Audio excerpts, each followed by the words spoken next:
The Lost Princess of Oz, Lyman Frank Baum. This book is dedicated to my granddaughter Ozma Baum. Part 1. To my readers. Some of my youthful readers are developing wonderful imaginations. This pleases me. Imagination has brought mankind through the Dark Ages to its present state of civilization. Imagination led Columbus to discover America. Imagination led Franklin to discover electricity. Imagination has given us the steam engine, the telephone, the talking machine and the automobile, for these things had to be dreamed of before they became realities. So I believe that dreams, daydreams, with your eyes wide open and your brain machinery whizzing, are likely to lead to the betterment of the world. The imaginative child will become the imaginative man or woman most apart to create, to invent, and therefore to foster civilization. A prominent educator tells me that fairy tales are of untold value in developing imagination in the young. I believe it. Among the letters I receive from children are many containing suggestions of what to write about in the next Oz book. Some of the ideas advanced are mighty interesting, while others are too extravagant to be seriously considered, even in a fairy tale.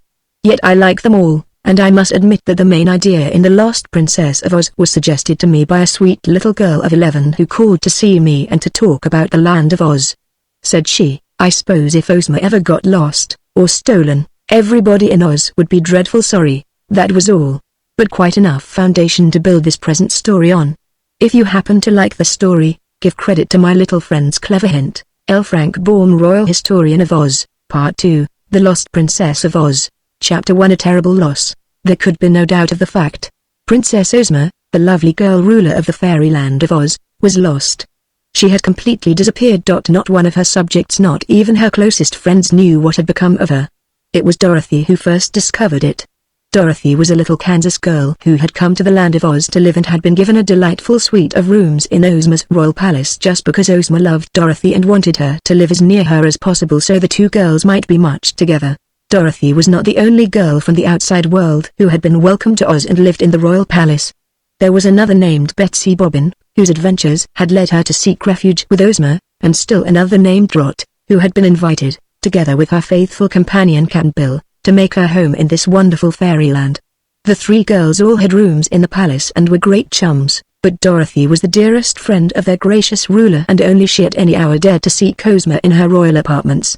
For Dorothy had lived in Oz much longer than the other girls and had been made a princess of the realm.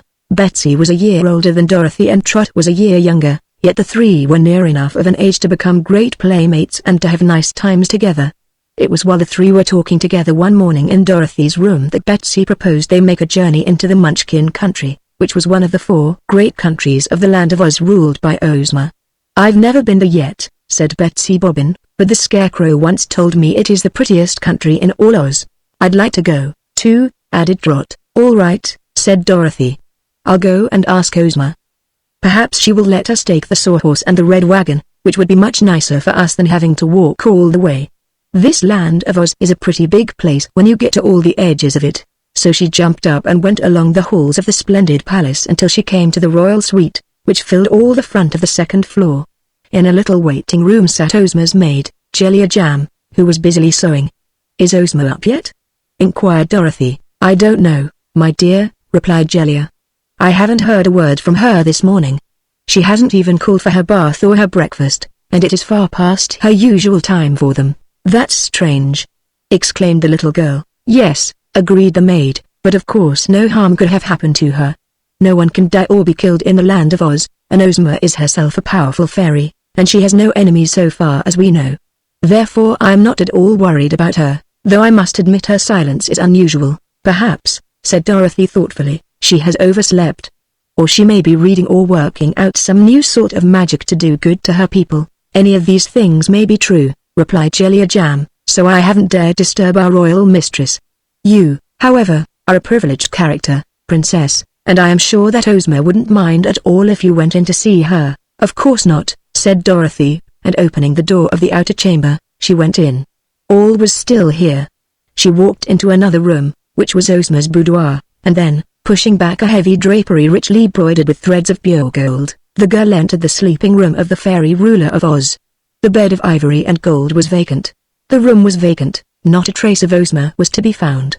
Very much surprised, yet still with no fear that anything had happened to her friend, Dorothy returned through the boudoir to the other rooms of the suite. the bath, the wardrobe, and even into the great throne room, which adjoined the royal suite, but in none of these places could she find Ozma, so she returned to the anteroom where she had left the maid, Jellia Jam, and said, "She isn't in her rooms now, so she must have gone out." "I don't understand how she could do that without my seeing her," replied Jellia, "unless she made herself invisible." "She isn't there, anyhow," declared Dorothy. "Then let us go find her," suggested the maid, who appeared to be a little uneasy. So they went into the corridors, and the Dorothy almost stumbled over a queer girl who was dancing lightly along the passage. "Stop a minute, Scraps," she called. "Have you seen Ozma this morning?" "Not I," replied the queer girl, dancing nearer.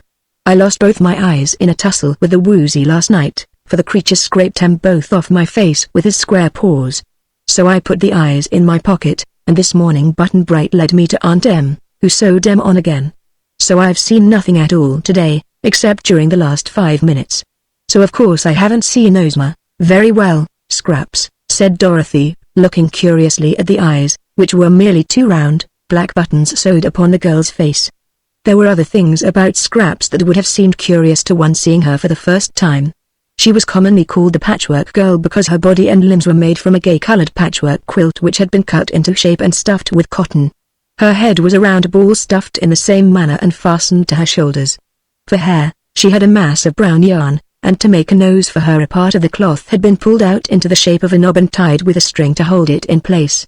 Her mouth had been carefully made by cutting a slit in the proper place and lining it with red silk, adding 2 rows of pearls for teeth and a bit of red flannel for a tongue. In spite of this queer makeup, the Patchwork Girl was magically alive and had proved herself not the least jolly and agreeable of the many quaint characters who inhabit the astonishing fairyland of Oz.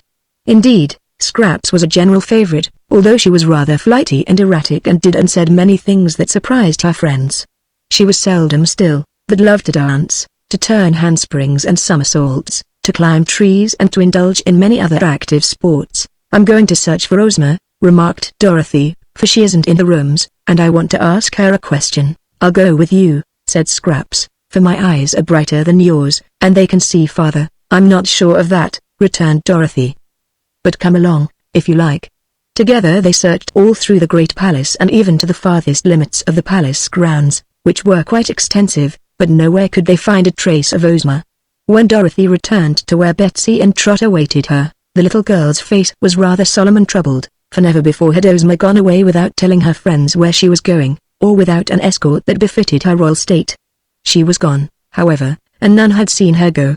Dorothy had met and questioned the Scarecrow, Tick-Tock, the Shaggy Man, Button Bright, Cap'n Bill, and even the wise and powerful Wizard of Oz, but not one of them had seen Ozma since she parted with her friends the evening before and had gone to her own rooms. "She didn't say anything last night about going anywhere," observed little Trot. "No, and that's the strange part of it," replied Dorothy. "Usually Ozma lets us know of everything she does." "Why not look in the magic picture?" suggested Betsy Bobbin.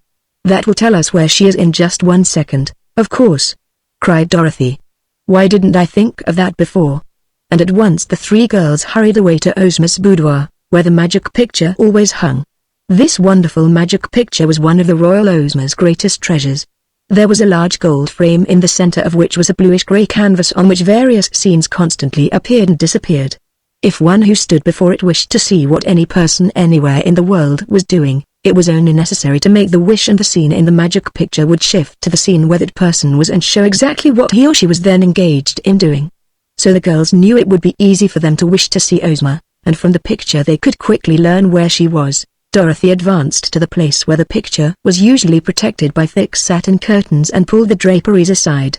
Then she stared in amazement, while her 2 friends uttered exclamations of disappointment. The magic picture was gone. Only a blank space on the wall behind the curtains showed where it had formerly hung. Chapter 2: The Troubles of Glinda the Good.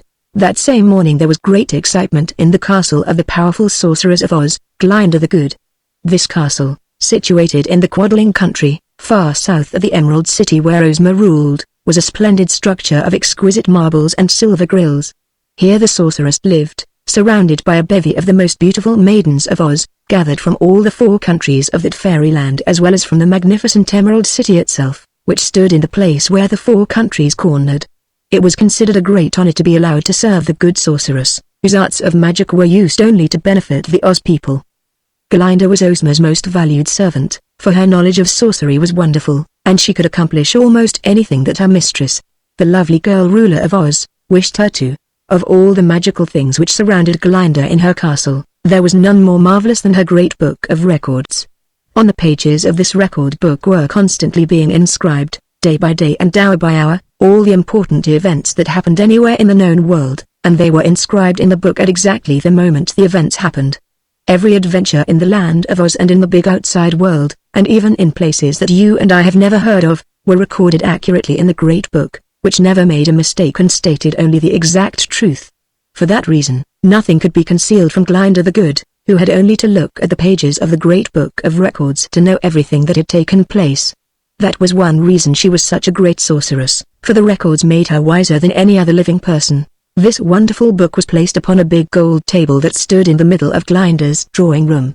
The legs of the table, which were encrusted with precious gems, were firmly fastened to the tiled floor, and the book itself was chained to the table and locked with 6 stout golden padlocks, the keys to which Glinda carried on a chain that was secured around her own neck. The pages of the great book were larger in size than those of an American newspaper, and although they were exceedingly thin, there were so many of them that they made an enormous, bulky volume. With its gold cover and gold clasps, the book was so heavy that 3 men could scarcely have lifted it. Yet this morning when Glinda entered her drawing room after breakfast, the good sorceress was amazed to discover that her great book of records had mysteriously disappeared. Advancing to the table, she found the chains had been cut with some sharp instrument, and this must have been done while all in the castle slept. Glinda was shocked and grieved. Who could have done this wicked, bold thing? And who could wish to deprive her of her great book of records? The sorceress was thoughtful for a time, considering the consequences of her loss. Then she went to her room of magic to prepare a charm that would tell her who had stolen the record book. But when she unlocked her cupboard and threw open the doors, all of her magical instruments and rare chemical compounds had been removed from the shelves. The sorceress was now both angry and alarmed. She sat down in a chair and tried to think how this extraordinary robbery could have taken place. It was evident that the thief was some person of very great power, or the theft could not have been accomplished without her knowledge. But who, in all the land of Oz, was powerful and skillful enough to do this awful thing? And who, having the power, could also have an object in defying the wisest and the most talented sorceress the world has ever known? Glinda thought over the perplexing matter for a full hour, at the end of which time she was still puzzled how to explain it. But although her instruments and chemicals were gone, her knowledge of magic had not been stolen, by any means, since no thief, however skillful, can rob one of knowledge, and that is why knowledge is the best and safest treasure to acquire.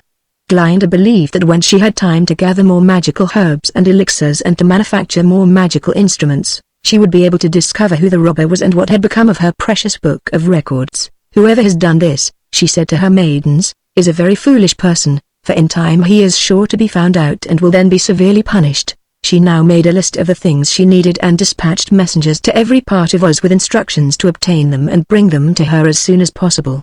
And one of her messengers met the little Wizard of Oz, who was seated on the back of the famous live sawhorse and was clinging to its neck with both his arms, for the sawhorse was speeding to Glinda's castle with the velocity of the wind, bearing the news that Royal Ozma, ruler of all the great land of Oz, had suddenly disappeared and no one in the Emerald City knew what had become of her. Also, said the wizard as he stood before the astonished sorceress, Ozma's magic picture is gone, so we cannot consult it to discover where she is. So I came to you for assistance as soon as we realized our loss. Let us look in the great book of records. Alas, returned the sorceress sorrowfully, we cannot do that, for the great book of records has also disappeared. Chapter 3 of Cake the Cookie Cook. One more important theft was reported in the land of Oz that eventful morning, but it took place so far from either the Emerald City or the castle of Glinda the Good that none of those persons we have mentioned learned of the robbery until long afterward. In the far southwestern corner of the Winky Country is a broad tableland that can be reached only by climbing a steep hill, whichever side one approaches it. On the hillside surrounding this tableland are no paths at all, but there are quantities of bramble bushes with sharp prickers on them, which prevent any of the Oz people who live down below from climbing up to see what is on top. But on top live the Yips, and although the space they occupy is not great in extent, the wee country is all their own. The Yips have never up to the time this story begins left their broad tableland to go down into the land of Oz, nor have the Oz people ever climbed up to the country of the Yips. Living all alone as they did, The Yips had queer ways and notions of their own and did not resemble any other people of the land of Oz. Their houses were scattered all over the flat surface, not like a city, grouped together, but set wherever their owner's fancy dictated, with fields here, trees there, and odd little paths connecting the houses one with another. It was here, on the morning when Ozma so strangely disappeared from the Emerald City, that Cake the Cookie Cook discovered that her diamond-studded gold dishpan had been stolen, and she raised such a hue and cry over her loss and wailed and shrieked so loudly that many of the Yips gathered around her house to inquire what was the matter. It was a serious thing in any part of the land of Oz to accuse one of stealing, so when the Yips heard Cake the Cookie Cook declare that her jeweled dishpan had been stolen, they were both humiliated and disturbed and forced Cake to go with them to the Frogman to see what could be done about it. I do not suppose you have ever before heard of the Frogman, for like all other dwellers on that tableland, he had never been away from it, nor had anyone come up there to see him. The Frogman was in truth descended from the common frogs of Oz, and when he was first born he lived in a pool in the Winkie country and was much like any other frog. Being of an adventurous nature, however, he soon hopped out of his pool and began to travel, when a big bird came along and seized him in its beak and started to fly away with him to its nest. When high in the air, the frog wriggled so frantically that he got loose and fell down into a small hidden pool on the tableland of the Yips.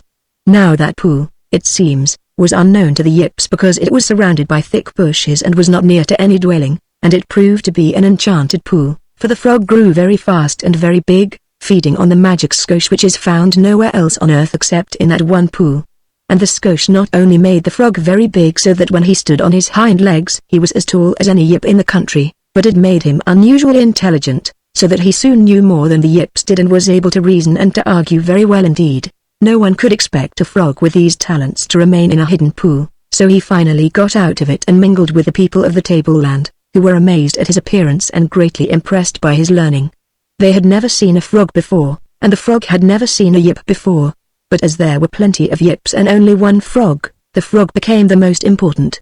He did not hop any more, but stood upright on his hind legs and dressed himself in fine clothes and sat in chairs and did all the things that people do, so he soon came to be called the Frogman, and that is the only name he has ever had. After some years had passed, the people came to regard the Frogman as their advisor in all matters that puzzled them. They brought all their difficulties to him, and when he did not know anything, he pretended to know it, which seemed to answer just as well. Indeed, the Yips thought the Frogman was much wiser than he really was, and he allowed them to think so, being very proud of his position of authority. There was another pool on the tableland which was not enchanted but contained good, clear water and was located close to the dwellings.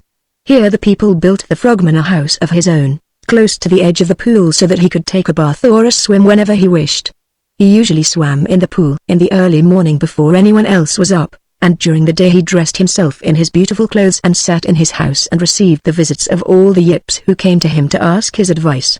The Frogman's usual costume consisted of knee breeches made of yellow satin plush, with trimmings of gold braid and jeweled knee buckles, a white satin vest with silver buttons in which were set solitaire rubies, a swallow-tailed coat of bright yellow, green stockings and red leather shoes turned up at the toes and having diamond buckles. He wore, when he walked out, a purple silk hat and carried a gold-headed cane. Over his eyes he wore great spectacles with gold rims, not because his eyes were bad, but because the spectacles made him look wise, and so distinguished and gorgeous was his appearance that all the Yips were very proud of him. There was no king or queen in the Yip country, so the simple inhabitants naturally came to look upon the Frogman as their leader as well as their counselor in all times of emergency.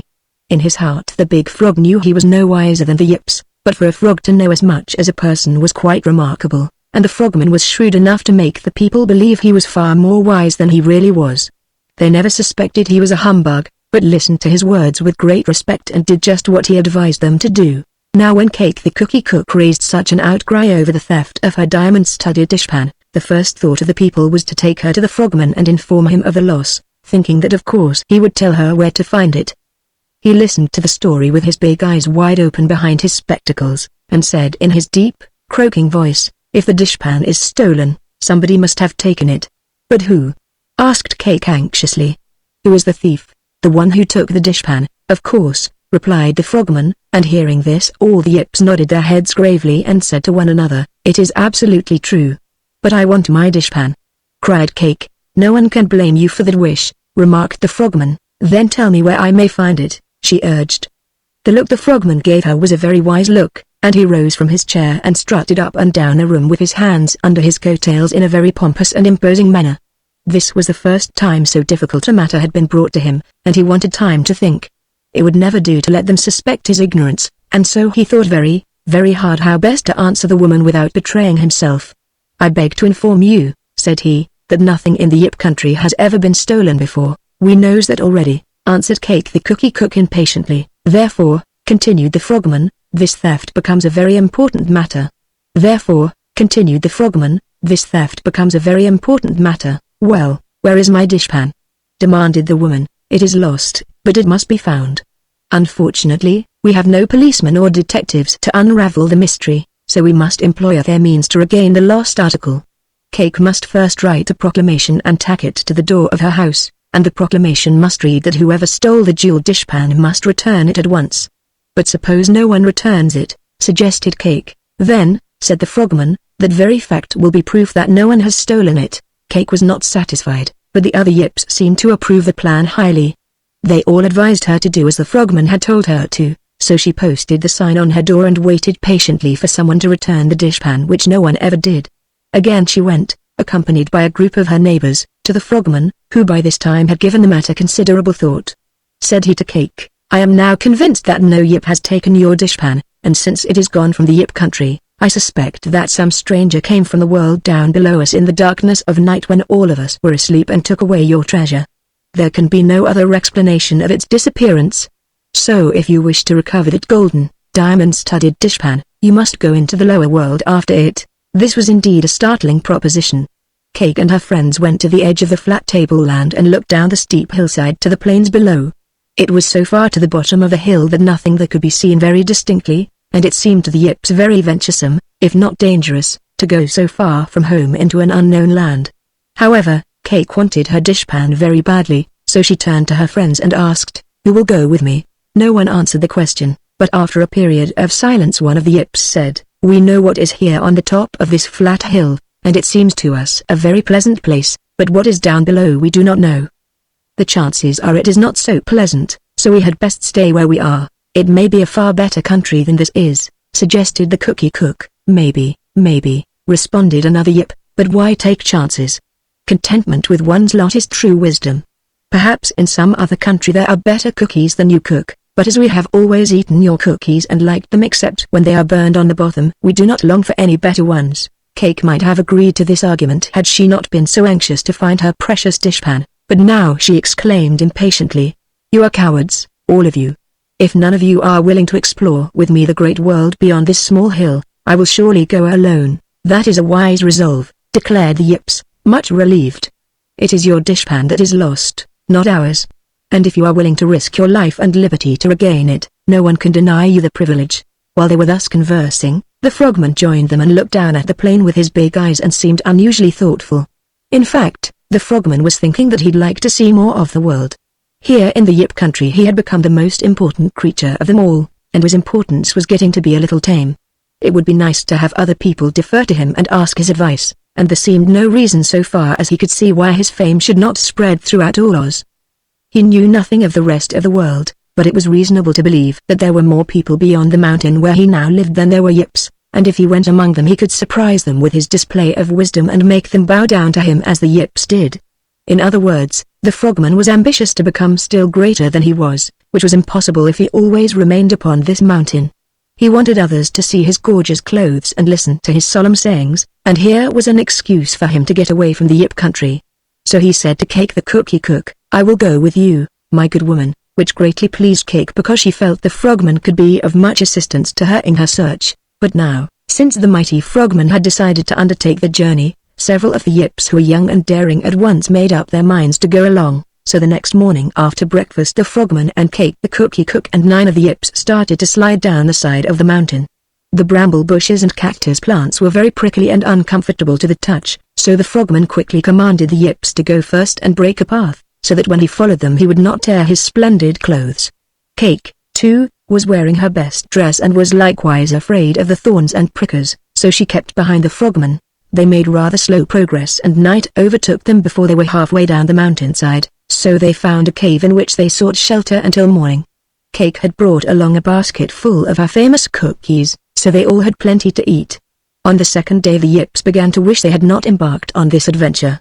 They grumbled a good deal at having to cut away the thorns to make the path for the frogman and the cookie cook, for their own clothing suffered many tears, while Cake and the frogman travelled safely and in comfort. "If it is true that anyone came to our country to steal your diamond dishpan," said one of the Yips to Cake, "it must have been a bird, for no person in the form of a man, woman or child could have climbed through these bushes and back again." "And, allowing he could have done so," said another Yip, "the diamond-studded gold dishpan would not have repaid him for his troubles and his tribulations." "For my part," remarked a third Yip, "I would rather go back home and dig and polish some more diamonds and mine some more gold and make you another dishpan than be scratched from head to heel by these dreadful bushes. Even now, if my mother saw me, she would not know I am her son." Cake paid no heed to these mutterings, nor did the frogman. Although their journey was slow, it was being made easy for them by the Yips, so they had nothing to complain of and no desire to turn back.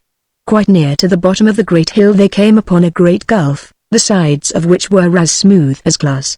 The gulf extended a long distance as far as they could see in either direction, and although it was not very wide, it was far too wide for the Yips to leap across it. And should they fall into it, it was likely they might never get out again. "Here our journey ends," said the Yips. "We must go back again." Cake the cookie cooks began to weep. "I shall never find my pretty dishpan again, and my heart will be broken," she sobbed. The frogman went to the edge of the gulf and with his eye carefully measured the distance to the other side. "Being a frog," said he, "I can leap, as all frogs do, and being so big and strong, I am sure I can leap across this gulf with ease. But the rest of you, not being frogs, must return the way you came." "We will do that with pleasure," cried the Yips, and at once they turned and began to climb up the steep mountain, feeling they had had quite enough of this unsatisfactory adventure. Cake the cookie cook did not go with them, however. She sat on a rock and wept and wailed and was very miserable. "Well," said the frogman to her, "I will now bid you goodbye. If I find your diamond-decorated gold dishpan, I will promise to see that it is safely returned to you, but I prefer to find it myself," she said. "See here, frogman, why can't you carry me across the gulf when you leap it? You are big and strong, while I am small and thin." The frogman gravely thought over the suggestion. It was a fact that Cake the cookie cook was not a heavy person. Perhaps he could leap the gulf with her on his back. "If you are willing to risk a fall," said he, "I will make the attempt." At once she sprang up and grabbed him around his neck with both her arms. That is, she grabbed him where his neck ought to be, for the frogman had no neck at all. Then he squatted down, as frogs do when they leap, and with his powerful rear legs he made a tremendous jump.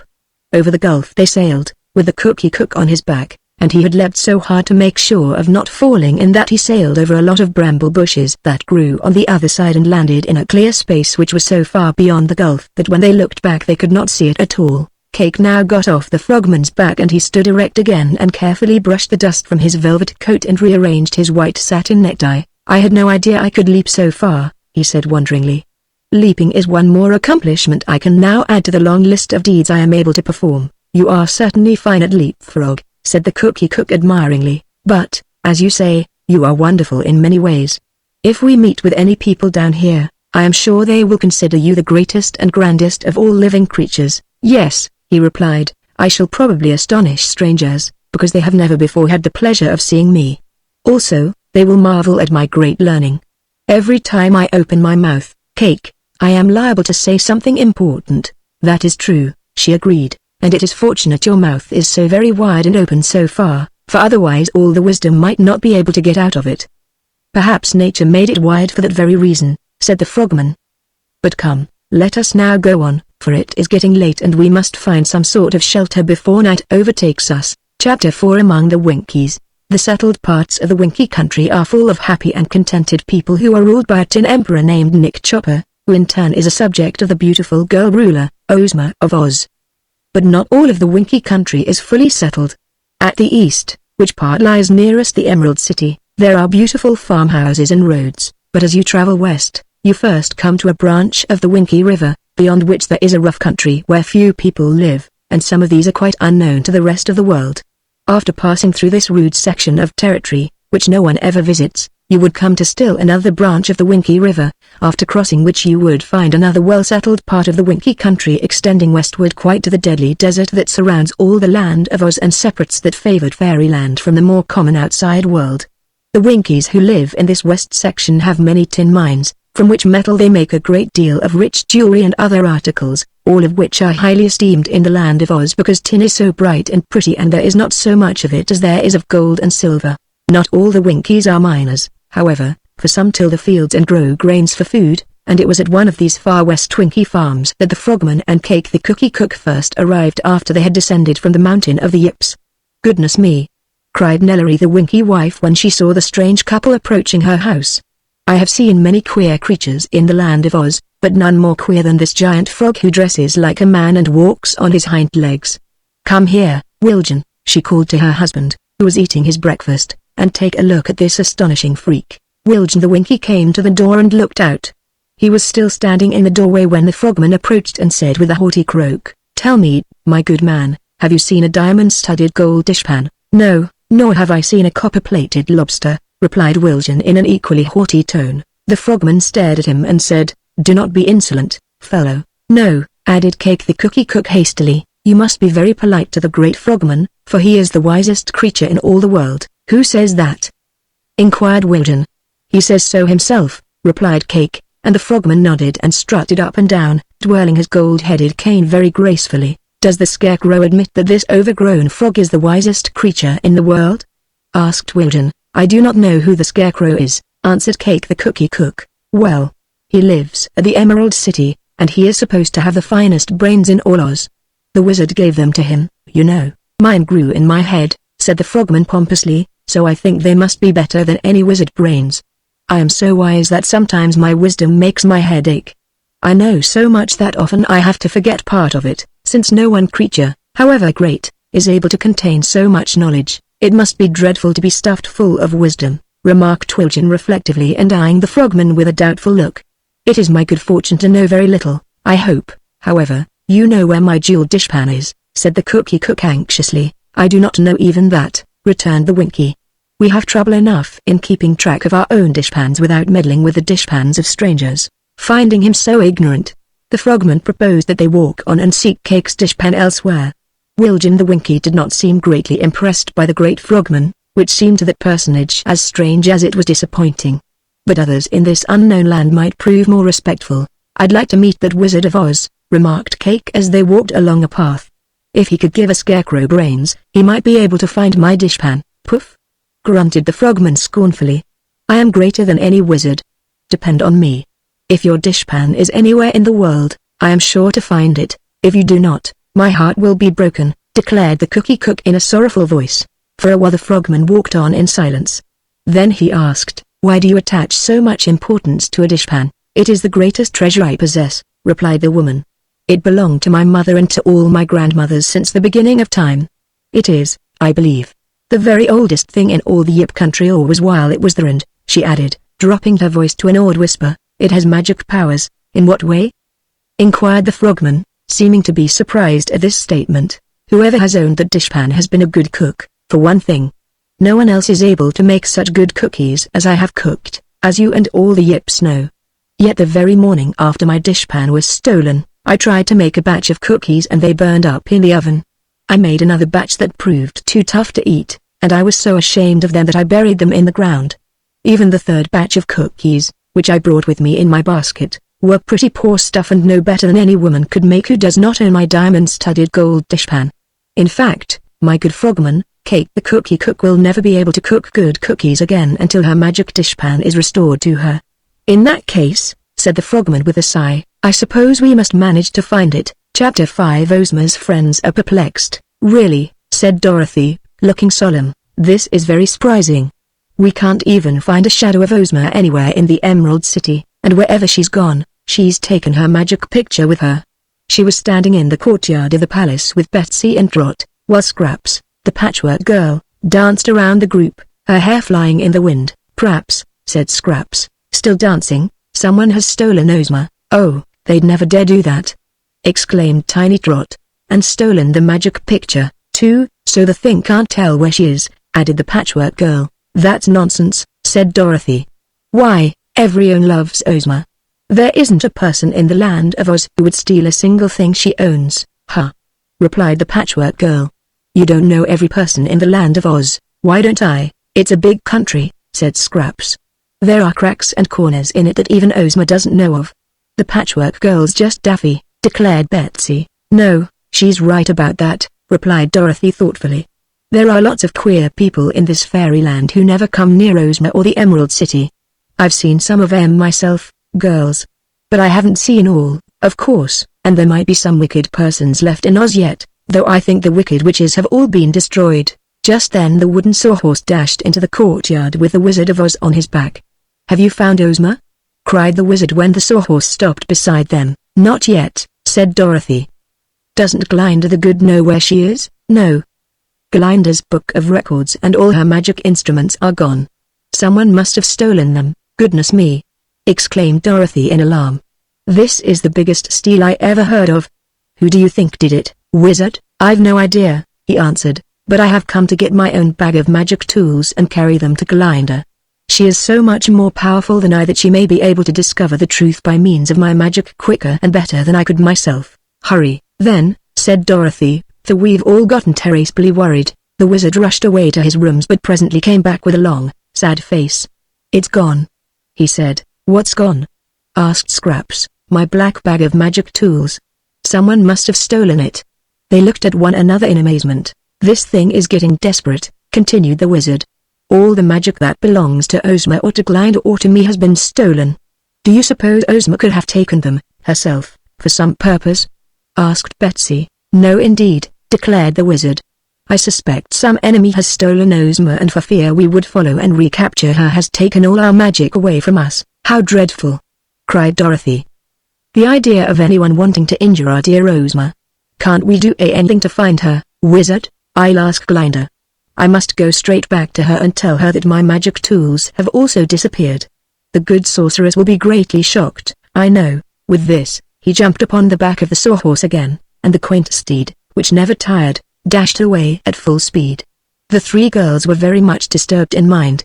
Even the Patchwork Girl seemed to realize that a great calamity had overtaken them all. Ozma was a fairy of considerable power, and all the creatures in Oz as well as the three mortal girls from the outside world looked upon her as their protector and friend. The idea of their beautiful girl rulers being overpowered by an enemy and dragged from her splendid palace a captive was too astonishing for them to comprehend at first. Yet what other explanation of the mystery could there be? Ozma wouldn't go away willingly, without letting us know about it, asserted Dorothy, and she wouldn't steal Glinda's great book of records or the wizard's magic, 'cause she could get them any time just by asking for 'em. I'm sure some wicked person has done all this. Someone in the land of Oz? Asked Trot. Of course, no one could get across the deadly desert, you know, and no one but an Oz person could know about the magic picture and the book of records and the wizard's magic or where they were kept, and so be able to steal the whole outfit before we could stop him. It must be someone who lives in the land of Oz. But who? Asked Scraps. That's the question. Who? If we knew, replied Dorothy severely, we wouldn't be standing here doing nothing. Just then two boys entered the courtyard and approached the group of girls. One boy was dressed in the fantastic Munchkin costume, a blue jacket and knickerbockers, blue leather shoes and a blue hat with a high peak and tiny silver bells dangling from its rim, and this was the Lucky, who had once come from the Munchkin country of Oz and now lived in the Emerald City. The other boy was an American from Philadelphia and had lately found his way to Oz in the company of Trot and Cap'n Bill. His name was Button Bright, that is, everyone called him by that name and knew no other.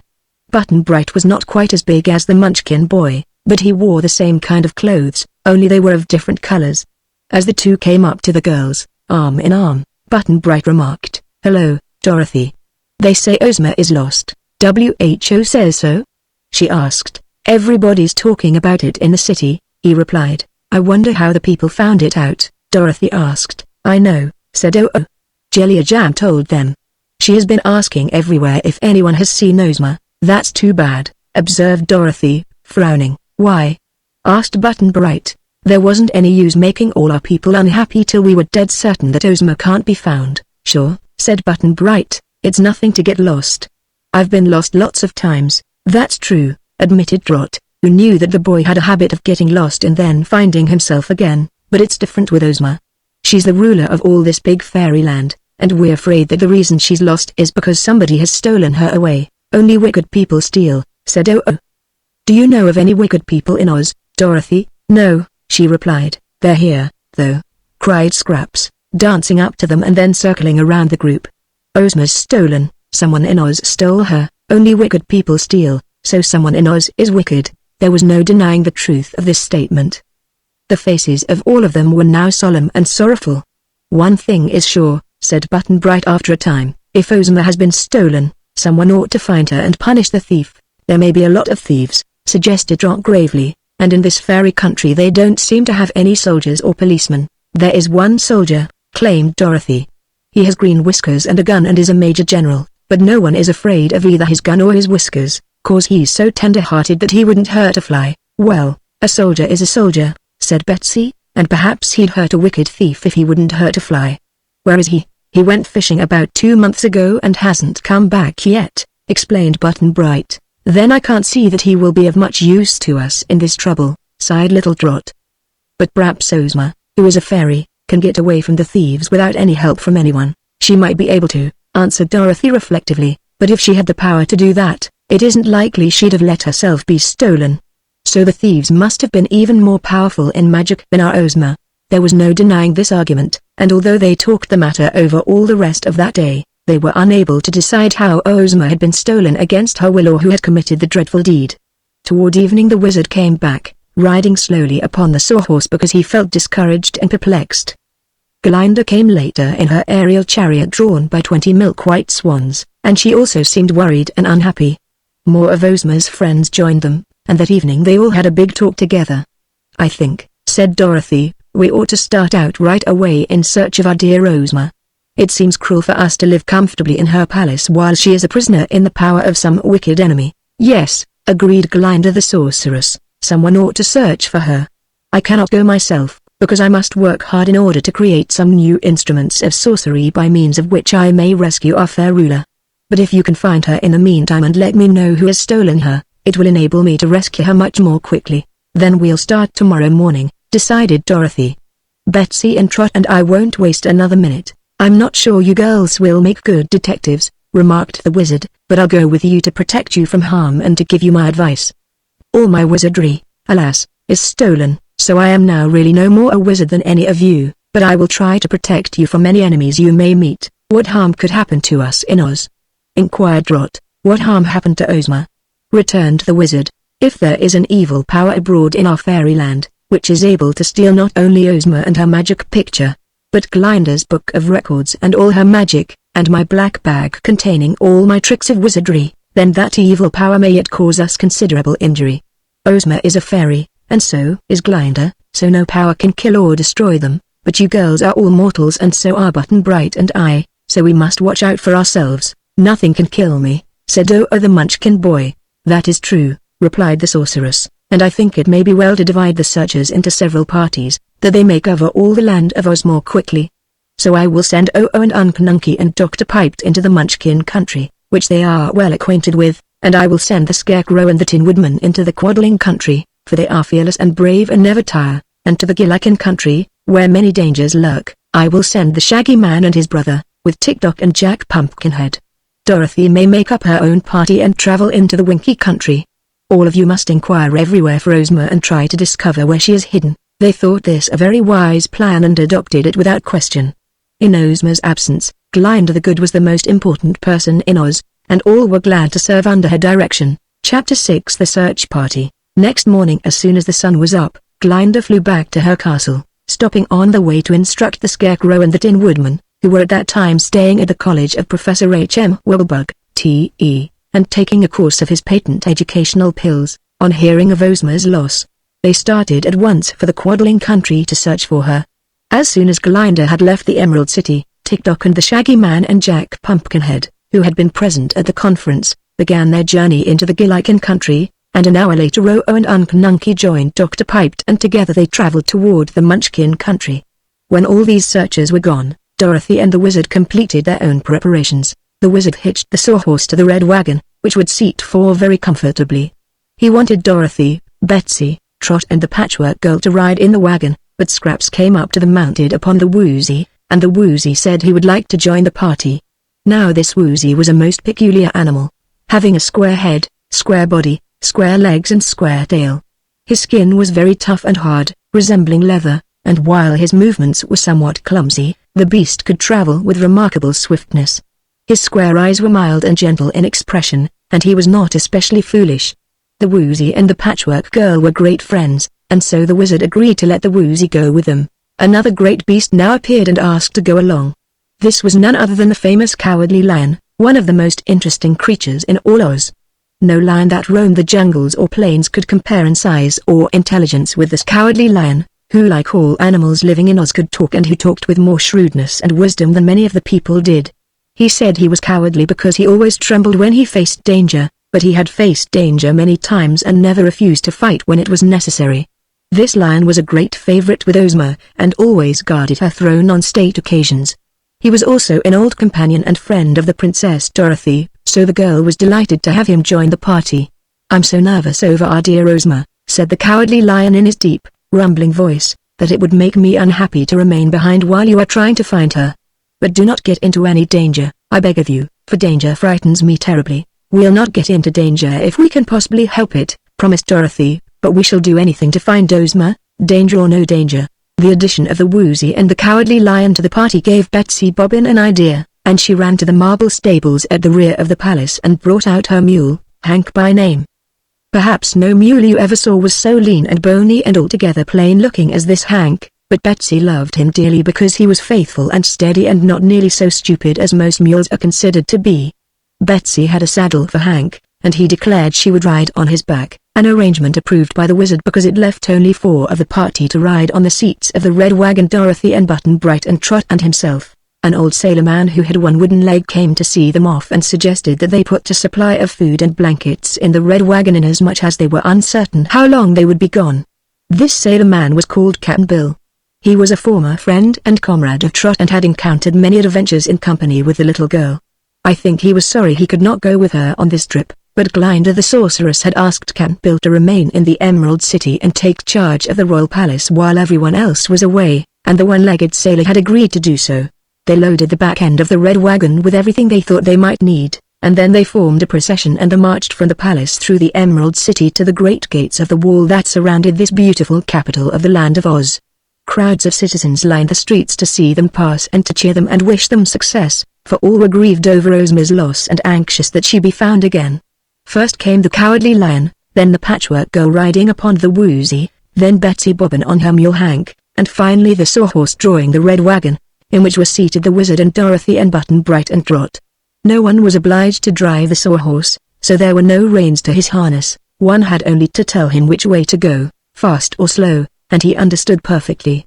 It was about this time that a shaggy little black dog who had been lying asleep in Dorothy's room in the palace woke up and discovered he was lonesome. Everything seemed very still throughout the great building, and Toto, that was the little dog's name, missed the customary chatter of the 3 girls. He never paid much attention to what was going on around him, and although he could speak, he seldom said anything, so the little dog did not know about Ozma's loss or that everyone had gone in search of her. But he liked to be with people, and especially with his own mistress, Dorothy, and having yawned and stretched himself and found the door of the room ajar, he trotted out into the corridor and went down the stately marble stairs to the hall of the palace, where he met Jellia Jam. "Where's Dorothy?" asked Toto. "She's gone to the Winky Country," answered the maid. "When?" "A little while ago," replied Jellia. Toto turned and trotted out into the palace garden and down the long driveway until he came to the streets of the Emerald City. Here he paused to listen, and hearing sounds of cheering, he ran swiftly along until he came in sight of the red wagon and the woozy and the lion and the mule and all the others. Being a wise little dog, he decided not to show himself to Dorothy just then, lest he be sent back home, but he never lost sight of the party of travelers, all of whom were so eager to get ahead that they never thought to look behind them. When they came to the gates in the city wall, the guardian of the gates came out to throw wide the golden portals and let them pass through. "Did any strange person come in or out of the city on the night before last when Ozma was stolen?" asked Dorothy. "No indeed, Princess," answered the guardian of the gates. "Of course not," said the wizard. "Anyone clever enough to steal all the things we have lost would not mind the barrier of a wall like this in the least. I think the thief must have flown through the air, for otherwise he could not have stolen from Ozma's royal palace and Glinda's faraway castle in the same night. Moreover, as there are no airships in Oz and no way for airships from the outside world to get into this country, I believe the thief must have flown from place to place by means of magic arts which neither Glinda nor I understand. On they went, and before the gates closed behind them, Toto managed to dodge through them. The country surrounding the Emerald City was thickly settled, and for a while our friends rode over nicely paved roads which wound through a fertile country dotted with beautiful houses, all built in the quaint Oz fashion.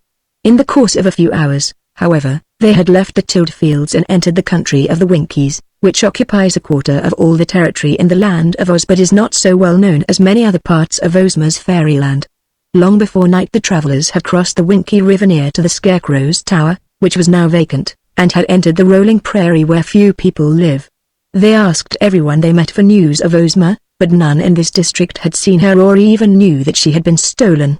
And by nightfall they had passed all the farmhouses and were obliged to stop and ask for shelter at the hut of a lonely shepherd. When they halted, Toto was not far behind. The little dog halted, too, and stealing softly around the party, he hid himself behind the hut. The shepherd was a kindly old man and treated the travelers with much courtesy. He slept out of doors that night, giving up his hut to the three girls, who made their beds on the floor with the blankets they had brought in the red wagon. The Wizard and Button Bright also slept out of doors, and so did the Cowardly Lion and Hank the Mule.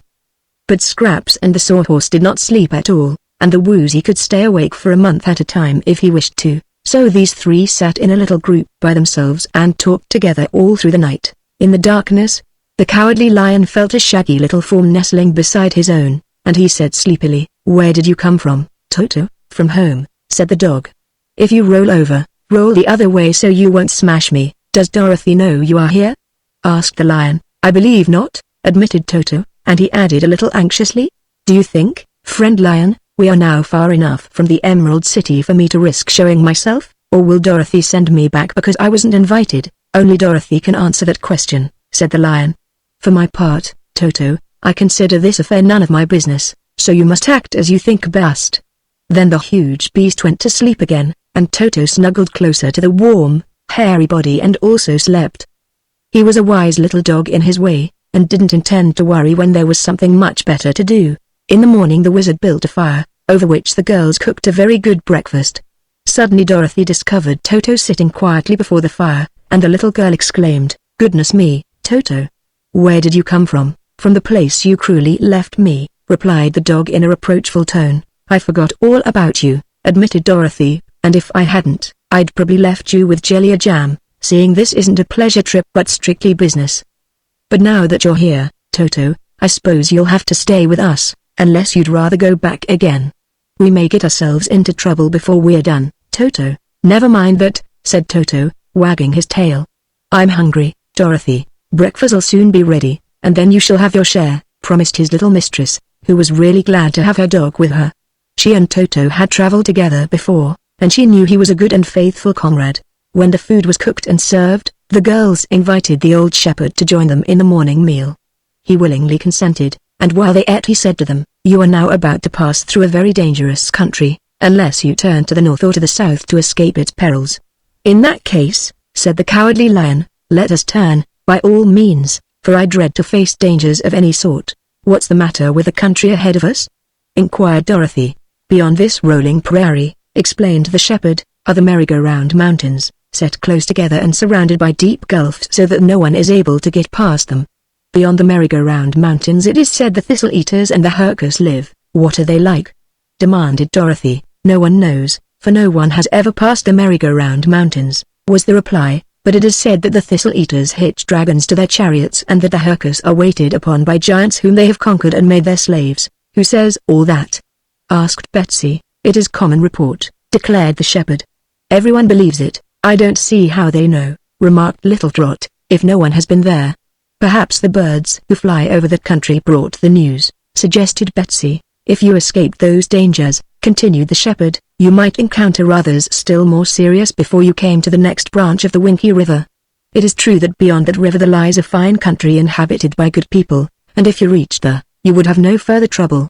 It is between here and the west branch of the Winky River that all dangers lie, for that is the unknown territory that is inhabited by terrible, lawless people. It may be, and it may not be, said the wizard. We shall know when we get there. Well, persisted the shepherd, in a fairy country such as ours, every undiscovered place is likely to harbor wicked creatures. If they were not wicked, they would discover themselves and by coming among us submit to Ozma's rule and be good and considerate, as are all the Oz people whom we know.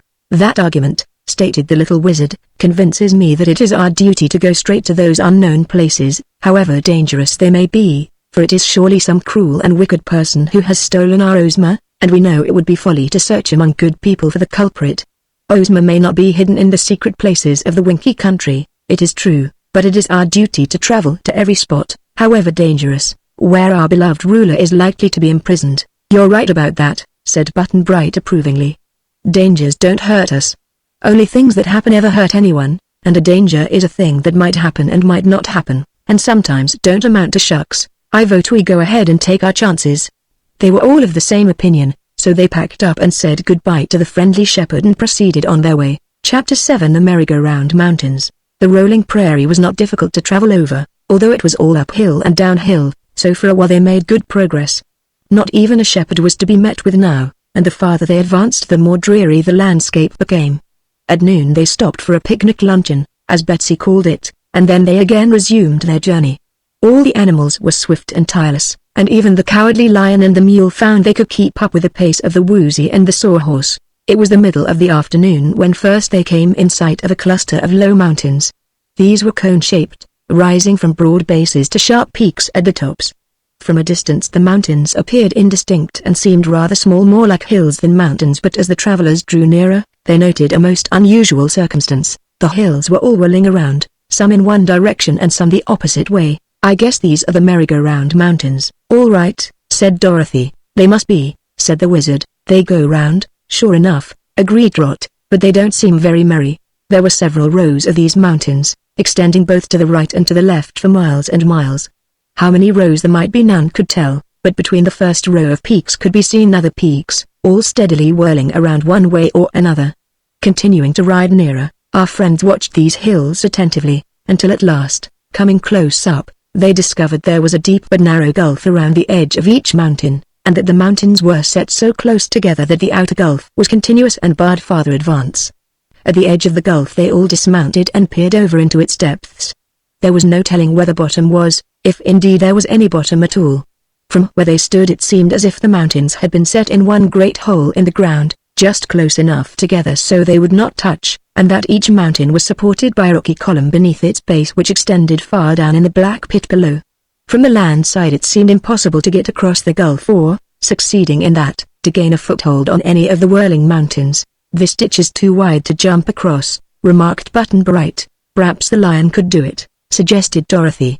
What, jump from here to that whirling hill? Cried the lion indignantly. I should say not. Even if I landed there and could hold on, what good would it do? There's another spinning mountain beyond it, and perhaps still another beyond that.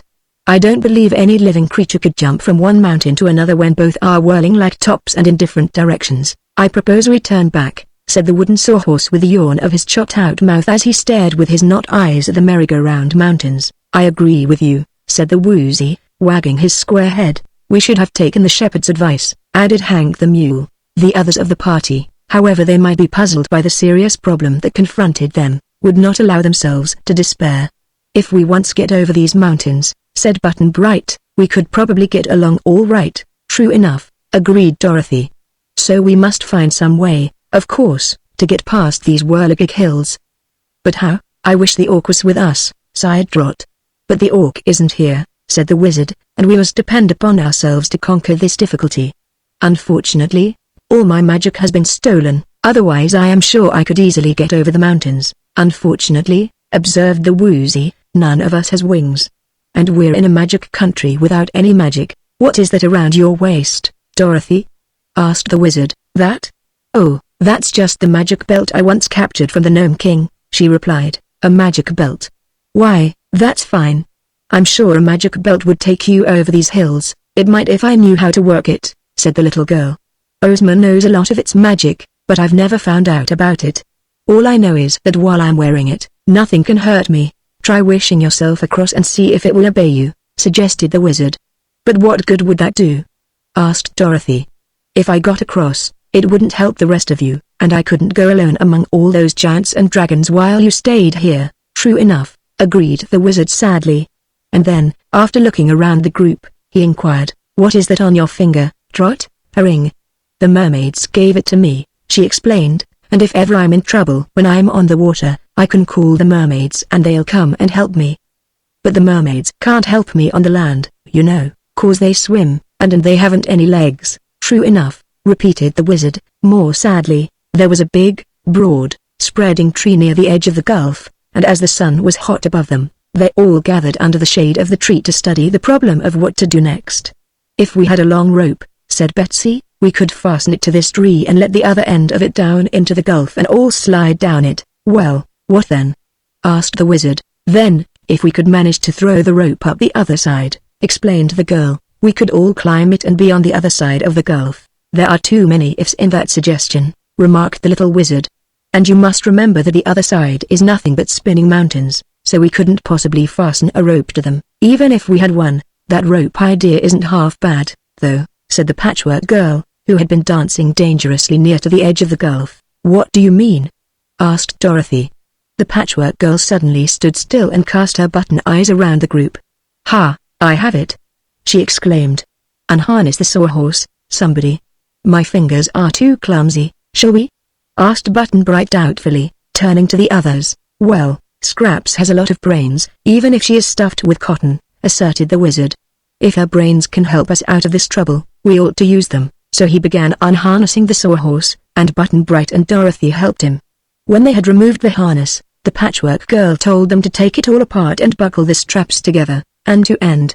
And after they had done this, they found they had one very long strap that was stronger than any rope. "It would reach across the gulf easily," said the lion, who with the other animals had sat on his haunches and watched this proceeding. "But I don't see how it could be fastened to one of those dizzy mountains." Scraps had no such notion as that in her baggy head. She told them to fasten one end of the strap to a stout limb of the tree, pointing to one which extended quite to the edge of the gulf. Button Bright did that, climbing the tree and then crawling out upon the limb until he was nearly over the gulf. There he managed to fasten the strap, which reached to the ground below, and then he slid down it and was caught by the wizard, who feared he might fall into the chasm. Scraps was delighted. She seized the lower end of the strap, and telling them all to get out of her way, she went back as far as the strap would reach and then made a sudden run toward the gulf. Over the edge she swung, clinging to the strap until it had gone as far as its length permitted, when she let go and sailed gracefully through the air until she alighted upon the mountain just in front of them.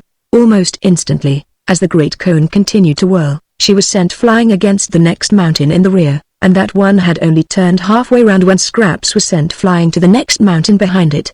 Then her patchwork form disappeared from view entirely, and the amazed watchers under the tree wondered what had become of her. "She's gone, and she can't get back," said the woozy. "My, how she bounded from one mountain to another!" exclaimed the lion. "That was because they whirl so fast," the wizard explained. "Scraps had nothing to hold on to, and so of course she was tossed from one hill to another. I'm afraid we shall never see the poor patchwork girl again." "I shall see her," declared the woozy. "Scraps is an old friend of mine, and if there are really thistle-eaters and giants on the other side of those tops, she will need someone to protect her. So here I go." He seized the dangling strap firmly in his square mouth, and in the same way that Scraps had done swung himself over the gulf. He let go the strap at the right moment and fell upon the first whirling mountain. Then he bounded to the next one, back of it not on his feet, but all mixed up, as Trot said, and then he shot across to another mountain, disappearing from view just as the patchwork girl had done. "It seems to work." "All right," remarked Button Bright. "I guess I'll try it." "Wait a minute," urged the wizard. "Before any more of us make this desperate leap into the beyond, we must decide whether all will go or if some of us will remain behind. Do you suppose it hurt them much to bump against those mountains?" asked Trot. "I don't suppose anything could hurt Scraps or the woozy," said Dorothy, "and nothing can hurt me, because I wear the magic belt. So as I'm anxious to find Ozma, I mean to swing myself across too. I'll take my chances," decided Button Bright. "I'm sure it will hurt dreadfully, and I'm afraid to do it," said the lion, who was already trembling, "but I shall do it if Dorothy does." "Well, that will leave Betsy and the mule and Trot," said the wizard, "for of course I shall go that I may look after Dorothy. Do you two girls think you can find your way back home again?" he asked, addressing Trot and Betsy. I'm not afraid. Not much, that is, said Trot. It looks risky, I know. But I'm sure I can stand it if the others can. If it wasn't for leaving Hank, began Betsy in a hesitating voice. But the mule interrupted her by saying, go ahead if you want to, and I'll come after you. A mule is as brave as a lion any day. Braver, said the lion, for I'm a coward, friend Hank, and you are not. But of course the sawhorse, oh, nothing ever hurts me, asserted the sawhorse calmly.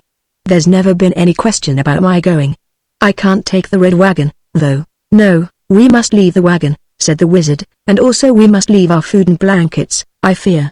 But if we can defy these merry-go-round mountains to stop us, we won't mind the sacrifice of some of our comforts. No one knows where we're going to land, remarked the lion in a voice that sounded as if he were going to cry. We may not land at all, replied Hank, but the best way to find out what will happen to us is to swing across as Scraps and the Woozy have done. I think I shall go last, said the wizard. So who wants to go first? I'll go, decided Dorothy. No, it's my turn first, said Button-Bright. Watch me. Even as he spoke, the boy seized the strap, and after making a run swung himself across the gulf. Away he went, bumping from hill to hill until he disappeared. They listened intently, but the boy uttered no cry until he had been gone some moments, when they heard a faint hallooing, as if called from a great distance. The sound gave them courage, however, and Dorothy picked up Toto and held him fast under one arm while with the other hand she seized the strap and bravely followed after Button-Bright. When she struck the first whirling mountain, she fell upon it quite softly, but before she had time to think, she flew through the air and lit with a jar on the side of the next mountain. Again she flew and alighted, and again and still again, until after 5 successive bumps she fell sprawling upon a green meadow and was so dazed and bewildered by her bumpy journey across the merry-go-round mountains that she lay quite still for a time to collect her thoughts. Toto had escaped from her arms just as she fell, and he now sat beside her panting with excitement. Then Dorothy realized that someone was helping her to her feet, and here was Button-Bright on one side of her and Scraps on the other, both seeming to be unhurt. The next object her eyes fell upon was the Woozy, squatting upon his square back end and looking at her reflectively, while Toto barked joyously to find his mistress unhurt after her whirlwind trip. Good, said the Woozy. Here's another and a dog, both safe and sound. But my word, Dorothy, you flew some. If you could have seen yourself, you'd have been absolutely astonished. They say time flies, 20 laughed Button-Bright, but time never made a quicker journey than that. Just then, as Dorothy turned around to look at the whirling mountains, she was in time to see tiny Trot come flying from the nearest hill to fall upon the soft grass not a yard away from where she stood. Trot was so dizzy she couldn't stand at first, but she wasn't at all hurt, and presently Betsy came flying to them and would have bumped into the others had they not retreated in time to avoid her. Then, in quick succession, came the lion, Hank and the sawhorse, bounding from mountain to mountain to fall safely upon the greensward. Only the wizard was now left behind, and they waited so long for him that Dorothy began to be worried. But suddenly he came flying from the nearest mountain and tumbled heels over head beside them.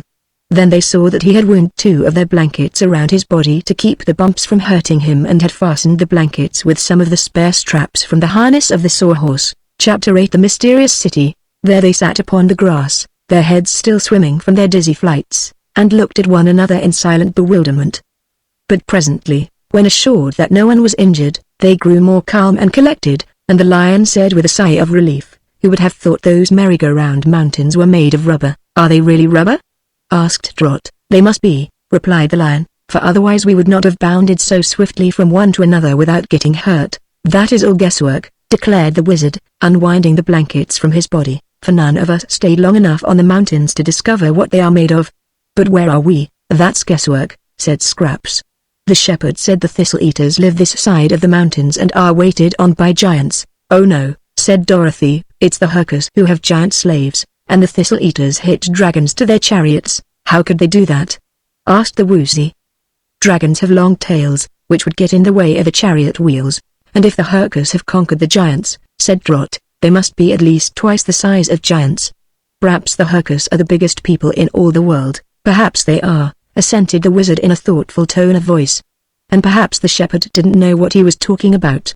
Let us travel on toward the west and discover for ourselves what the people of this country are like." It seemed a pleasant enough country, and it was quite still and peaceful when they turned their eyes away from the silently whirling mountains. There were trees here and there and green bushes, while throughout the thick grass were scattered brilliantly colored flowers. About a mile away was a low hill that hid from them all the country beyond it, so they realized they could not tell much about the country until they had crossed the hill. The red wagon having been left behind, it was now necessary to make other arrangements for traveling. The lion told Dorothy she could ride upon his back as she had often done before, and the woozy said he could easily carry both Trot and the Patchwork Girl. Betsy still had her mule, Hank, and Button-Bright and the wizard could sit together upon the long, thin back of a sawhorse, but they took care to soften their seat with a pad of blankets before they started. Thus mounted, the adventurers started for the hill, which was reached after a brief journey. As they mounted the crest and gazed beyond the hill, they discovered not far away a walled city, from the towers and spires of which gay banners were flying. It was not a very big city, indeed, but its walls were very high and thick, and it appeared that the people who lived there must have feared attack by a powerful enemy, else they would not have surrounded their dwellings with so strong a barrier. There was no path leading from the mountains to the city, and this proved that the people seldom or never visited the whirling hills, but our friends found the grass soft and agreeable to travel over, and with the city before them they could not well lose their way. When they drew nearer to the walls, the breeze carried to their ears the sound of music, dim at first, but growing louder as they advanced. "That doesn't seem like a very terrestrial place," remarked Dorothy. "Well, it looks all right," replied Trot from her seat on the woozy, "but looks can't always be trusted." "My looks can," said Scraps. "I look patchwork, and I am patchwork, and no one but a blind owl could ever doubt that I'm the Patchwork Girl."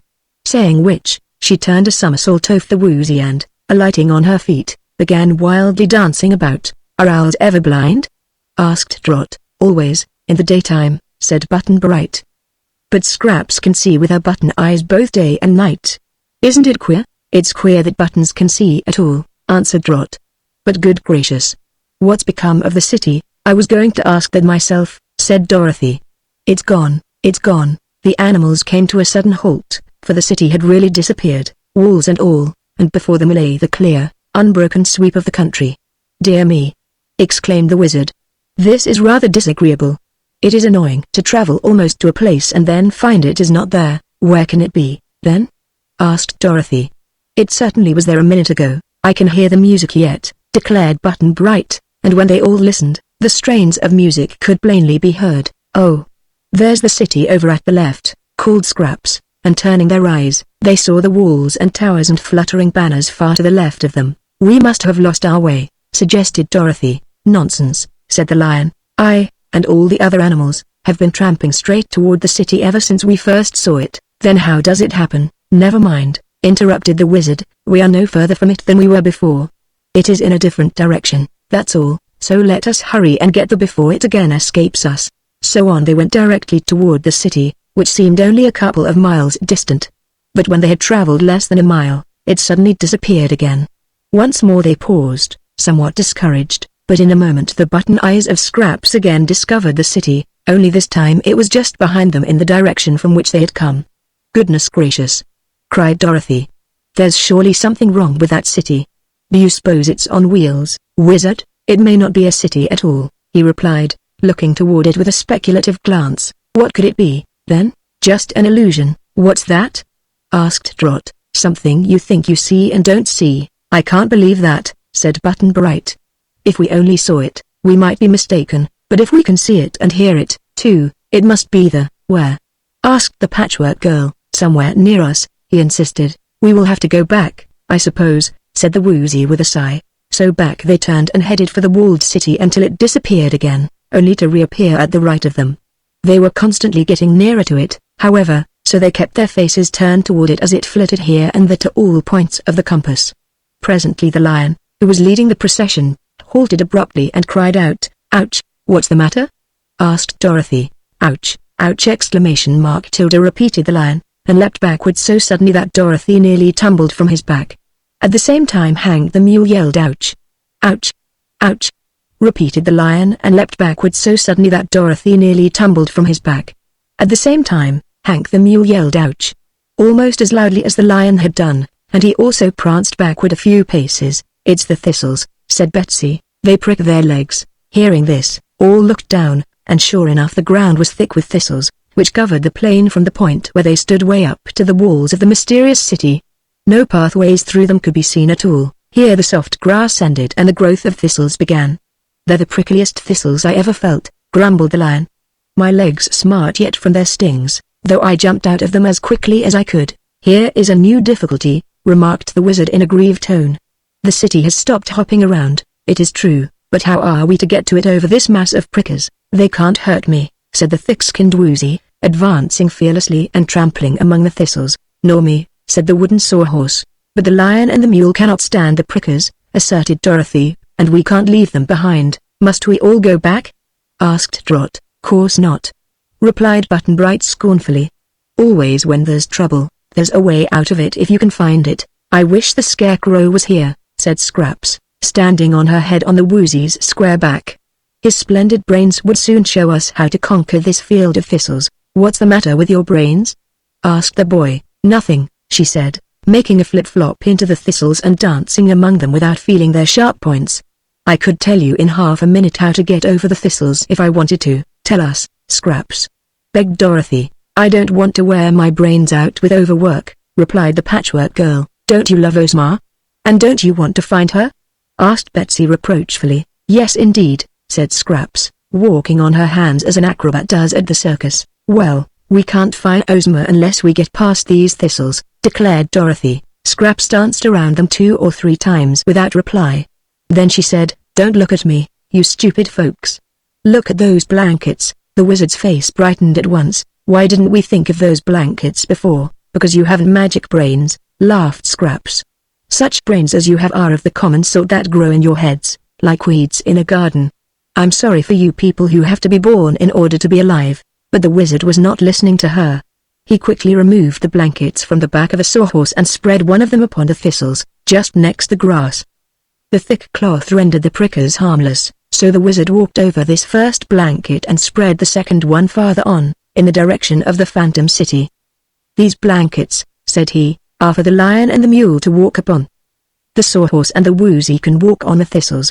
So the lion and the mule walked over the first blanket and stood upon the second one until the wizard had picked up the one they had passed over and spread it in front of them, when they advanced to that one and waited while the one behind them was again spread in front. "This is slow work," said the wizard, "but it will get us to the city after a while." "The city is a good half-mile away yet," announced Button-Bright. "And this is awful hard work for the wizard," added Trot. "Why couldn't the lion ride on the woozy's back?" asked Dorothy. "It's a big, flat back, and the woozy is mighty strong.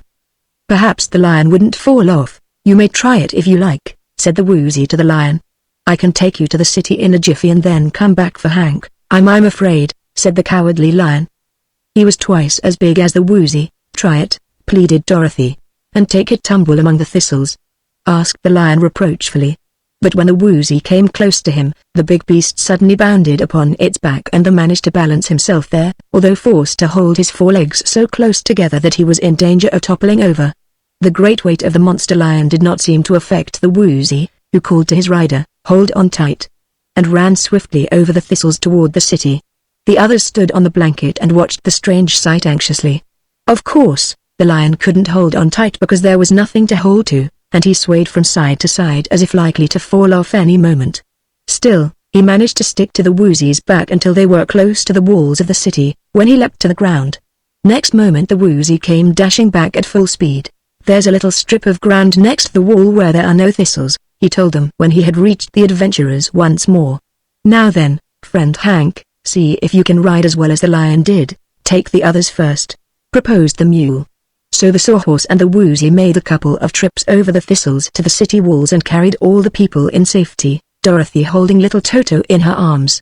The travelers then sat in a group on a little hillock just outside the wall and looked at the great blocks of grey stone and waited for the woozy to bring Hank to them. The mule was very awkward, and his legs trembled so badly that more than once they thought he would tumble off, but finally he reached them in safety, and the entire party was now reunited. More than that, they had reached the city that had eluded them for so long and in so strange a manner. "The gates must be around the other side," said the wizard. "Let us follow the curve of the wall until we reach an opening in it." "Which way?" asked Dorothy. "We must guess that," he replied. "Suppose we go to the left. One direction is as good as another." They formed in marching order and went around the city wall to the left. It wasn't a big city, as I have said, but to go way around it outside the high wall was quite a walk. as they became aware. But around it our adventurers went without finding any sign of a gateway or other opening. When they had returned to the little mound from which they had started, they dismounted from the animals and again seated themselves on the grassy mound. "It's mighty queer, isn't it?" asked Button-Bright. "There must be some way for the people to get out and in," declared Dorothy. "Do you suppose they have flying machines, Wizard?" "No," he replied, "for in that case they would be flying all over the land of Oz, and we know they have not done that. Flying machines are unknown here. I think it more likely that the people use ladders to get over the walls." "It would be an awful climb over that high stone wall," said Betsy. "Stone, is it?"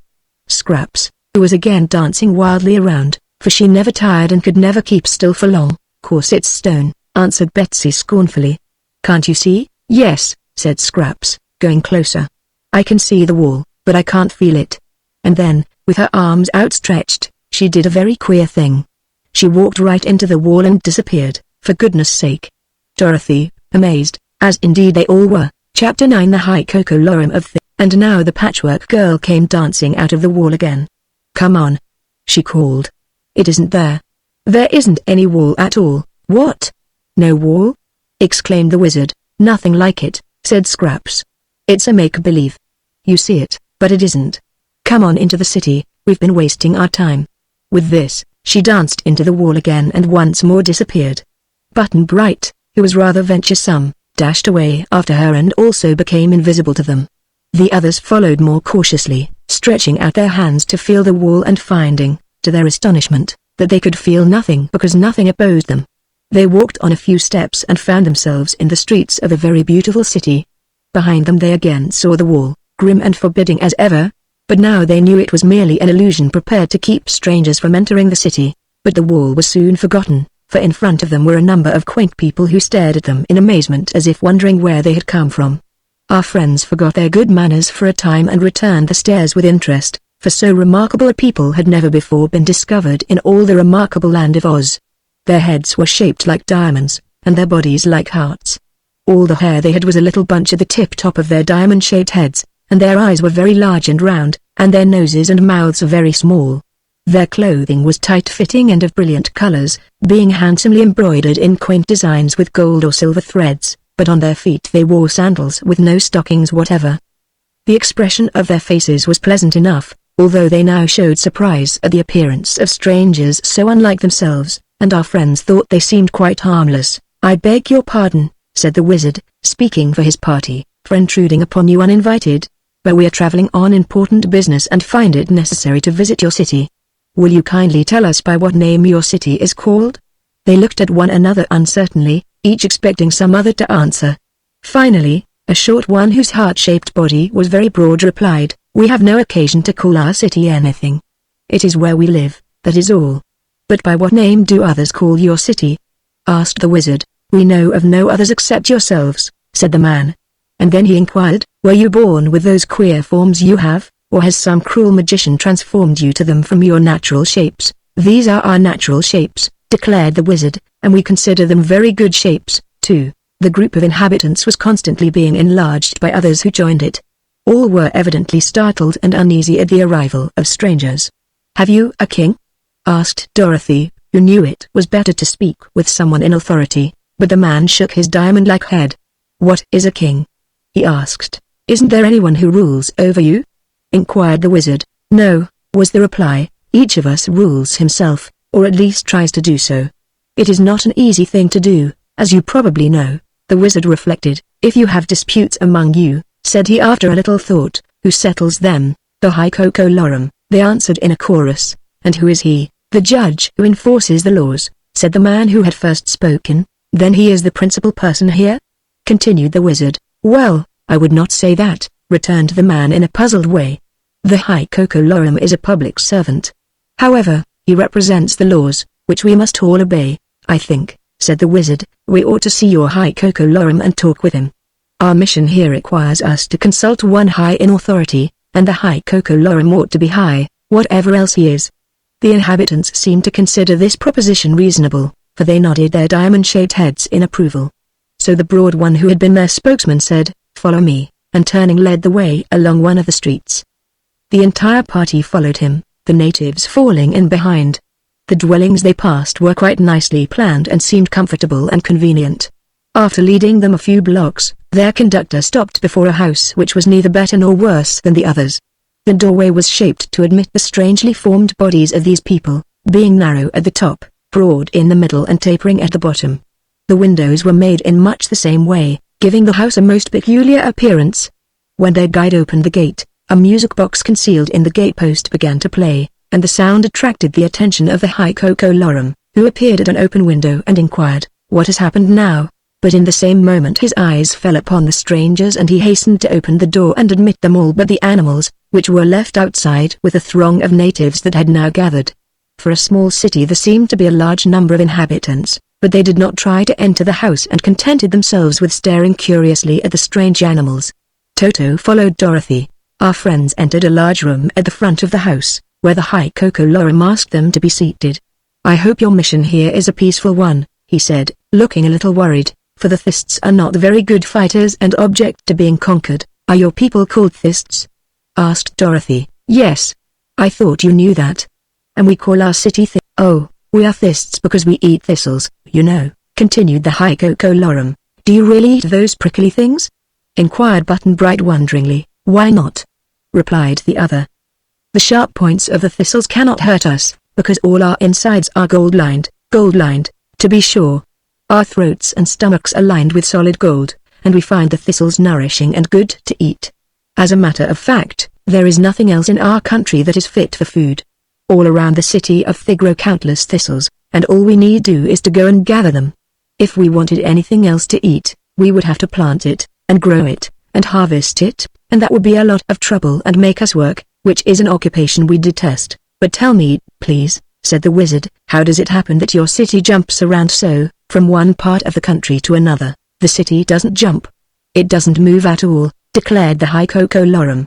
"However, I will admit that the land that surrounds it has a trick of turning this way or that, and so if one is standing upon the plain and facing north, he is likely to find himself suddenly facing west or east or south. But once you reach the thistle fields, you are on solid ground." "Ah, I begin to understand," said the wizard, nodding his head. "But I have another question to ask. How does it happen that the Thists have no king to rule over them?" "Hush!" whispered the High Coco Lorum, looking uneasily around to make sure they were not overheard. "In reality, I am the king, but the people don't know it. They think they rule themselves. But the fact is I have everything my own way. No one else knows anything about our laws, and so I make the laws to suit myself. If any oppose me or question my acts, I tell them it's the law and that settles it. If I called myself king, however, and wore a crown and lived in royal style, the people would not like me and might do me harm. As the High Coco Lorum of I am considered a very agreeable person." "It seems a very clever arrangement," said the wizard. "And now, as you are the principal person in I beg you to tell us if the Royal Ozma is a captive in your city." "No," answered the diamond-headed man. "We have no captives. No strangers but yourselves are here, and we have never before heard of the Royal Ozma. She rules over all of us," said Dorothy, "and so she rules your city and you, because you are in the Winky Country, which is a part of the Land of Oz." "It may be," returned the High Coco Lorum, "for we do not study geography and have never inquired whether we live in the Land of Oz or not. And any ruler who rules us from a distance and unknown to us is welcome to the job." "But what has happened to your Royal Ozma?" "Someone has stolen her," said the wizard. "Do you happen to have any talented magician among your people, one who is especially clever, you know?" "No, none especially clever. We do some magic, of course, but it is all of the ordinary kind. I do not think any of us has yet aspired to stealing rulers, either by magic or otherwise." "Then we've come a long way for nothing," exclaimed Trot regretfully. "But we are going farther than this," asserted the Patchwork Girl, bending her stuffed body backward until her yarn hair touched the floor and then walking around on her hands with her feet in the air. The High Coco Lorum watched Scraps admiringly. "You may go farther on, of course," said he, "but I advise you not to. The Herkus live back of us, beyond the thistles and the twisting lands, and they are not very nice people to meet, I assure you." "Are they giants?" asked Betsy. "They are worse than that," was the reply. "They have giants for their slaves and they are so much stronger than giants that the poor slaves dare not treble for fear of being torn to pieces." "How do you know?" asked Scraps. "Everyone says so," answered the High Coco Lorum. "Have you seen the Herkus yourself?"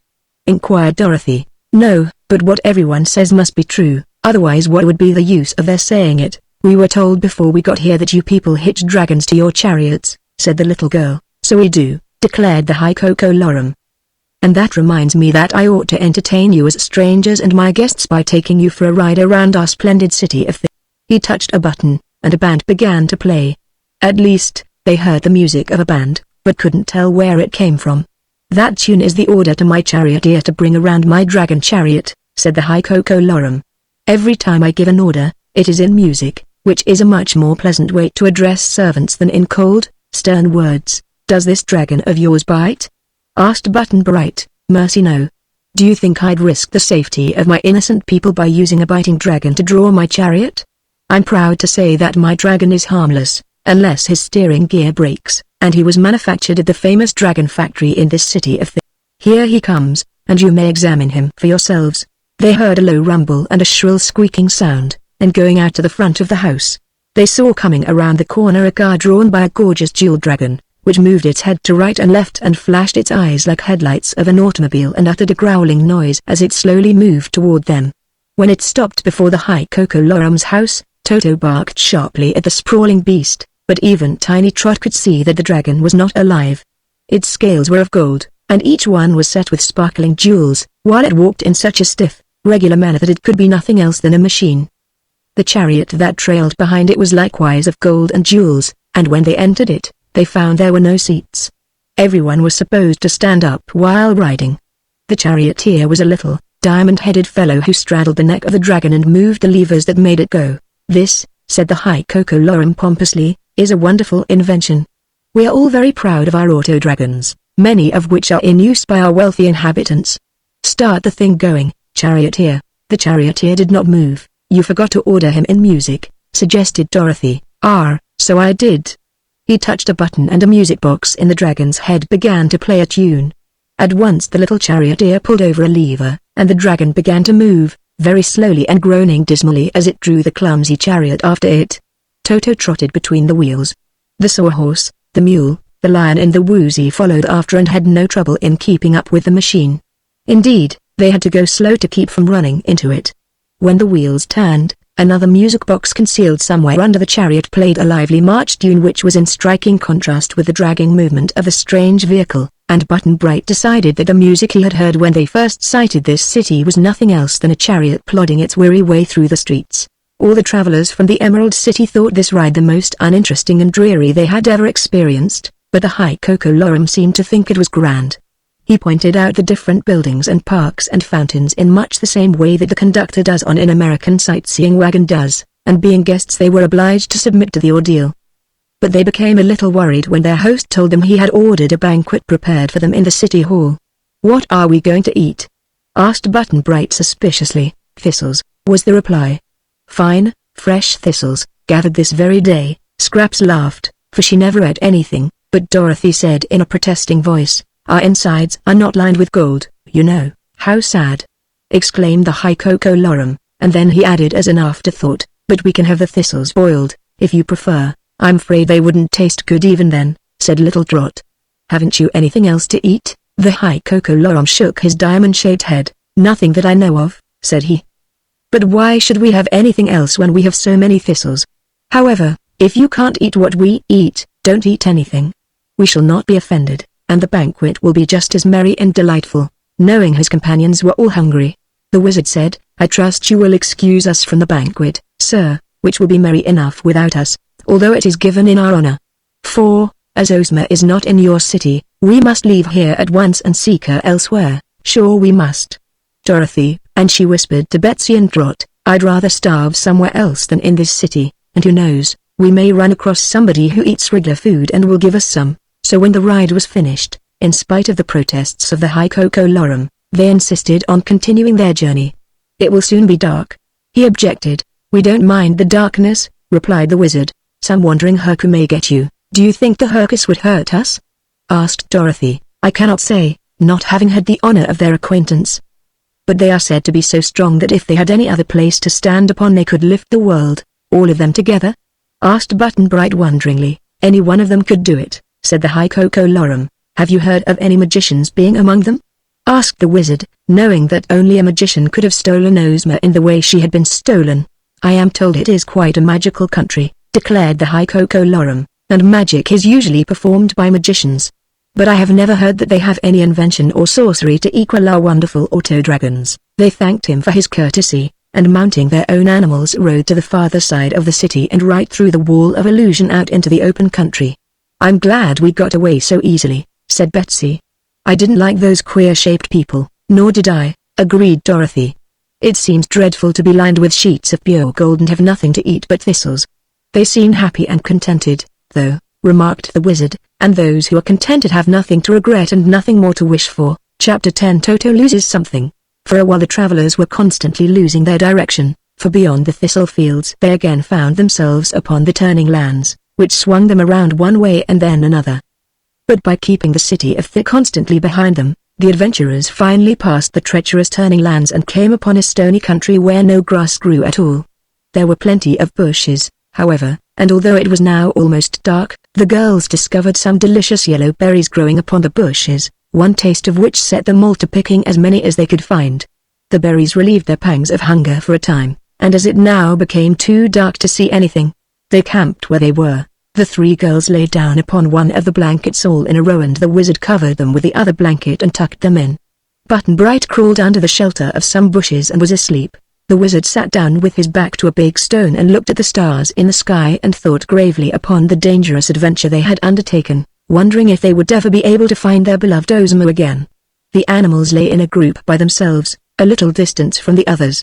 I've lost my growl, said Toto, who had been very silent and sober all that day. What do you suppose has become of it? If you had asked me to keep track of your growl, I might be able to tell you, remarked the lion sleepily.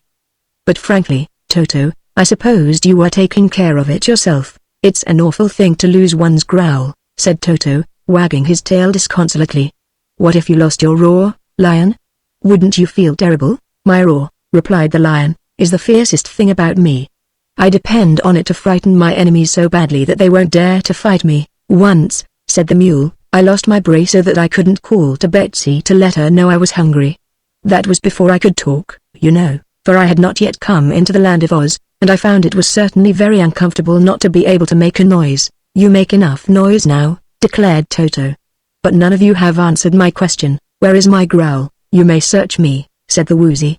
I don't care for such things, myself. You snore terribly, asserted Toto. It may be, said the woozy. What wonders when asleep one is not accountable for. I wish you would wake me up sometime when I'm snoring and let me hear the sound. Then I can judge whether it is terrible or delightful. It isn't pleasant, I assure you, said the lion, yawning. To me it seems wholly unnecessary, declared Hank the mule. You ought to break yourself of the habit, said the sawhorse. You never hear me snore, because I never sleep.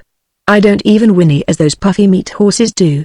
I wish that whoever stole Toto's growl had taken the mule's bray and the lion's roar and the woozy's snore at the same time. Do you think, then, that my growl was stolen? You have never lost it before, have you? Inquired the sawhorse. Only once, when I had a sore throat from barking too long at the moon. Is your throat sore now? Asked the woozy. No, replied the dog. I can't understand, said Hank, why dogs bark at the moon. They can't scare the moon, and the moon doesn't pay any attention to the bark. So why do dogs do it? Were you ever a dog? Asked Toto. No indeed, replied Hank. I am thankful to say I was created a mule, the most beautiful of all beasts, and have always remained one. The woozy sat upon his square haunches to examine Hank with care. Beauty, he said, must be a matter of taste. I don't say your judgment is bad, friend Hank, or that you are so vulgar as to be conceited. But if you admire big, waggy ears and a tail like a paintbrush and hoofs big enough for an elephant and a long neck and a body so skinny that one can count the ribs with one eye shut, if that's your idea of beauty, Hank, then either you or I must be much mistaken. You're full of edges, sneered the mule. If I were square as you are, I suppose you'd think me lovely, outwardly, dear Hank. I would, replied the woozy. But to be really lovely, one must be beautiful without and within. The mule couldn't deny this statement, so he gave a disgusted grunt and rolled over so that his back was toward the woozy. But the lion, regarding the two calmly with his great, yellow eyes, said to the dog, My dear Toto, our friends have taught us a lesson in humility. If the woozy and the mule are indeed beautiful creatures as they seem to think, you and I must be decidedly ugly. Not to ourselves, protested Toto, who was a shrewd little dog. You and I, Lion, are fine specimens of our own races. I am a fine dog, and you're a fine lion. Only in point of comparison, one with another, can we be properly judged, so I will leave it to the poor old sawhorse to decide which is the most beautiful animal among us all. The sawhorse is wood, so he won't be prejudiced and will speak the truth. I surely will, responded the sawhorse, wagging his ears, which were chips set in his wooden head. Are you all agreed to accept my judgment? We are, they declared, each one hopeful. Then, said the sawhorse, I must point out to you the fact that you are all meat creatures, who tire unless they sleep and starve unless they eat and suffer from thirst unless they drink. Such animals must be very imperfect, and imperfect creatures cannot be beautiful. Now, I'm made of wood. You surely have a wooden head, said the mule. Yes, and a wooden body and wooden legs, which are as swift as the wind and as tireless. I've heard Dorothy say that handsome is as handsome does, and I surely perform my duties in a handsome manner. Therefore, if you wish my honest judgment, I will confess that among us all I am the most beautiful. The mule snorted, and the woozy laughed. Toto had lost his growl and could only look scornfully at the sawhorse, who stood in his place unmoved. But the lion stretched himself and yawned, saying quietly, were we all like the sawhorse, we would all be sawhorses, which would be too many of the kind. Were we all like Hank, we would be a herd of mules. If like Toto, we would be a pack of dogs. Should we all become the shape of the woozy, he would no longer be remarkable for his unusual appearance. Finally, were you all like me, I would consider you so common that I could not care to associate with you. To be individual, my friends, to be different from others, is the only way to become distinguished from the common herd. Let us be glad, therefore, that we differ from one another in form and in disposition. Variety is the spice of life, and we are various enough to enjoy one another's society, so let us be content. There is some truth in that speech, remarked Toto reflectively. But how about my lost growl? The growl is of importance only to you, responded the lion, so it is your business to worry over the loss, not ours. If you love us, do not afflict your burdens on us, be unhappy all by yourself. If the same person stole my growl who stole Ozma, said the little dog, I hope we shall find him very soon and punish him as he deserves. He must be the most cruel person in all the world, for to prevent a dog from growling when it is his nature to growl is just as wicked, in my opinion, as stealing all the magic in Oz. Chapter 11 Button-Bright loses himself. The Patchwork Girl, who never slept and who could see very well in the dark, had wandered among the rocks and bushes all night long, with the result that she was able to tell some good news the next morning. Over the crest of the hill before us, she said, is a big grove of trees of many kinds on which all sorts of fruits grow. If you will go there, you will find a nice breakfast awaiting you. This made them eager to start, so as soon as the blankets were folded and strapped to the back of the sawhorse, they all took their places on the animals and set out for the big grove Scraps had told them of. As soon as they got over the brow of the hill, they discovered it to be a really immense orchard, extending for miles to the right and left of them. As their way led straight through the trees, they hurried forward as fast as possible. The first trees they came to bore quinces, which they did not like. Then there were rows of citron trees and then crab apples and afterward limes and lemons. But beyond these they found a grove of big, golden oranges, juicy and sweet, and the fruit hung low on the branches so they could pluck it easily. They helped themselves freely and all ate oranges as they continued on their way. Then, a little further along, they came to some trees bearing fine, red apples, which they also feasted on, and the wizard stopped here long enough to tie a lot of the apples in one end of a blanket. We do not know what will happen to us after we leave this delightful orchard, he said, so I think it wise to carry a supply of apples with us. We can't starve as long as we have apples, you know. Scraps wasn't riding the woozy just now. She loved to climb the trees and swing herself by the branches from one tree to another. Some of the choicest fruit was gathered by the Patchwork Girl from the very highest limbs and tossed down to the others. Suddenly, Trot asked, "Where's Button-Bright?" And when the others looked for him, they found the boy had disappeared. "Dear me!" cried Dorothy. "I guess he's lost again, and that will mean our waiting here until we can find him." "It's a good place to wait," suggested Betsy, who had found a plum tree and was eating some of its fruit. "How can you wait here and find Button-Bright at one and the same time?" inquired the Patchwork Girl, hanging by her toes on a limb just over the heads of the three mortal girls. "Perhaps he'll come back here," answered Dorothy. "If he tries that, he'll probably lose his way," said Trot. "I've known him to do that lots of times. It's losing his way that gets him lost," Very true, said the wizard. So all the rest of you must stay here while I go look for the boy. Won't you get lost, too? Asked Betsy. I hope not, my dear. Let me go, said Scraps, dropping lightly to the ground. I can't get lost, and I'm more likely to find Button-Bright than any of you. Without waiting for permission, she darted away through the trees and soon disappeared from their view. Dorothy, said Toto, squatting beside his little mistress, I've lost my growl. How did that happen? She asked. I don't know, replied Toto. Yesterday morning the woozy nearly stepped on me, and I tried to growl at him and found I couldn't growl a bit. Can you bark? Inquired Dorothy. Oh, yes indeed, then never mind the growl, said she. But what will I do when I get home to the glass cat and the pink kitten? Asked the little dog in an anxious tone. They won't mind if you can't growl at them, I'm sure, said Dorothy.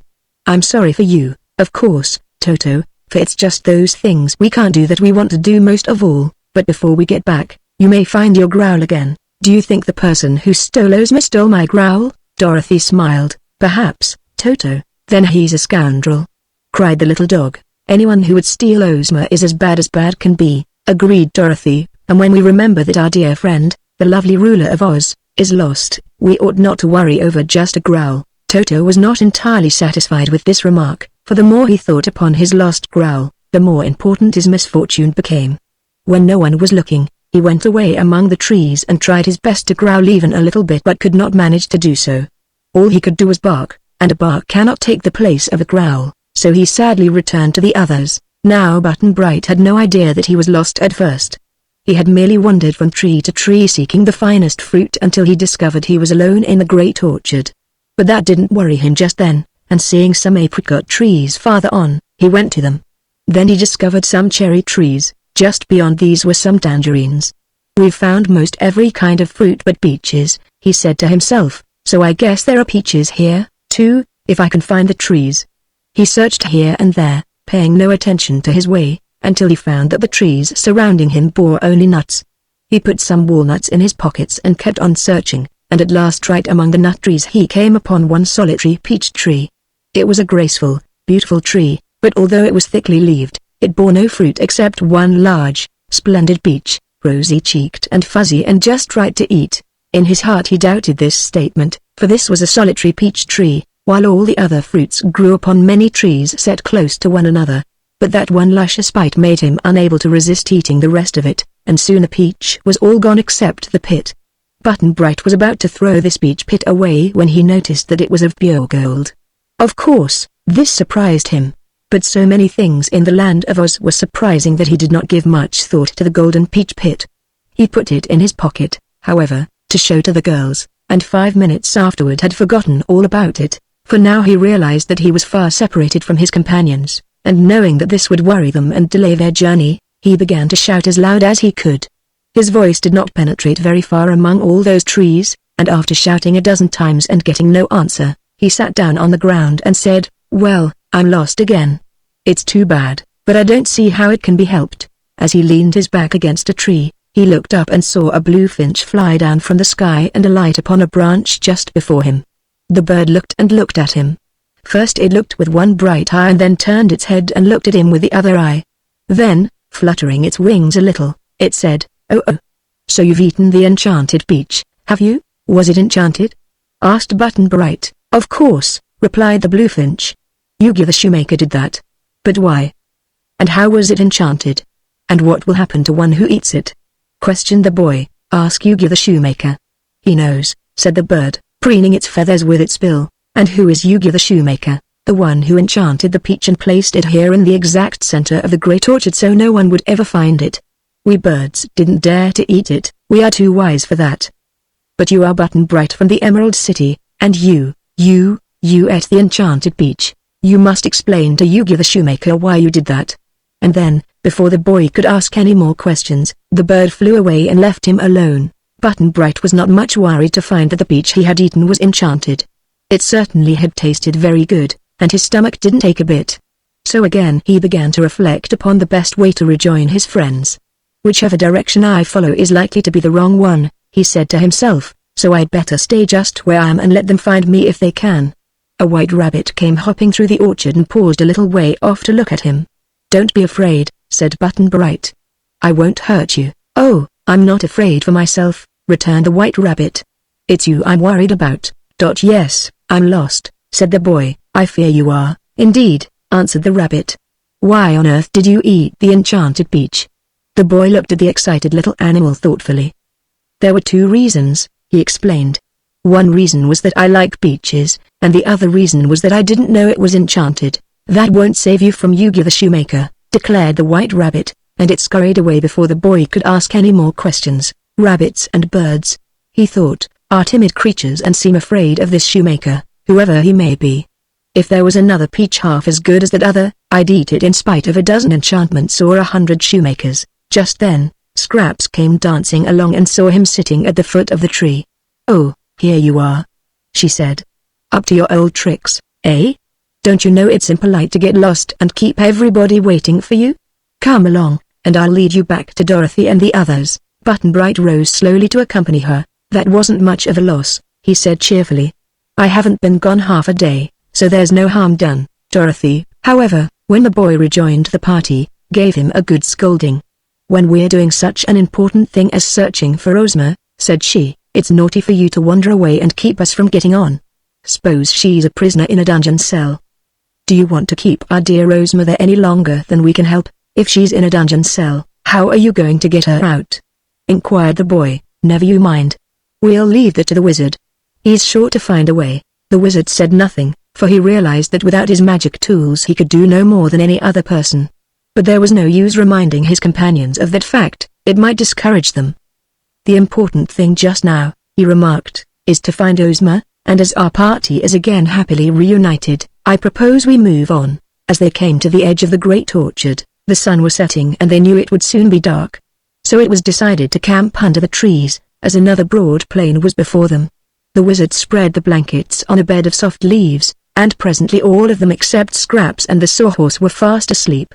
Toto snuggled close to his friend the lion, and the Woozy snored so loudly that the Patchwork Girl covered his square head with her apron to deaden the sound. Chapter 12 Tsar over of Herku. Trot wakened just as the sun rose, and slipping out of the blankets, went to the edge of the great orchard and looked across the plain. Something glittered in the far distance. "That looks like another city," she said half aloud. "And another city it is," declared Scraps, who had crept to Trot's side unheard, for her stuffed feet made no sound. "The Sawhorse and I made a journey in the dark while you were all asleep, and we found over there a bigger city than There's a wall around it, too, but it has gates and plenty of pathways." "Did you get in?" asked Trot. "No, for the gates were locked and the wall was a real wall. So we came back here again.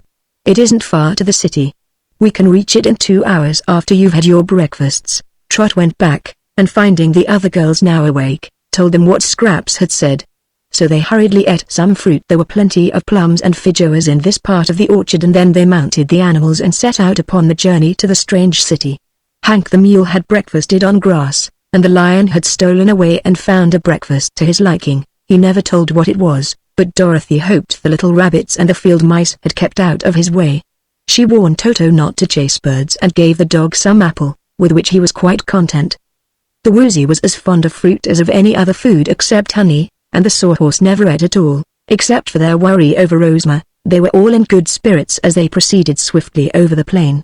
Toto still worried over his lost growl, but like a wise little dog kept his worry to himself. Before long, the city grew nearer and they could examine it with interest. In outward appearance the place was more imposing than and it was a square city, with a square, 4-sided wall around it, and on each side was a square gate of burnished copper.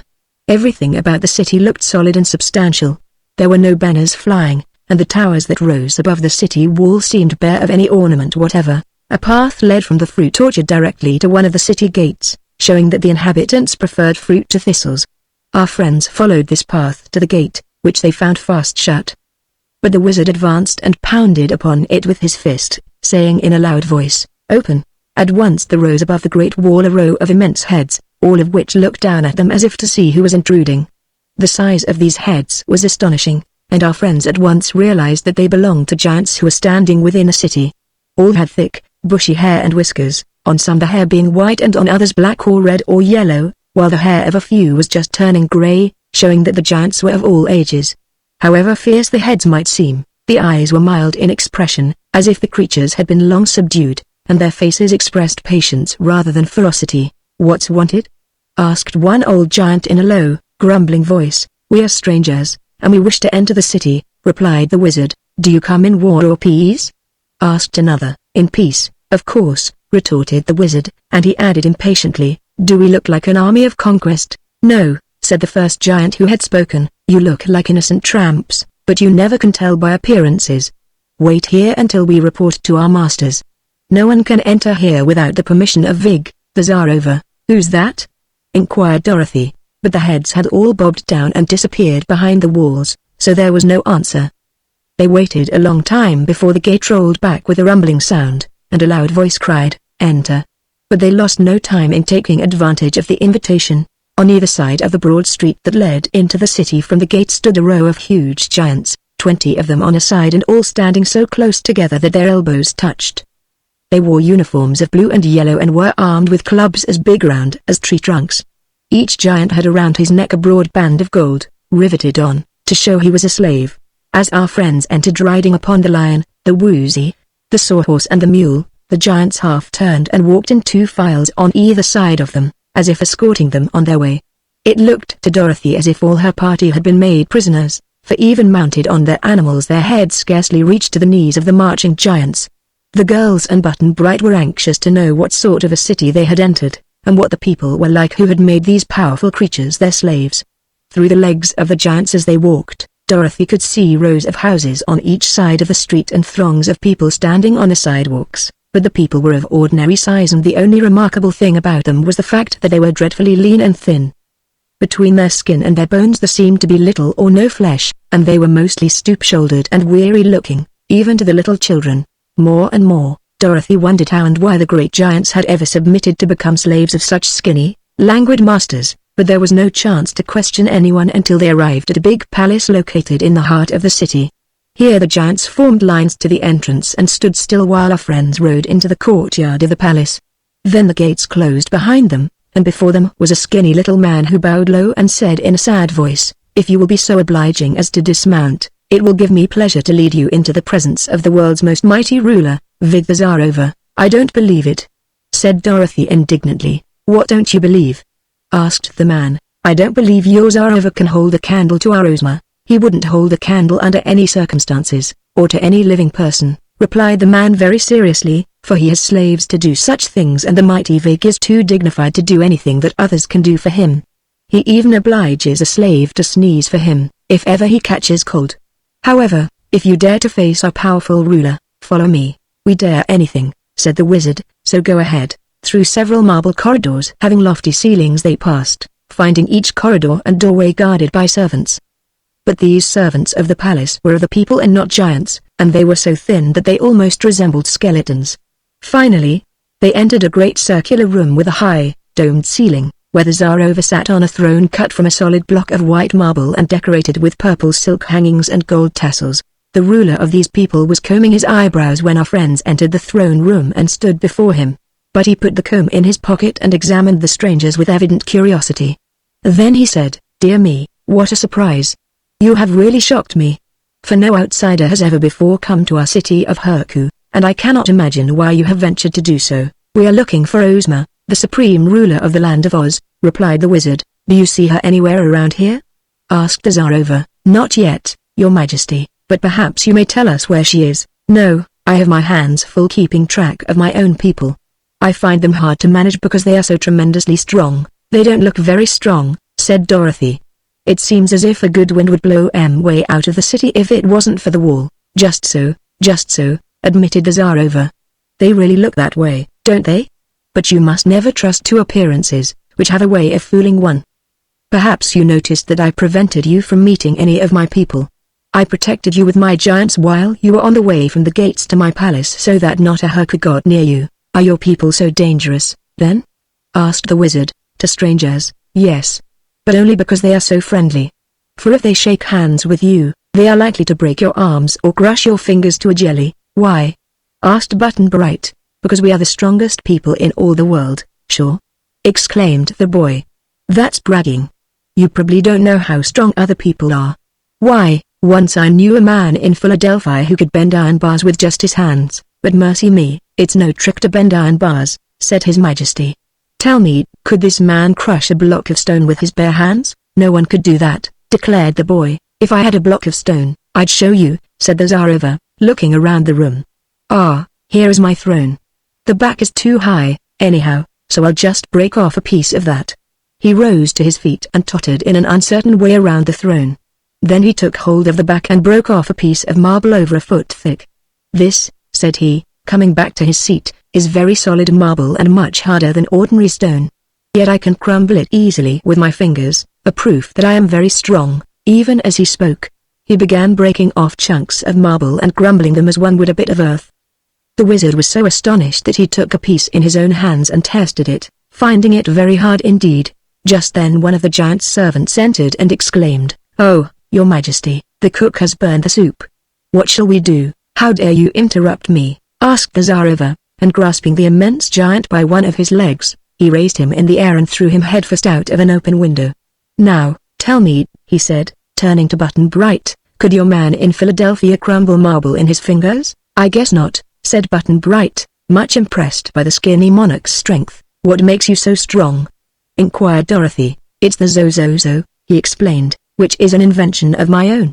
I and all my people eat Zozozo, and it gives us tremendous strength.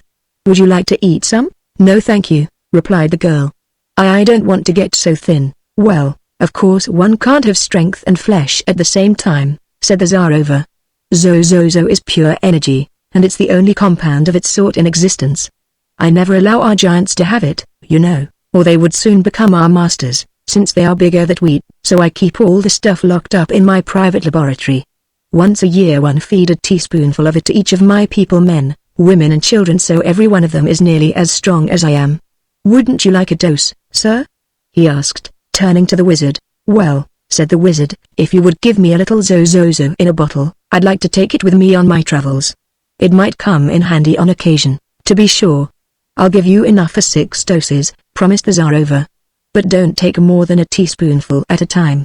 Once Yugi the shoemaker took 2 teaspoonsful, and it made him so strong that when he leaned against the city wall, he pushed it over, and we had to build it up again. "Who is Yugi the shoemaker?" Button Bright curiously, for he now remembered that the bird and the rabbit had claimed Yugi the shoemaker had enchanted the peach he had eaten. "Why, Yugi is a great magician who used to live here." "But he's gone away now," replied the Tsareva. "Where has he gone?" asked the wizard quickly. "I am told he lives in a wickerwork castle in the mountains to the west of here. You see, Yugi became such a powerful magician that he didn't care to live in our city any longer for fear we would discover some of his secrets. So he went to the mountains and built him a splendid wicker castle which is so strong that even I and my people could not batter it down. And there he lives all by himself." "This is good news," declared the wizard, "for I think this is just the magician we are searching for." "But why is he called Yugi the shoemaker?" "Once he was a very common citizen here and made shoes for a living," replied the monarch of Herku. "But he was descended from the greatest wizard and sorcerer who ever lived in this or in any other country, and one day Yugi the shoemaker discovered all the magical books and recipes of his famous great-grandfather, which had been hidden away in the attic of his house. So he began to study the papers and books and to practice magic, and in time he became so skillful that, as I said, he scorned our city and built a solitary castle for himself." "Do you think," asked Dorothy anxiously, "that Yugi the shoemaker would be wicked enough to steal our Ozma of Oz, and the magic picture?" asked Trot. "And the great book of records of Glinda the Good?" asked Betsy. "And my own magic tools?" asked the wizard. Replied the Tsareva. "I won't say that Yugi is wicked, exactly, but he is very ambitious to become the most powerful magician in the world, and so I suppose he would not be too proud to steal any magic things that belong to anybody else if he could manage to do so." "But how about Ozma? Why would he wish to steal her?" questioned Dorothy. "Don't ask me, my dear. Yugi doesn't tell me why he does things, I assure you." "Then we must go and ask him ourselves," declared the little girl. "I wouldn't do that if I were you," advised the Tsareva, looking first at the 3 girls and then at the boy and the little wizard and finally at the stuffed patchwork girl. "If Yugi has really stolen your Ozma, he will probably keep her a prisoner, in spite of all your threats or entreaties. And with all his magical knowledge he would be a dangerous person to attack. Therefore, if you are wise, you will go home again and find a new ruler for the Emerald City and the Land of Oz." "But perhaps it isn't Yugi the shoemaker who has stolen your Ozma," The only way to settle that question, replied the wizard, is to go to Yugu's castle and see if Ozma is there. If she is, we will report the matter to the great sorceress Glinda the Good, and I'm pretty sure she will find a way to rescue our darling ruler from the shoemaker. Well, do as you please, said the Tsareva, but if you are all transformed into hummingbirds or caterpillars, don't blame me for not warning you. They stayed the rest of that day in the city of Herku and were fed at the royal table of the Tsareva and given sleeping rooms in his palace. The strong monarch treated them very nicely and gave the wizard a little golden vial of Zozozo to use if ever he or any of his. Even at the last, the Tsareva tried to persuade them not to go near Yugi the shoemaker, but they were resolved on the venture, and the next morning bade the friendly monarch a cordial goodbye and, mounting upon their animals, left the Herkus and the city of Herku and headed for the mountains that lay to the west. Chapter 13 Truth Bond. It seems a long time since we have heard anything of the Frogman and Cake the Cookie Cook, who had left the Yip country in search of the diamond-studded dishpan which had been mysteriously stolen the same night that Ozma had disappeared from the Emerald City. But you must remember that while the Frogman and the Cookie Cook were preparing to descend from their mountaintop, and even while on their way to the farmhouse of William the Winky, Dorothy and the Wizard and their friends were encountering the adventures we have just related. So it was that on the very morning when the travelers from the Emerald City bade farewell to the Tsareva of the city of Herku, Cake and the Frogman awoke in a grove in which they had passed the night sleeping on beds of leaves. There were plenty of farmhouses in the neighborhood, but no one seemed to welcome the puffy, haughty Frogman or the little dried-up Cookie Cook, and so they slept comfortably enough underneath the trees of the grove. The Frogman wakened first on this morning, and after going to the tree where Cake slept and finding her still wrapped in slumber, he decided to take a little walk and seek some breakfast. Coming to the edge of the grove, he observed half a mile away a pretty yellow house that was surrounded by a yellow picket fence, so he walked toward this house and on entering the yard found a Winky woman picking up sticks with which to build a fire to cook her morning meal. For goodness sake! She exclaimed on seeing the Frogman. What are you doing out of your frog pond? I am traveling in search of a jeweled gold dishpan, my good woman, he replied with an air of great dignity. You won't find it here, then, said she. Our dishpans are tin, and they're good enough for anybody. So go back to your pond and leave me alone. She spoke rather crossly and with a lack of respect that greatly annoyed the Frogman. Allow me to tell you, Madame, said he, that although I am a frog, I'm the greatest and wisest frog in all the world. I may add that I possess much more wisdom than any Winky man or woman in this land. Wherever I go, people fall on their knees before me and render homage to the great Frogman. No one else knows so much as I. No one else is so grand, so magnificent. If you know so much, she retorted, why don't you know where your dishpan is instead of chasing around the country after it? Presently, he answered, I'm going where it is, but just now I am traveling and have had no breakfast. Therefore I honor you by asking you for something to eat. Oh, the great Frogman is hungry as any tramp, is he? Then pick up these sticks and help me to build the fire, said the woman contemptuously. Me? The great Frogman pick up sticks? He exclaimed in horror. In the Yip country where I am more honored and powerful than any king could be, people weep with joy when I ask them to feed me. Then that's the place to go for your breakfast, declared the woman. I fear you do not realize my importance, urged the Frogman. Exceeding wisdom renders me superior to menial duties. It's a great wonder to me, remarked the woman, carrying her sticks to the house, that your wisdom doesn't inform you that you'll get no breakfast here. And she went in and slammed the door behind her. The Frogman felt he had been insulted, so he gave a loud croak of indignation and turned away. After going a short distance, he came upon a faint path which led across a meadow in the direction of a grove of pretty trees, and thinking this circle of evergreens must surround a house where perhaps he would be kindly received, he decided to follow the path. And by he came to the trees, which were set close together, and pushing aside some branches he found no house inside the circle, but instead a very beautiful pond of clear water. Now the Frogman, although he was so big and well educated and now aped the ways and customs of human beings, was still a frog. As he gazed at this solitary, deserted pond, his love for water returned to him with irresistible force. If I cannot get a breakfast, I may at least have a fine swim, said he, and pushing his way between the trees, he reached the bank. There he took off his fine clothing, laying his shiny purple hat and his gold-headed cane beside it. A moment later, he sprang with one leap into the water and dived to the very bottom of the pond. The water was deliciously cool and grateful to his thick, rough skin, and the Frogman swam around the pond several times before he stopped to rest. Then he floated upon the surface and examined the pond with the bottom and sides were all lined with glossy tiles of a light pink color. Just one place in the bottom where the water bubbled up from a hidden spring had been left free. On the banks, the green grass grew to the edge of the pink tiling.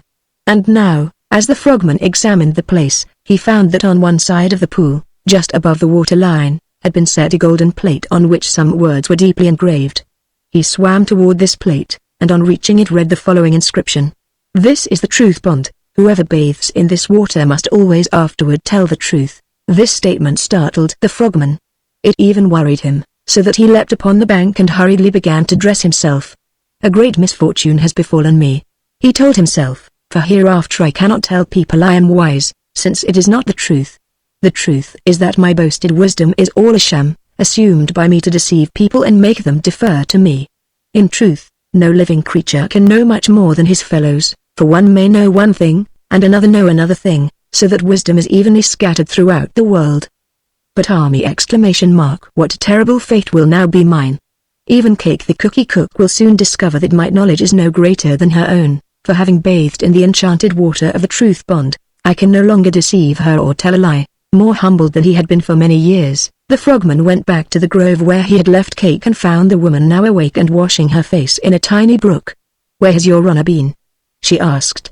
"To a farmhouse to ask for something to eat," said he, "but the woman refused me." "How dreadful!" she exclaimed. "But never mind, there are other houses where the people will be glad to feed the wisest creature in all the world." "Do you mean yourself?" he asked. "No, I mean you." The frogman felt strongly impelled to tell the truth, but struggled hard against it. His reason told him there was no use in letting Cake know he was not wise, for then she would lose much respect for him.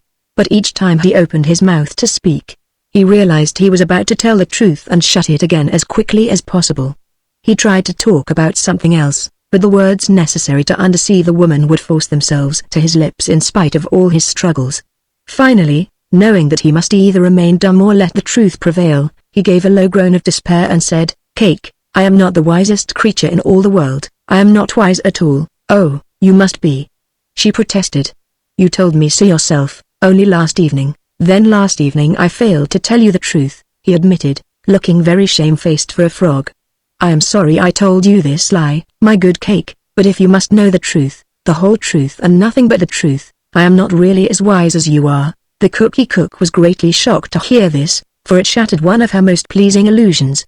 She looked at the gorgeously dressed frogman in amazement. "What has caused you to change your mind so suddenly?" she inquired. "I have bathed in the truth pond," he said, "and whoever bathes in that water is ever afterward obliged to tell the truth." "You were foolish to do that," declared the woman. "It is often very embarrassing to tell the truth." "I'm glad I didn't bathe in that dreadful water." The frogman looked at his companion thoughtfully. "Cake," said he, "I want you to go to the truth pond and take a bath in its water.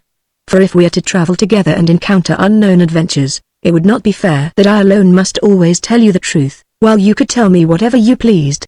If we both dip in the enchanted water, there will be no chance in the future of our deceiving one another." "No," she asserted, shaking her head positively, "I won't do it, Your Honor.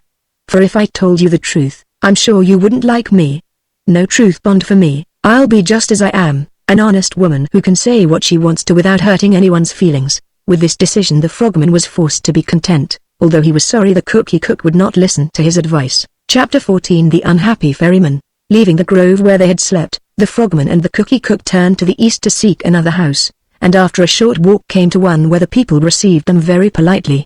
The children stared rather hard at the big, pompous frogman, but the woman of the house, when Cake asked for something to eat, at once brought them food and said they were welcome to it. "Few people in need of help pass this way," she remarked, "for the Winkies are all prosperous and love to stay in their own homes." "But perhaps you are not a Winkie," she added. "No," said Cake, "I am a Yip, and my home is on a high mountain at the southeast of your country." "And the frogman, is he also a Yip?" "I do not know what he is, other than a very remarkable and highly educated creature," replied the cookie cook. "But he has lived many years among the Yips, who have found him so wise and intelligent that they always go to him for advice." "May I ask why you have left your home and where you are going?" said the Winkie woman. Then Cake told her of the diamond-studded gold dishpan and how it had been mysteriously stolen from her house, after which she had discovered that she could no longer cook good cookies. So she had resolved to search until she found her dishpan again, because a cookie cook who cannot cook good cookies is not of much use. The frogman, who had wanted to see more of the world, had accompanied her to assist in the search. When the woman had listened to this story, she asked, "Then you have no idea as yet who has stolen your dishpan?" "I only know it must have been some mischievous fairy, or a magician, or some such powerful person, because none other could have climbed the steep mountain to the Yip country.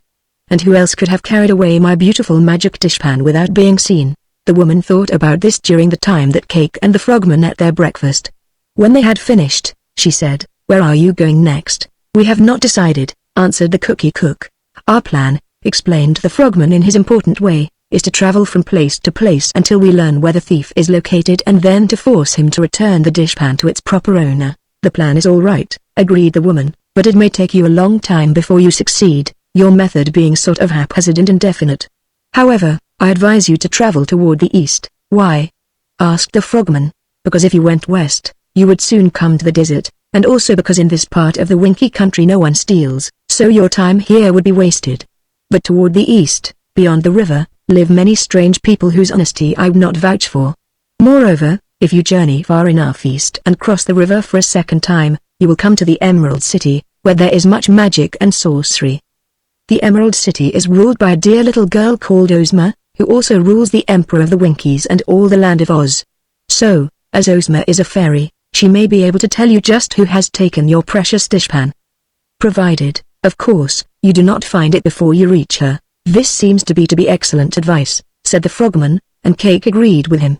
"The most sensible thing for you to do," continued the woman, "would be to return to your home and use another dishpan, learn to cook cookies as other people cook cookies, without the aid of magic. But if you cannot be happy without the magic dishpan you have lost, you are likely to learn more about it in the Emerald City than at any other place in Oz." They thanked the good woman, and on leaving her house faced the east and continued in that direction all the way. Toward evening they came to the west branch of the Winky River and there, on the riverbank, found a ferryman who lived all alone in a little yellow house. This ferryman was a Winky with a very small head and a very large body. He was sitting in his doorway as the travelers approached him and did not even turn his head to look at them. "Good evening," said the frogman. The ferryman made no reply. "We would like some supper and the privilege of sleeping in your house until morning," continued the frogman. "At daybreak, we would like some breakfast, and then we would like to have you row us across the river." The ferryman neither moved nor spoke. He sat in his doorway and looked straight ahead. "I think he must be deaf and dumb," Cake whispered to her companion. Then she stood directly in front of the ferryman, and putting her mouth close to his ear, she yelled as loudly as she could, "Good evening." The ferryman scowled. "Why do you yell at me, woman?" he asked. "Can you hear what I say?" asked in her ordinary tone of voice. "Of course," replied the man. "Then why didn't you answer the frogman?" "Because," said the ferryman, "I don't understand the frog language." "He speaks the same words that I do and in the same way," declared Cake. "Perhaps," replied the ferryman, "but to me his voice sounded like a frog's croak. I know that in the land of Oz animals can speak our language, and so can the birds and bugs and fishes, but in my ears, they sound merely like growls and chirps and croaks." "Why is that?" asked the cookie cook in surprise. "Once, many years ago, I cut the tail off a fox which had taunted me, and I stole some birds' eggs from a nest to make an omelette with, and also I pulled a fish from the river and left it lying on the bank to gasp for lack of water until it died. I don't know why I did those wicked things, but I did them. So the Emperor of the Winkies, who is the Tin Woodman and has a very tender tin heart, punished me by denying me any communication with beasts, birds or fishes. I cannot understand them when they speak to me, although I know that other people can do so, nor can the creatures understand a word I say to them. Every time I meet one of them, I am reminded of my former cruelty, and it makes me very unhappy." "Really," said Cake, "I'm sorry for you, although the Tin Woodman is not to blame for punishing you." "What is he mumbling about?" asked the frogman. "He is talking to me, but you don't understand him," she replied. And then she told him of the ferryman's punishment and afterward explained to the ferryman that they wanted to stay all night with him and be fed. He gave them some fruit and bread, which was the only sort of food he had, and he allowed Cake to sleep in a room of his cottage. But the frogman he refused to admit to his house, saying that the frog's presence made him miserable and unhappy. At no time would he directly at the frogman, or even toward him, fearing he would shed tears if he did so. So the big frog slept on the riverbank where he could hear little frogs croaking in the river all the night through. But that did not keep him awake, it merely soothed him to slumber, for he realized how much superior he was to them. Just as the sun was rising on a new day, the ferryman rowed the two travelers across the river, keeping his back to the frogman all the way, and then Cake thanked him and bade him goodbye, and the ferryman rowed home again. On this side of the river, there were no paths at all, so it was evident they had reached a part of the country little frequented by travelers. There was a marsh at the south of them, sand hills at the north, and a growth of scrubby underbrush leading toward a forest at the east. So the east was really the least difficult way to go, and that direction was the one they had determined to follow. Now the frogman, although he wore green patent leather shoes with ruby buttons, had very large and flat feet, and when he tramped through the scrub, his weight crushed down the underbrush and made a path for Cake to follow him. Therefore they soon reached the forest, where the tall trees were set far apart but were so leafy that they shaded all the spaces between them with their branches. "There are no bushes here," said Cake, much pleased, "so we can now travel faster and with more comfort." Chapter 15 The Big Lavender Bear. It was a pleasant place to wander, and the two travelers were proceeding at a brisk pace when suddenly a voice shouted, "Halt!" They looked around in surprise, seeing at first no one at all. Then from behind a tree there stepped a brown, fuzzy bear whose head came about as high as Cake's waist, and Cake was a small woman. The bear was chubby as well as fuzzy, his body was even puffy, while his legs and arms seemed jointed at the knees and elbows and fastened to his body by pins or rivets. His ears were round in shape and stuck out in a comical way, while his round, black eyes were bright and sparkling as beads. Over his shoulder the little brown bear bore a gun with a tin barrel. The barrel had a cork in the end of it, and a string was attached to the cork and to the handle of the gun. Both the frogman and Cake gazed hard at this curious bear, standing silent for some time. But finally the frogman recovered from his surprise and remarked, "It seems to me that you are stuffed with sawdust and ought not to be alive." "That's all you know about it," answered the little brown bear in a squeaky voice. "I am stuffed with a very good quality of curled hair, and my skin is the best plush that was ever made. As for my being alive, that is my own affair and cannot concern you at all, except that it gives me the privilege to say you are my prisoners." "Prisoners? Why do you speak such nonsense?" The frogman angrily. "Do you think we are afraid of a toy bear with a toy gun? You ought to be," was the confident reply, "for I am merely the sentry guarding the way to Bear Center, which is a city containing hundreds of my race, who are ruled by a very powerful sorcerer known as the Lavender Bear. He ought to be a purple color, you know, seeing he is a king, but he's only light lavender, which is, of course, second cousin to royal purple. So unless you come with me peaceably as my prisoners, I shall fire my gun and bring 100 bears of all sizes and colors to capture you." "Why do you wish to capture us?"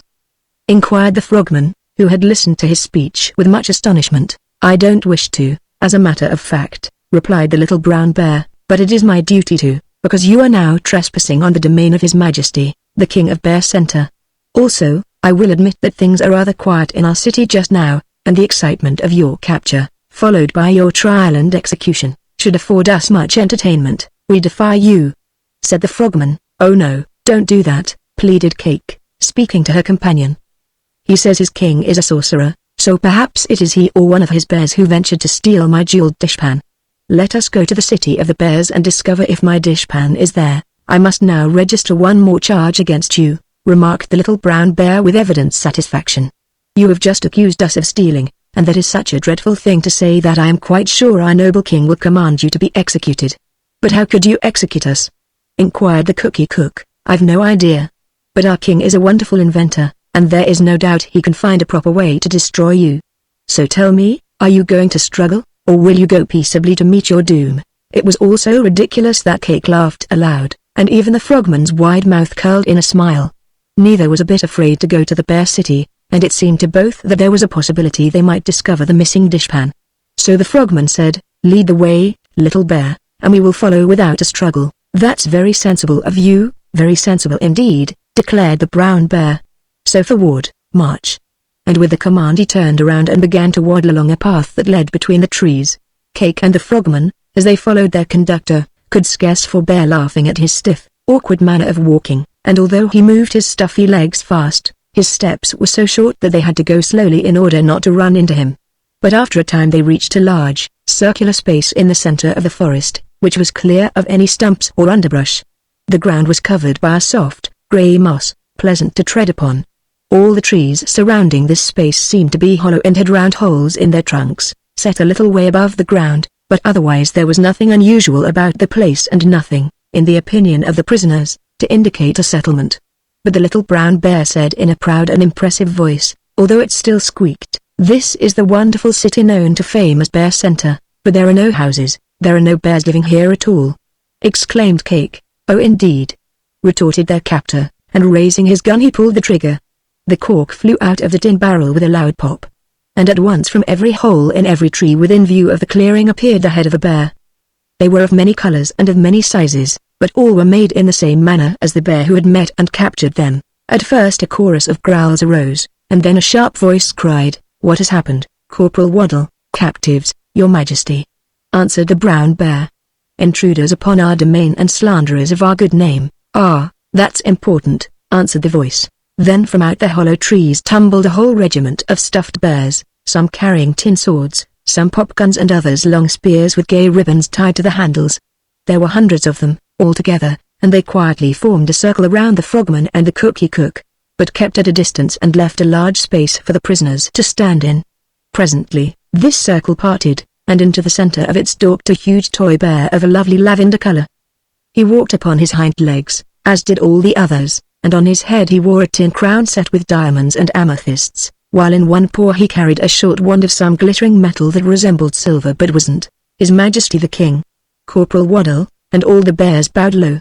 Some bowed so low that they lost their balance and toppled over, but they soon scrambled up again, and the Lavender King squatted on his haunches before the prisoners and gazed at them steadily with his bright, pink eyes. Chapter 16 The Little Pink Bear, One Person and One Freak, said the big lavender bear when he had carefully examined the strangers. "I am sorry to hear you call poor Cake the cookie cook a freak," remonstrated the frogman. "She is the person," asserted the king. "Unless I am mistaken, it is you who are the freak." The frogman was silent, for he could not truthfully deny it. "Why have you dared intrude in my forest?" demanded the bear king. "We didn't know it was your forest," said Cake, "and we are on our way to the far east, where the Emerald City is." "Ah, it's a long way from here to the Emerald City," remarked the king. "It is so far away, indeed, that no bear among us has even been there. But what errand requires you to travel such a distance?" "Someone has stolen my diamond-studded gold dishpan," explained Cake, "and as I cannot be happy without it, I have decided to search the world over until I find it again. The frogman, who is very learned and wonderfully wise, has come with me to give me his assistance." "Isn't it kind of him?" The king looked at the frogman. "What makes you so wonderfully wise?" he asked. "I'm not," was the candid reply. "The cookie cook and some others in the Yip country think because I am a big frog and talk and act like a man that I must be very wise. I have learned more than a frog usually knows, it is true, but I am not yet so wise as I hope to become at some future time." The king nodded, and when he did so, something squeaked in his chest. "Did your majesty speak?" asked Cake. "Not just then," answered the lavender bear, seeming to be somewhat embarrassed. "I am so built, you must know, that when anything pushes against my chest, as my chin accidentally did just then, I make that silly noise. In this city it isn't considered good manners to notice. But I like your frogman. He is honest and truthful, which is more than can be said of many others. As for your late lamented dishpan, I'll show it to you." With this he waved 3 times the metal wand which he held in his paw, and instantly there appeared upon the ground midway between the king and Cake a big, round pan made of beaten gold. Around the top edge was a row of small diamonds, around the center of the pan was another row of larger diamonds, and at the bottom was a row of exceedingly large and brilliant diamonds. In fact, they all sparkled magnificently, and the pan was so big and broad that it took a lot of diamonds to go around it 3 times. Cake stared so hard that her eyes seemed about to pop out of her head. "Oh, she exclaimed, drawing a deep breath of delight. "Is this your dishpan?" inquired the king. It is," cried the cookie cook, and rushing forward, she fell on her knees and threw her arms around the precious pan. But her arms came together without meeting any resistance at all. Cake tried to seize the edge, but found nothing to grasp. The pan was surely there, she thought, for she could see it plainly, but it was not solid, she could not feel it at all. With a moan of astonishment and despair, she raised her head to look at the Bear King, who was watching her actions curiously. Then she turned to the pan again, only to find it had completely disappeared. "Poor creature," murmured the king pityingly. "You must have thought, for the moment, that you had actually recovered your dishpan. But what you saw was merely the image of it, conjured up by means of my magic. It is a pretty dishpan, indeed, though rather big and awkward to handle. I hope you will someday find it." Cake was grievously disappointed. She began to cry, wiping her eyes on her apron. The king turned to the throng of toy bears surrounding him and asked, "Has any of you ever seen this golden dishpan before?" "No," they answered in a chorus. The king seemed to reflect. Presently he inquired, "Where is the little pink bear?" "At home, your majesty," was the reply. "Fetch him here," commanded the king. Several of the bears waddled over to one of the trees and pulled from its hollow a tiny pink bear, smaller than any of the others. A big, white bear carried the pink one in his arms and set it down beside the king, arranging the joints of its legs so that it would stand upright. This pink bear seemed lifeless until the king turned a crank which protruded from its side, when the little creature turned its head stiffly from side to side and said in a small, shrill voice, "Hurrah for the king of Bear Center." "Very good," said the big lavender bear. "He seems to be working very well today. Tell me, my pink Pinkerton, what has become of this lady's jeweled dishpan?" You, said the pink bear, and then stopped short. The king turned the crank again. "You the shoemaker is it?" said the pink bear. "Who is Yu the shoemaker?" demanded the king, again turning the crank. "A magician who lives on a mountain in a wickerwork castle," was the reply. "Where is the mountain?" was the next question. 19 miles and 3 furlongs from Bear Center to the northeast. "And is the dishpan still at the castle of Yu the shoemaker?" asked the king. "It is." The king turned to Cake. "You may rely on this information," said he. "The pink bear can tell us anything we wish to know, and his words are always words of truth." "Is he alive?" asked the frogman, much interested in the pink bear. "Something animates him when you turn his crank," replied the king. "I do not know if it is life or what it is or how it happens that the little pink bear can answer correctly every question put to him. We discovered his talent a long time ago, and whenever we wish to know anything, which is not very often, we ask the pink bear. There is no doubt whatever, madame, that Yu the magician has your dishpan, and if you dare to go to him, you may be able to recover it. But of that I am not certain." "Can't the pink bear tell?" asked Cake anxiously. "No, for that is in the future. He can tell anything that has happened, but nothing that is going to happen. Don't ask me why, for I don't know." "Well," said the cookie cook after a little thought, "I mean to go to this magician, anyhow, and tell him I want my dishpan. I wish I knew what Yu the shoemaker is like, then I'll show him to you," promised the king. "But do not be frightened. It won't be Yu, remember, but only his image." With this, he waved his metal wand, and in the circle suddenly appeared a thin little man, very old and skinny, who was seated on a wicker stool before a wicker table. On the table lay a great book with gold clasps. The book was open, and the man was reading in it. He wore great spectacles which were fastened before his eyes by means of a ribbon that passed around his head and was tied in a bow at the neck. His hair was very thin and white. His skin, which clung fast to his bones, was brown and seared with furrows. He had a big, fat nose and little eyes set close together. On no account was Yu the shoemaker a pleasant person to gaze at. As his image appeared before all were silent and intent until Corporal Waddle, the brown bear, became nervous and pulled the trigger of his gun. Instantly, the cork flew out of the tin barrel with a loud pop. That made them all jump. And at this sound, the image of the magician vanished. "So that's the thief, is it?" said Cake in an angry voice. "I should think he'd be ashamed of himself for stealing a poor woman's diamond dishpan. But I mean to face him in his wicker castle and force him to return my property to me," said the Bear King reflectively. He looked like a dangerous person. "I hope he won't be so unkind as to argue the matter with you." The frogman was much disturbed by the vision of Yu the shoemaker, and Cake's determination to go to the magician filled her companion with misgivings. But he would not break his pledged word to assist the cookie cook, and after breathing a deep sigh of resignation, he asked the king, "Will your majesty lend us this pink bear who answers questions that we may take him with us on our journey? He would be very useful to us, and we will promise to bring him safely back to you." The king did not reply at once. He seemed to be thinking. "Please let us take the pink bear," begged Cake. "I'm sure he would be a great help to us." "The pink bear," said the king, "is the best bit of magic I possess, and there is not another like him in the world. I do not care to let him out of my sight, nor do I wish to disappoint you, so I believe I will make the journey in your company and carry my pink bear with me. He can walk when you wind the other side of him, but so slowly and awkwardly that he would delay you. But if I go along, I can carry him in my arms, so I will join your party.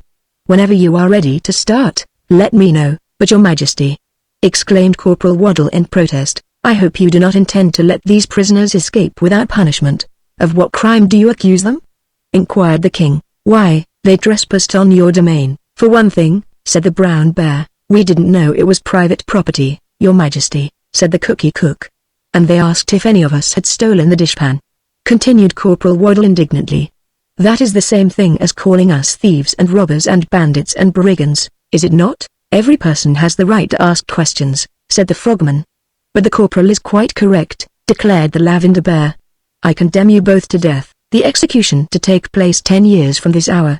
But we belong in the land of Oz, where no one ever dies, Cake reminded him. Very true, said the king. I condemn you to death merely as a matter of form. It sounds quite terrible, and in 10 years we shall have forgotten all about it. Are you ready to start for the wicker castle of Yu-Gi the shoemaker? Quite ready, your majesty. But who will rule in your place while you are gone?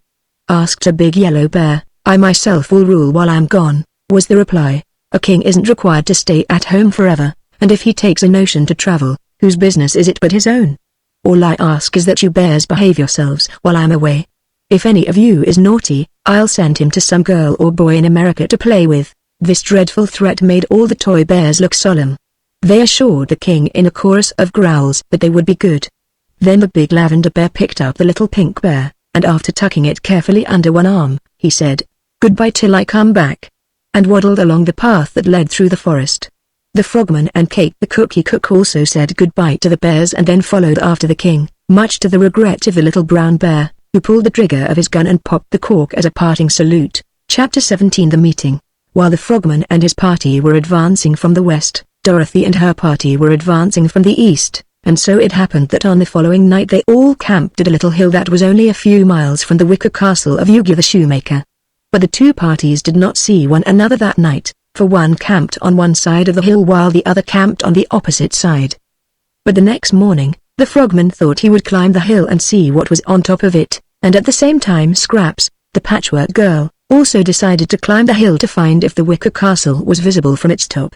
So she stuck her head over an edge just as the frogman's head appeared over another edge, and both, being surprised, kept still while they took a good look at one another. Scraps recovered from her astonishment first, and bounding upward, she turned a somersault and landed sitting down and facing the big frogman, who slowly advanced and sat opposite her.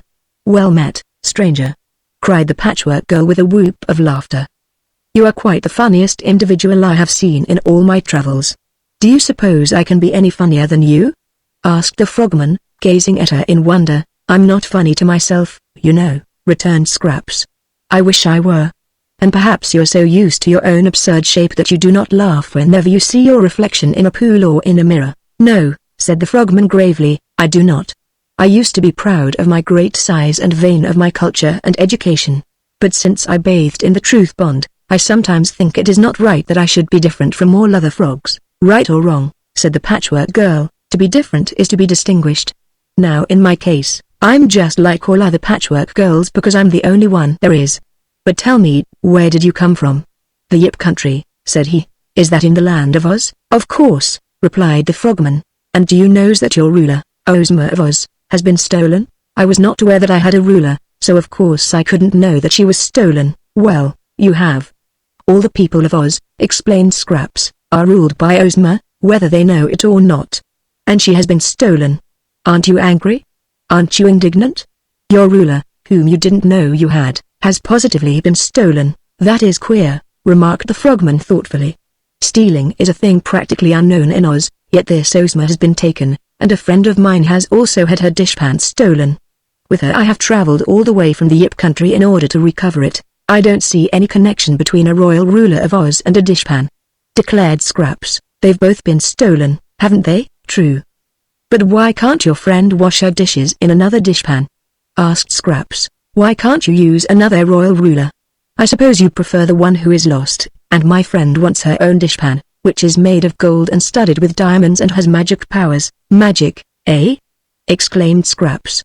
"There is a link that connects the two steals, anyhow, for it seems that all the magic in the land of Oz was stolen at the same time, whether it was in the Emerald City of Inklinder's castle or in the Yip country.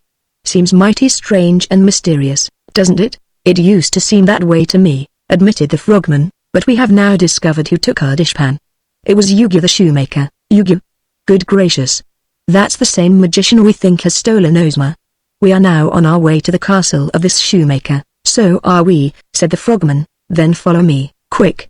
And let me introduce you to Dorothy and the other girls and to the Wizard of Oz and all the rest of us. She sprang up and seized his coat sleeve, dragging him off the hilltop and down the other side from that whence he had come. And at the foot of the hill, the frogman was astonished to find the three girls and the wizard and Button-Bright, who was surrounded by a wooden sawhorse, a lean mule, a square woozy, and a cowardly lion. A little black dog ran up and smelled at the frogman, but couldn't growl at him. I've discovered another party that has been robbed, shouted Scraps as she joined them. This is their leader, and they're all going to Yugi's castle to fight the wicked shoemaker. They regarded the frogman with much curiosity and interest, and finding all eyes fixed upon him, the newcomer arranged his necktie and smoothed his beautiful vest and swung his gold-headed cane like a regular dandy. The big spectacles over his eyes quite altered his frog-like countenance and gave him a learned and impressive look. Used as she was to seeing strange creatures in the land of Oz, Dorothy was amazed at discovering the frogman. So were all her companions. Toto wanted to growl at him, but couldn't, and he didn't dare bark. The sawhorse snorted rather contemptuously, but the lion whispered to the wooden steed, "Bear with the strange creature, my friend, and remember he is no more extraordinary than you are. Indeed, it is more natural for a frog to be big than for a sawhorse to be alive." On being questioned, the frogman told them the whole story of the loss of Cake's highly prized dishpan and their adventures in search of it. When he came to tell of the Lavender Bear King and of the little pink bear who could tell anything you wanted to know, his hearers became eager to see such interesting animals. "It will be best," said the wizard, "to unite our two parties and share our fortunes together, for we are all bound on the same errand, and as one band we may more easily defy this shoemaker magician than if separate. Let us be allies." "I will ask my friends about that," replied the frogman, and he climbed over the hill to find Cake and the toy bears. The Patchwork Girl accompanied him, and when they came upon the Cookie Cook and the Lavender Bear and the Pink Bear, it was hard to tell which of the lot was the most surprised. "Mercy me!" cried Cake, addressing the Patchwork Girl. "However did you come alive?" Scraps stared at the bears. "Mercy me!" she echoed. "You are stuffed, as I am, with cotton, and you appear to be living. That makes me feel ashamed, for I have prided myself on being the only live cotton-stuffed person in Oz." "Perhaps you are," returned the Lavender Bear, "for I am stuffed with extra-quality curled hair, and so is the little Pink Bear." "You have relieved my mind of a great anxiety," declared the Patchwork Girl, now speaking more cheerfully.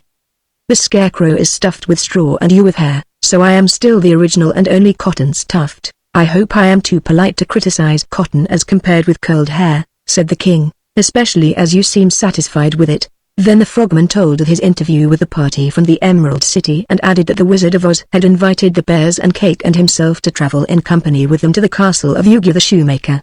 Cake was much pleased, but the Bear King looked solemn.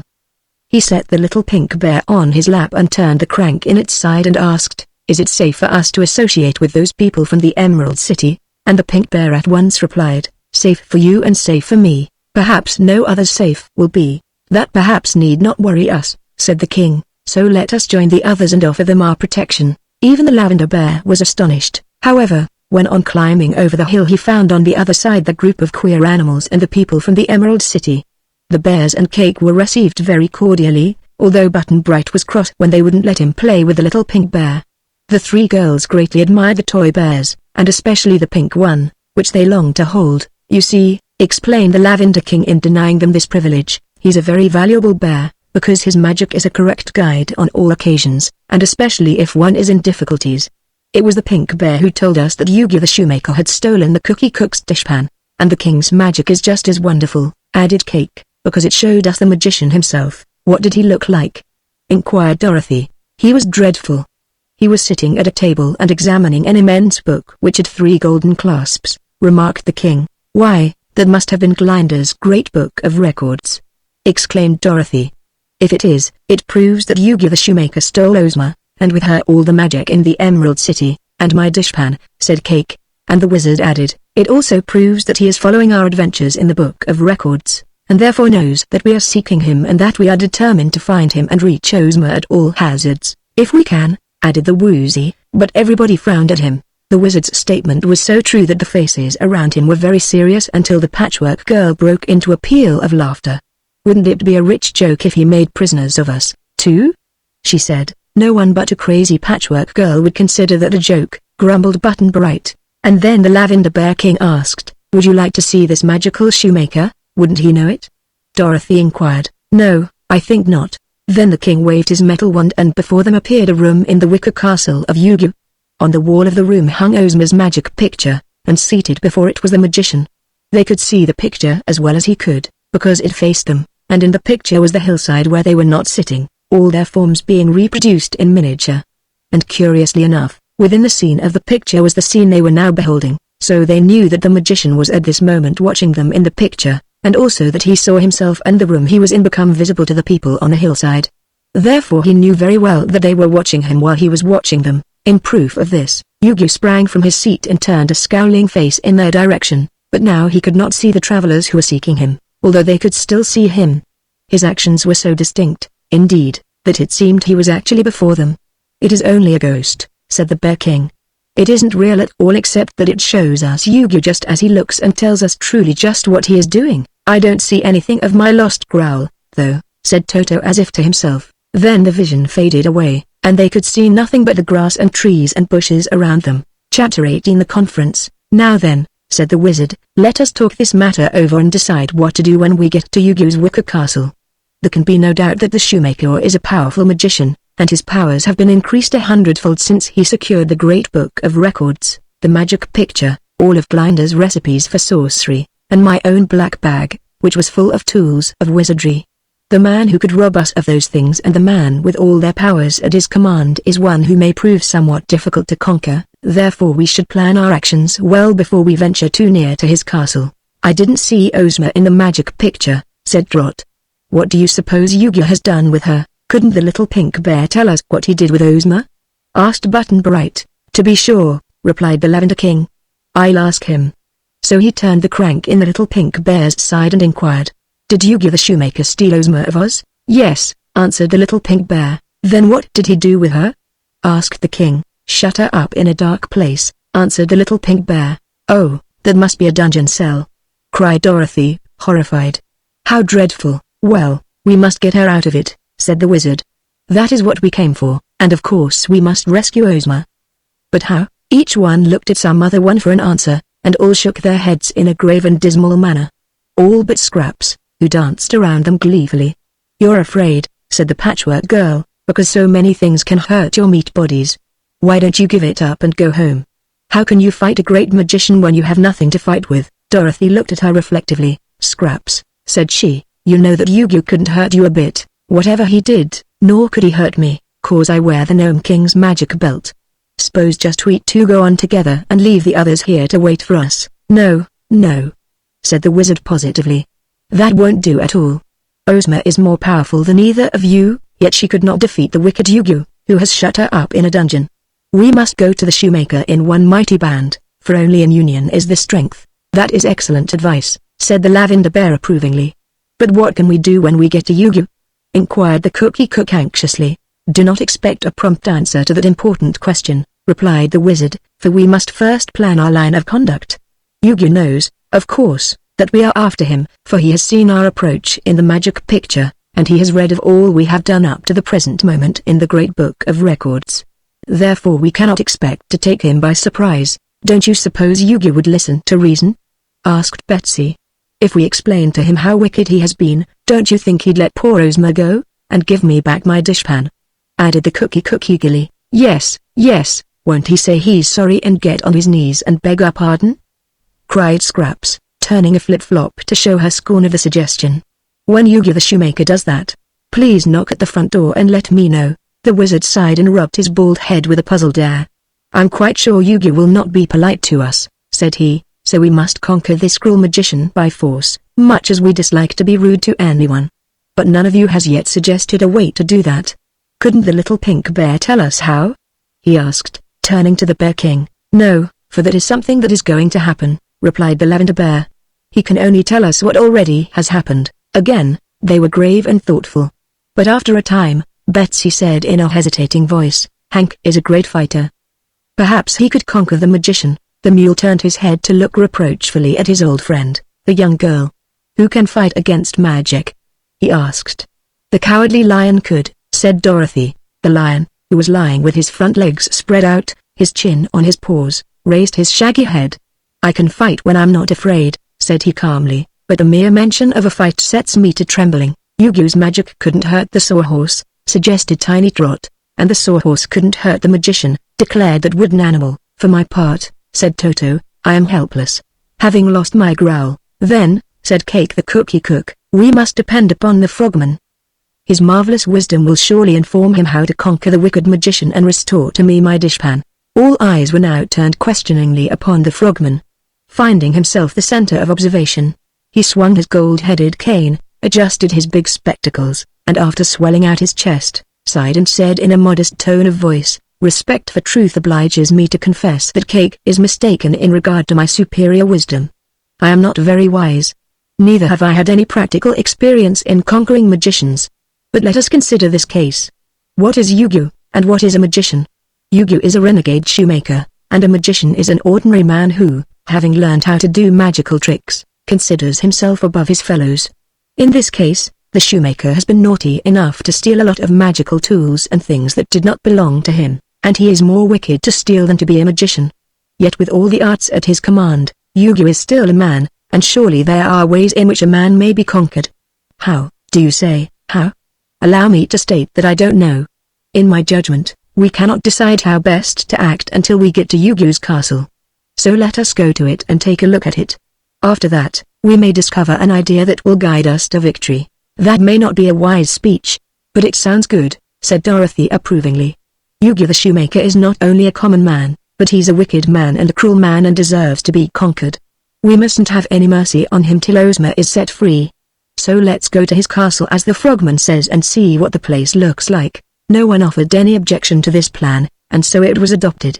They broke camp and were about to start on the journey to Yugyu's castle when they discovered that Button Bright was lost again. The girls and the wizard shouted his name, and the lion roared and the donkey brayed and the frogman croaked and the big lavender bear growled, to the envy of Toto, who couldn't growl but barked his loudest, yet none of them could make Button Bright hear. So after vainly searching for the boy a full hour, they formed a procession and proceeded in the direction of the wicker castle of Yugyu the shoemaker. "Button Bright's always getting lost," said Dorothy. "And if he wasn't always getting found again, I'd probably worry. He may have gone ahead of us, and he may have gone back, but wherever he is, we'll find him sometime and somewhere, I'm almost sure." Chapter 19 Yugyu the Shoemaker. A curious thing about Yugyu the Shoemaker was that he didn't suspect in the least that he was wicked. He wanted to be powerful and great, and he hoped to make himself master of all the land of Oz that he might compel everyone in that fairy country to obey him. His ambition blinded him to the rights of others, and he imagined anyone else would act just as he did if anyone else happened to be as clever as himself. When he inhabited his little shoemaking shop in the city of Herku, he had been discontented, for a shoemaker is not looked upon with high respect, and Yugyu knew that his ancestors had been famous magicians for many centuries past and therefore his family was above the ordinary. Even his father practiced magic when Yugyu was a boy, but his father had wandered away from Herku and had never come back again. So when Yugyu grew up, he was forced to make shoes for a living, knowing nothing of the magic of his forefathers. But one day, in searching through the attic of his house, he discovered all the books of magical recipes and many magical instruments which had formerly been in use in his family. From that day, he stopped making shoes and began to study magic. Finally, he aspired to become the greatest magician in Oz, and for days and weeks and months he thought on a plan to render all the other sorcerers and wizards, as well as those with fairy powers, helpless to oppose him. From the books of his ancestors, he learned the following facts. 1. That Ozma of Oz was the fairy ruler of the Emerald City and the land of Oz and that she could not be destroyed by any magic ever devised.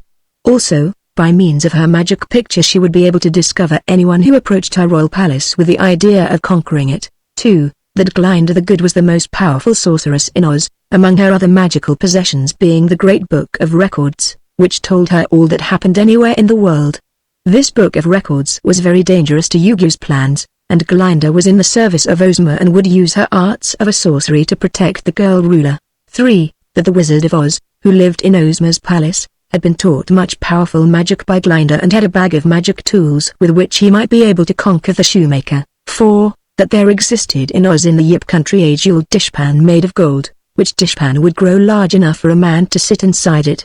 Then, when he grasped both the golden handles, the dishpan would transport him in an instant to any place he wished to go within the borders of the land of Oz. No one now living except Yugyu knew of the powers of the magic dishpan, So after long study, the shoemaker decided that if he could manage to secure Dishpan, he could by its means rob Ozma and Glinda and the Wizard of Oz of all their magic, thus becoming himself the most powerful person in all the land. His first act was to go away from the city of Herku and build for himself the wicker castle in the hills. Here he carried his books and instruments of magic, and here for a full year he diligently practiced all the magical arts learned from his ancestors. At the end of that time, he could do a good many wonderful things. Then, when all his preparations were made, he set out for the Yip country, and climbing the steep mountain at night he entered the house of Cake the cookie cook and stole her diamond-studded gold dishpan while all the Yips were asleep. Taking his prize outside, he set the pan upon the ground and uttered the required magic word.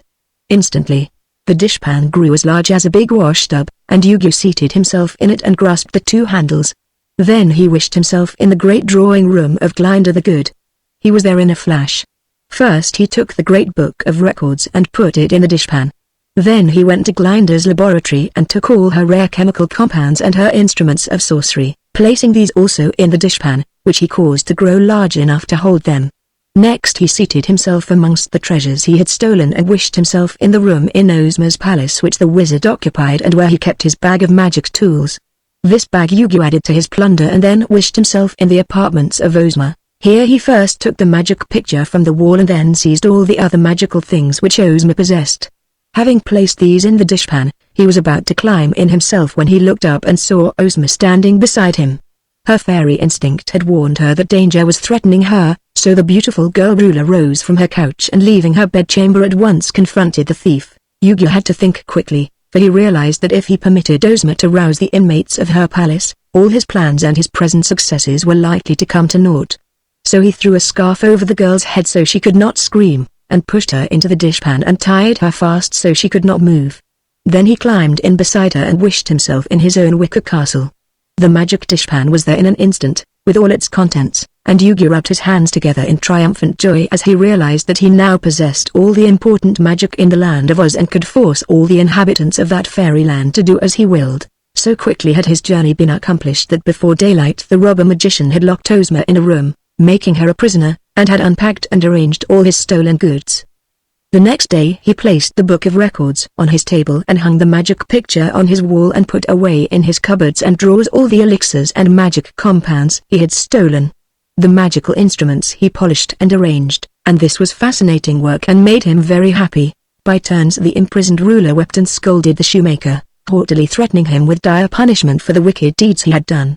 Yu-Gi-Oh became somewhat afraid of his fairy prisoner, in spite of the fact that he believed he had robbed her of all her powers, so he performed an enchantment that quickly disposed of her and placed her out of his sight and hearing. After that, being occupied with other things, he soon forgot her, but now, when he looked into the magic picture and read the great book of records, the shoemaker learned that his wickedness was not to go unchallenged. Two important expeditions had set out to find him and force him to give up his stolen property. One was the party headed by the wizard and Dorothy, while the other consisted of Cake and the Frogman. Others were also searching, but not in the right places. These two groups, however, were headed straight for the Wicker Castle, and so Yu-Gi-Oh began to plan how best to meet them and to defeat their efforts to conquer him. Chapter 20 More surprises. All that first day after the union of the two parties, our friends marched steadily toward the Wicker Castle of Yu-Gi-Oh the Shoemaker. When night came, they camped in a little grove and passed a pleasant evening together, although some of them were worried because Button Bright was still lost. Perhaps, said Toto as the animals lay grouped together for the night, this shoemaker who stole my growl and who stole Ozma has also stolen Button Bright. How do you know that the shoemaker stole your growl? Demanded the Woozy. He has stolen about everything else of value in Oz, hasn't he?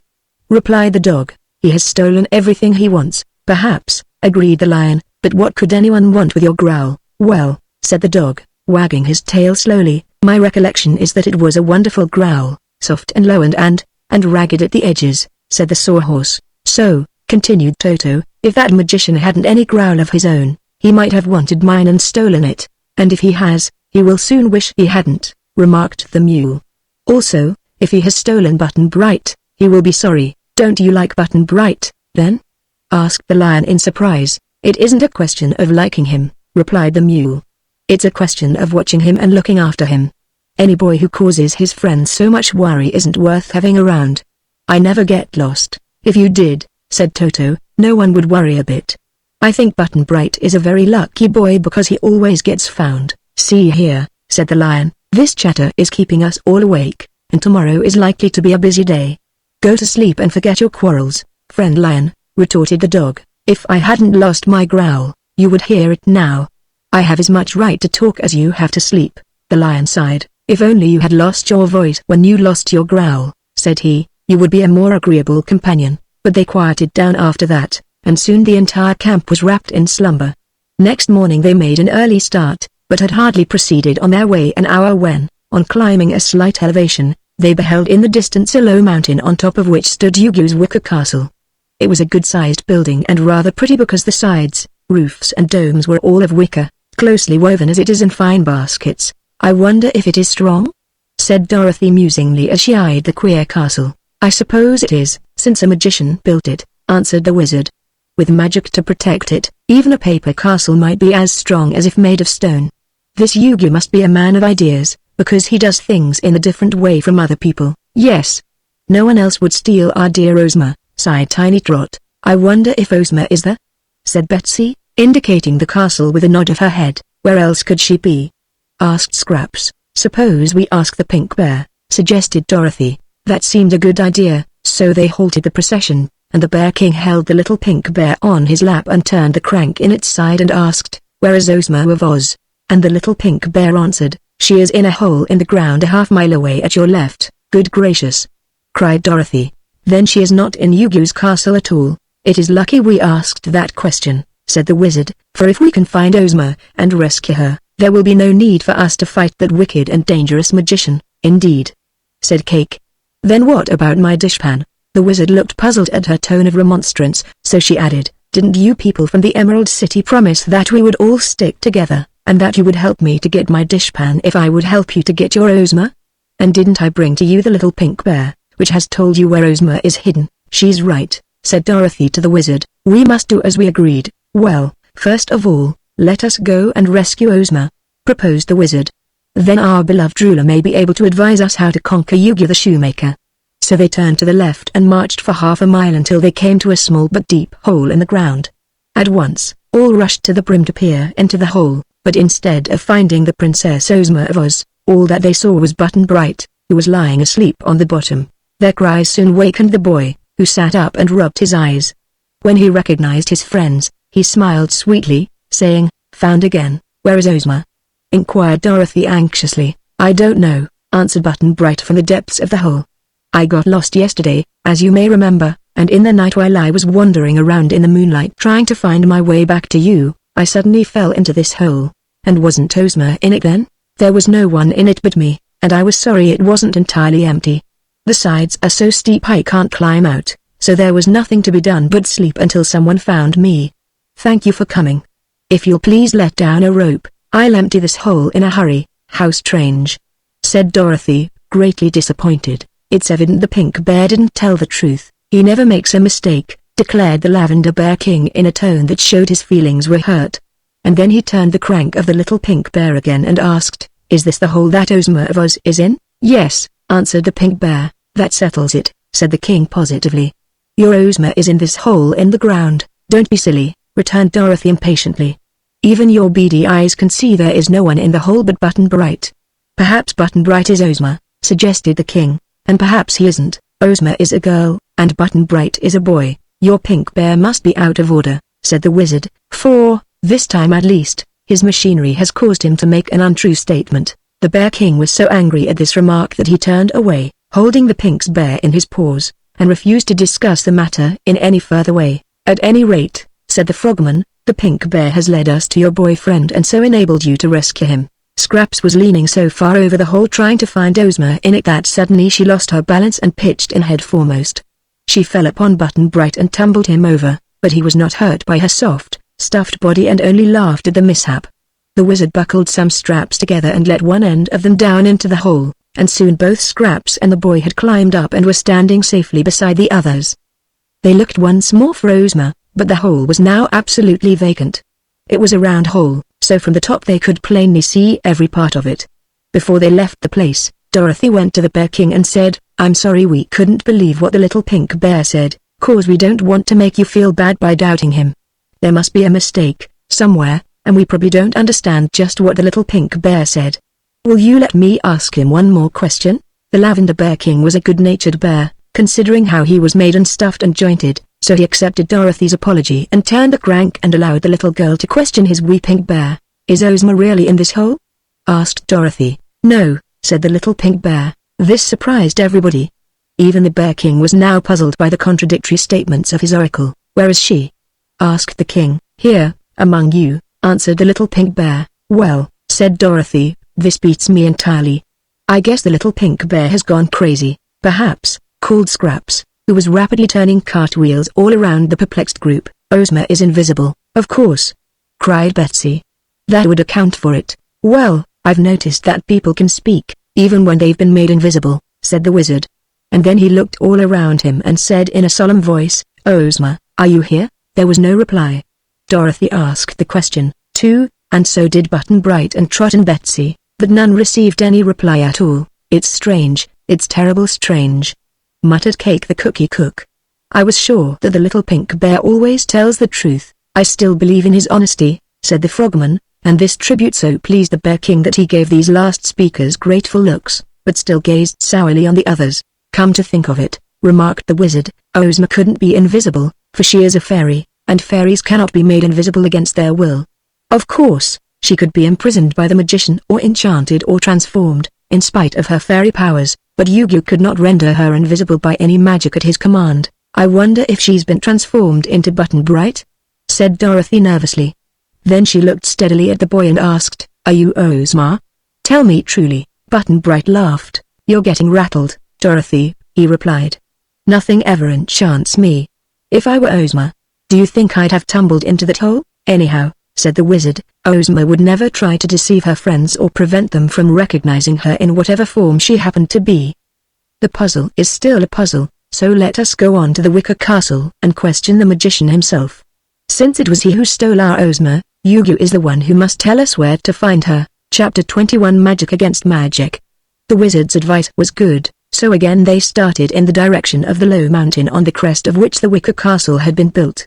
They had been gradually advancing uphill, so now the elevation seemed to them more like a round knoll than a mountaintop. However, the sides of the knoll were sloping and covered with green grass, so there was a stiff climb before them yet. Undaunted, they plodded on and had almost reached the knoll when they suddenly observed that it was surrounded by a circle of flame.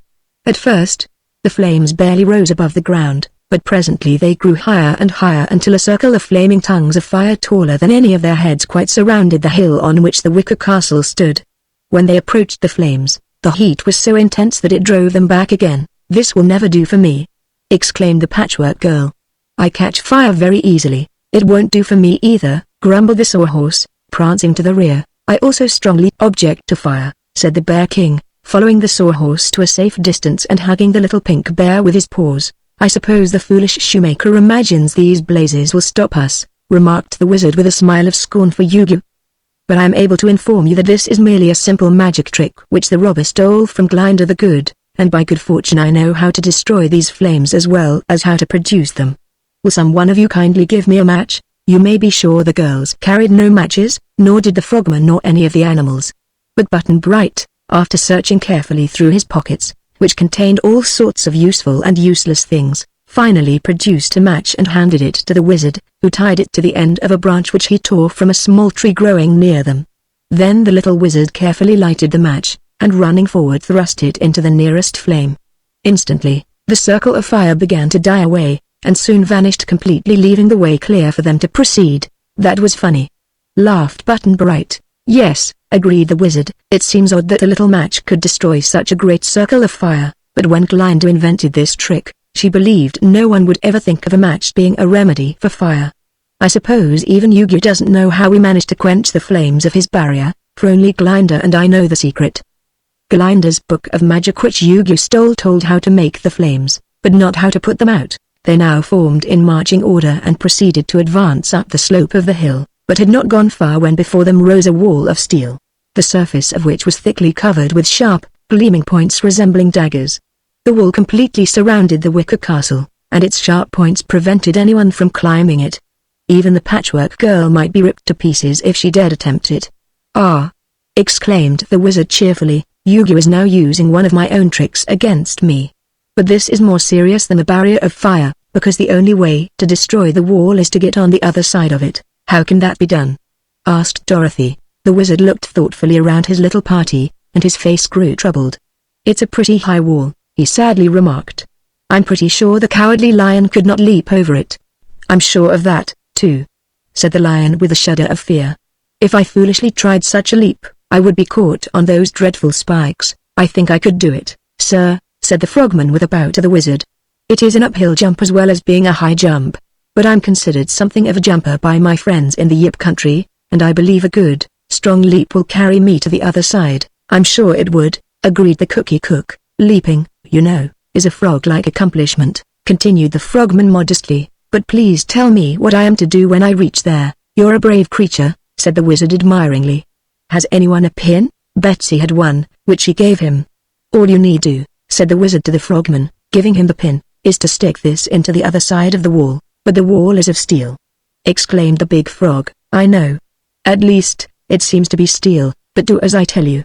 Stick the pin into the wall, and it will disappear." The frogman took off his handsome coat and carefully folded it and laid it on the grass. Then he removed his hat and laid it together with his gold-headed cane beside the coat.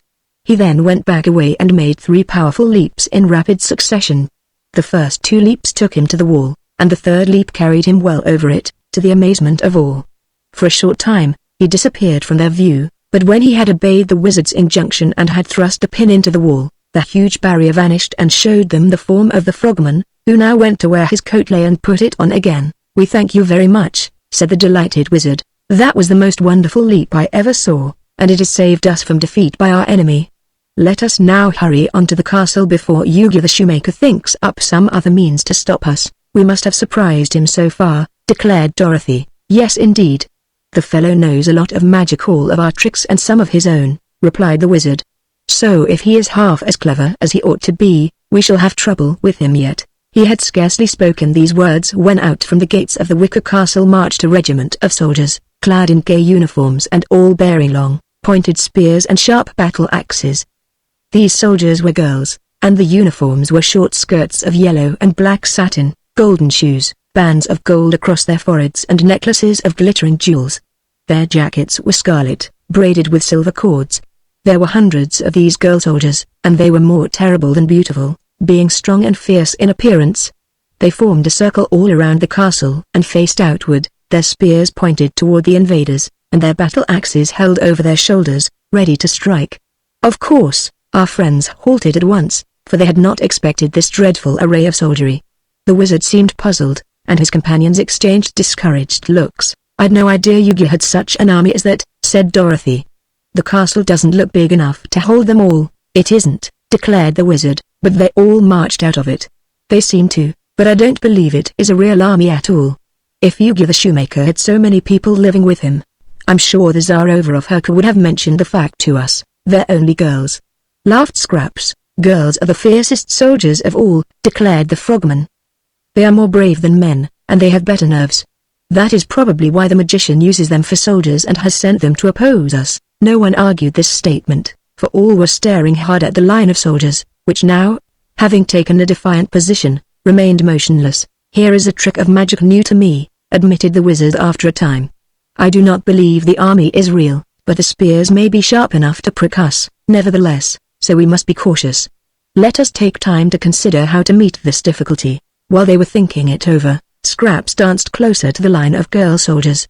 Her button eyes sometimes saw more than did the natural eyes of her comrades, and so after staring hard at the magician's army, she boldly advanced and danced right through the threatening line. On the other side, she waved her stuffed arms and called out, "Come on, folks. The spears can't hurt you," said the wizard gaily. "An optical illusion, as I thought. Let us all follow the patchwork girl." The 3 little girls were somewhat nervous in attempting to brave the spears and battle axes, but after the others had safely passed the line, they ventured to follow. And when all had passed through the ranks of the girl army, the army itself magically disappeared from view. All this time our friends had been getting farther up the hill and nearer to the wicker castle. Now, continuing their advance, they expected something else to oppose their way, but to their astonishment nothing happened, and presently they arrived at the wicker gates, which stood wide open, and boldly entered the domain of Yu-Gi the Shoemaker. Chapter 22 In the Wicker Castle. No sooner were the Wizard of Oz and his followers well within the castle entrance when the big gates swung to with a clang and heavy bars dropped across them. They looked at one another uneasily, but no one cared to speak of the incident. If they were indeed prisoners in the Wicker Castle, it was evident they must find a way to escape, but their first duty was to attend to the errand on which they had come and seek the royal Ozma, whom they believed to be a prisoner of the magician, and rescue her. They found they had entered a square courtyard, from which an entrance led into the main building of the castle. No person had appeared to greet them so far, although a gaudy peacock perched upon the wall cackled with laughter and said in its sharp, shrill voice, "Poor fools! Poor fools!" "I hope the peacock is mistaken," remarked the frogman, but no one else paid any attention to the bird. They were a little awed by the stillness and loneliness of the place.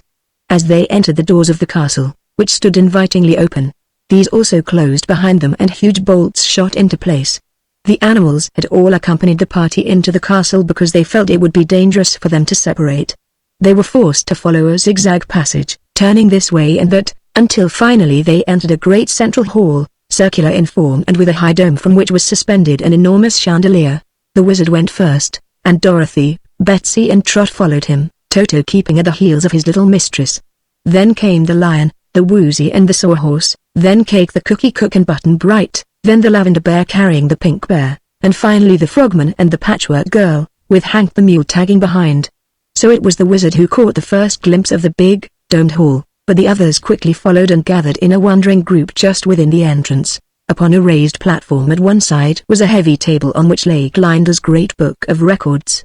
But the platform was firmly fastened to the floor and the table was fastened to the platform and the book was chained fast to the table, just as it had been when it was kept in Glinda's palace. On the wall over the table hung Ozma's magic picture. On a row of shelves at the opposite side of the hall stood all the chemicals and essences of magic and all the magical instruments that had been stolen from Glinda and Ozma and the wizard, with glass doors covering the shelves so that no one could get at them. And in a far corner sat Yu-Gi the Shoemaker, his feet lazily extended, his skinny hands clasped behind his head. He was leaning back at his ease and calmly smoking a long pipe. Around the magician was a sort of cage, seemingly made of golden bars set wide apart, and at his feet, also within the cage, reposed the long-sought diamond-studded dishpan of Cake the Cookie Cook. Princess Ozma of Oz was nowhere to be seen. "Well, well," said Yu-Gi when the invaders had stood in silence for a moment, staring about them. "This visit is an unexpected pleasure, I assure you. I knew you were coming, and I know why you are here. You are not welcome, for I cannot use any of you to my advantage, but as you have insisted on coming, I hope you will make the afternoon call as brief as possible. It won't take long to transact your business with me. You will ask me for Ozma, and my reply will be that you may find her if you can." "Sir," answered the wizard in a tone of rebuke, "you are a very wicked and cruel person. I suppose you imagine, because you have stolen this poor woman's dishpan and all the best magic in Oz, that you are more powerful than we are and will be able to triumph over us." "Yes," said Yu-Gi the Shoemaker, slowly filling his pipe with fresh tobacco from a silver bowl that stood beside him, "that is exactly what I imagine. It will do you no good to demand from me the girl who was formerly the ruler of Oz, because I will not tell you where I have hidden her, and you can't guess in 1,000 years. Neither will I restore to you any of the magic I have captured. I am not so foolish. But bear this in mind, I mean to be the ruler of Oz myself, hereafter, so I advise you to be careful how you address your future monarch. Ozma is still ruler of Oz, wherever you may have hidden her," declared the wizard. "And bear this in mind, miserable shoemaker, we intend to find her and to rescue her in time, but our first duty and pleasure will be to conquer you and then punish you for your misdeeds." "Very well, go ahead and conquer," said Yu-Gi. "I'd really like to see how you can do it." Now although the little wizard had spoken so boldly, he had at the moment no idea how they might conquer the magician. He had that morning given the frogman, at his request, a dose of Zozo from his bottle, and the frogman had promised to fight a good fight if it was necessary, but the wizard knew that strength alone could not avail against magical arts. The Toy Bear King seemed to have some pretty good magic, however, and the wizard depended to an extent on that. But something ought to be done right away, and the wizard didn't know what it was. While he considered this perplexing question and the others stood looking at him as their leader, a queer thing happened. The floor of the great circular hall on which they were standing suddenly began to tip. Instead of being flat and level, it became aslant, and the slant grew steeper and steeper until none of the party could manage to stand upon it. Presently they all slid down to the wall, which was now under them, and then it became evident that the whole vast room was slowly turning upside down. Only Yugi the shoemaker, kept in place by the bars of his golden cage, remained in his former position, and the wicked magician seemed to enjoy the surprise of his victims immensely. First they all slid down to the wall back of them, but as the room continued to turn over, they next slid down the wall and found themselves at the bottom of the great dome, bumping against the big chandelier which, like everything else, was now upside down. The turning movement now stopped, and the room became stationary. Looking far up, they saw Yugi suspended in his cage at the very top, which had once been the floor. "Ah," said he, grinning down at them. "The way to conquer is to act, and he who acts promptly is sure to win. This makes a very good prison, from which I am sure you cannot escape.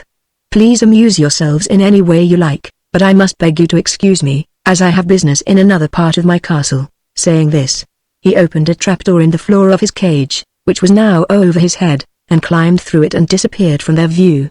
The diamond dishpan still remained in the cage, but the bars kept it from falling down on their heads. "Well, I declare," said the patchwork girl, seizing one of the bars of the chandelier and swinging from it, "we must peg one for the shoemaker, for he has trapped us very cleverly." "Get off my foot, please," said the lion to the sawhorse, "and oblige me, Mr. Mule," remarked the woozy, "by taking your tail out of my left eye. It's rather crowded down here," explained Dorothy, "because the dome is rounding and we have all slid into the middle of it.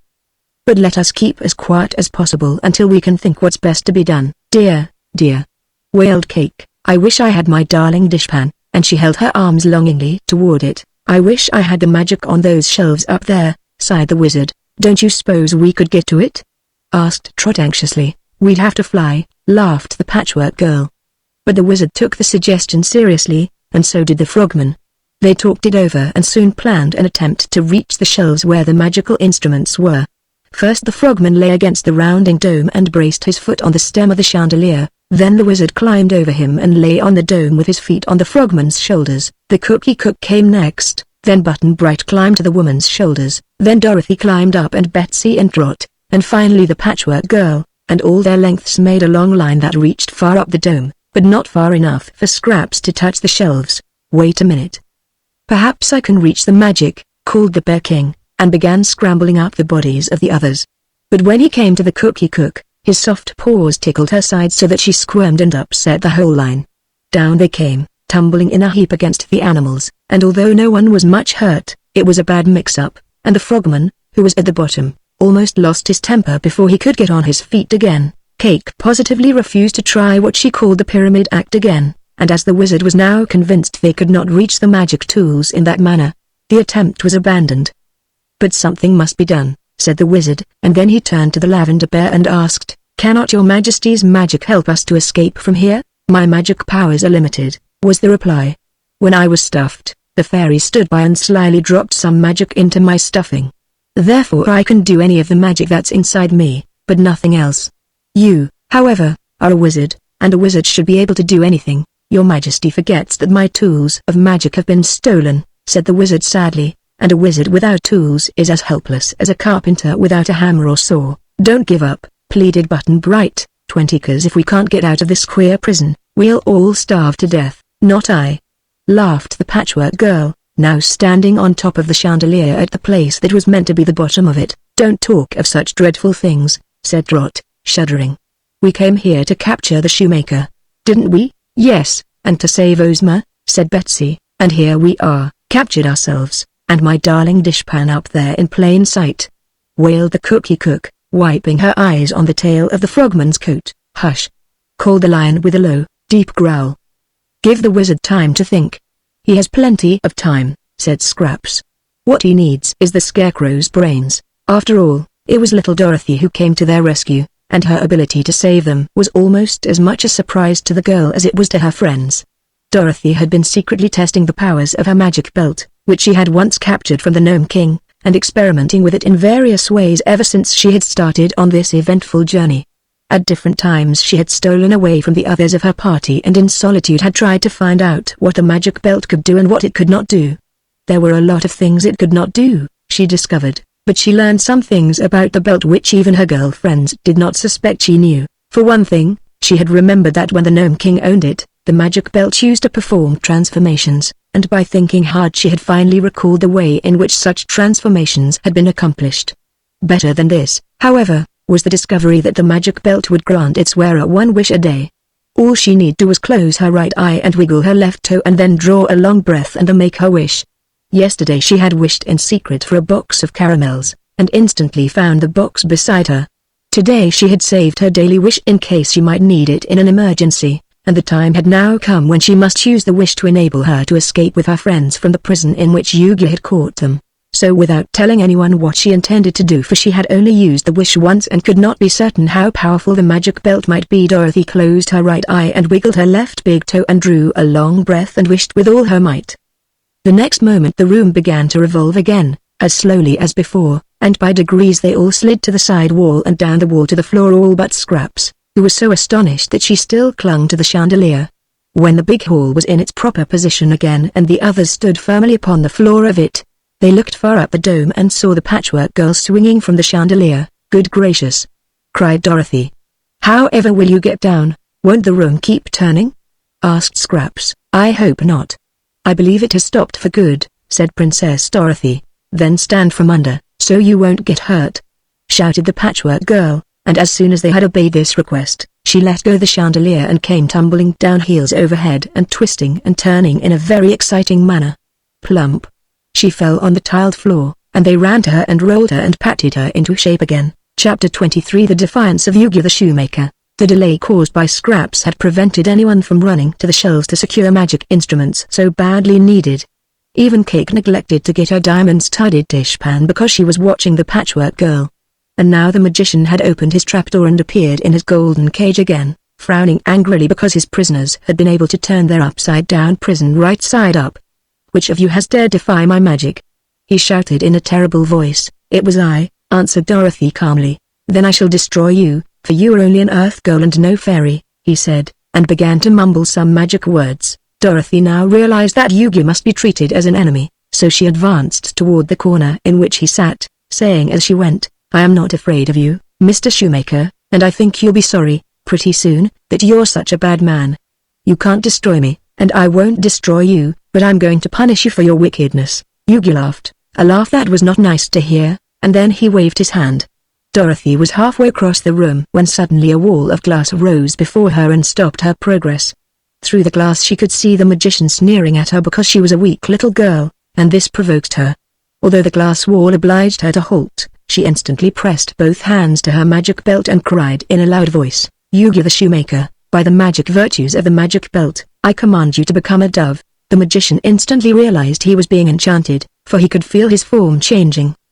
He struggled desperately against the enchantment, mumbling magic words and making magic passes with his hands. And in one way he succeeded in defeating Dorothy's purpose, for while his form soon changed to that of a grey dove, the dove was of an enormous size, bigger even than Yu-Gi had been as a man, and this feat he had been able to accomplish before his powers of magic wholly deserted him. And the dove was not gentle, as doves usually are, for Yu-Gi was terribly enraged at the little girl's success.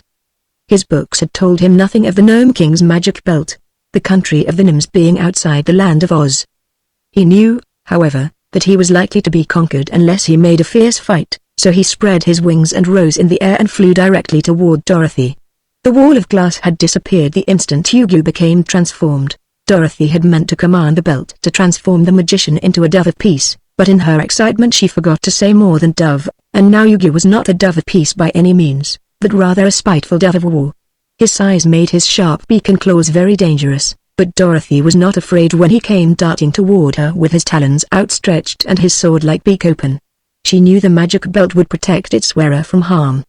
But the frogman did not know that fact and became alarmed at the little girl's seeming danger. So he gave a sudden leap and leapt full upon the back of the great dove. Then began a desperate struggle. The dove was as strong as Yu-Gi had been, and in size it was considerably bigger than the frogman. But the frogman had eaten the Zozozo, and it had made him fully as strong as Yu-Gi the dove. At the first leap he bore the dove to the floor, but the giant bird got free and began to bite and claw the frogman, beating him down with its great wings whenever he attempted to rise.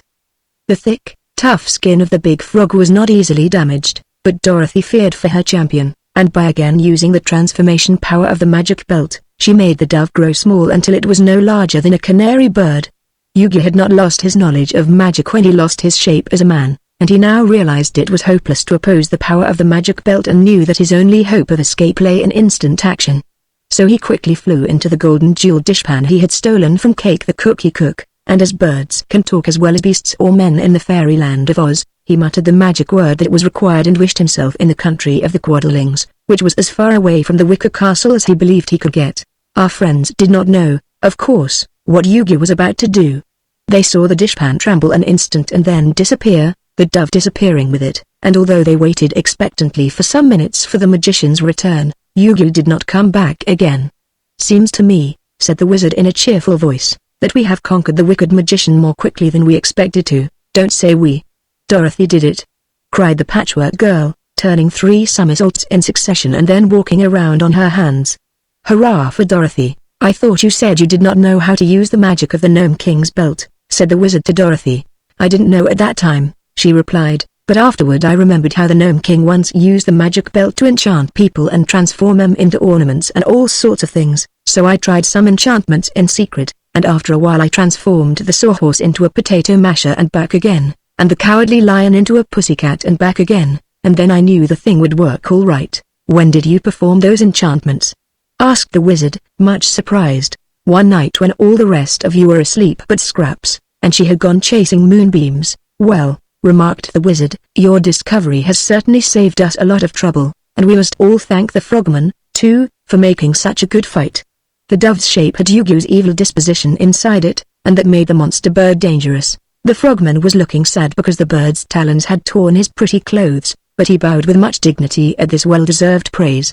Cake, however, had squatted on the floor and was sobbing bitterly. "My precious dishpan is gone," she wailed. "Gone, just as I had found it again." "Never mind," said Trot, trying to comfort her, "it's sure to be somewhere, so we'll certainly run across it someday." "Yes indeed," added Betsy, "now that we have Ozma's magic picture, we can tell just where the dove went with your dishpan." They all approached the magic picture, and Dorothy wished it to show the enchanted form of Yugi the shoemaker, wherever it might be. At once there appeared in the frame of the picture a scene in the far Quadling country, where the dove was perched disconsolately on the limb of a tree and the jeweled dishpan lay on the ground just underneath the limb. "But where is the place? How far or how near?" asked Cake anxiously. "The Book of Records will tell us that," answered the wizard. So they looked in the great book and read the following. "Yugi the magician, being transformed into a dove by Princess Dorothy of Oz, has used the magic of the golden dishpan to carry him instantly to the northeast corner of the Quadling country. Don't worry, Cake, for the Scarecrow and the Tin Woodman are in that part of the country looking for Ozma, and they'll surely find your dishpan." "Good gracious!" exclaimed Button Bright. "We forgot all about Ozma. Let's find out where the magician hid her." Back to the magic picture they trooped, but when they wished to see Ozma wherever she might be hidden, only a round black spot appeared in the center of the canvas. "I don't see how that can be Ozma," said Dorothy, much puzzled. "It seems to be the best the magic picture can do." "However," said the wizard, no less surprised, "if it's an enchantment, looks as if the magician had transformed Ozma into a chunk of pitch." Chapter 24 The Little Pink Bear Speaks Truly. For several minutes they all stood staring at the black spot on the canvas of the magic picture, wondering what it could mean. "Perhaps we'd better ask the little pink bear about Ozma," suggested Trot. "Sure," said Button Bright. "He don't know anything, he never makes a mistake," declared the king. "He did once, surely," said Betsy. "But perhaps he wouldn't make a mistake again." "He won't have the chance," grumbled the Bear King. "We might hear what he has to say," said Dorothy. "It won't do any harm to ask the pink bear where Ozma is. I will not have him questioned," declared the king in a surly voice. "I do not intend to allow my little pink bear to be again insulted by your foolish doubts." "He never makes a mistake. Didn't he say Ozma was in that hole in the ground?" asked Betsy. "He did, and I am certain she was there," replied the lavender bear. Scraps laughed jeeringly, and the others saw there was no use arguing with the stubborn Bear King, who seemed to have absolute faith in his pink bear. The wizard, who knew that magical things can usually be depended upon and that the little pink bear was able to answer questions by some remarkable power of magic, thought it wise to apologize to the lavender bear for the unbelief of his friends, at the same time urging the king to consent to question the pink bear once more. Cake and the frogman also pleaded with the big bear, who finally agreed, although rather ungraciously. to put the little bear's wisdom to the test once more. So he sat the little one on his knee and turned the crank, and the wizard himself asked the questions in a very respectful tone of voice. "Where is Ozma?" was his first query. "Here in this room," answered the little pink bear.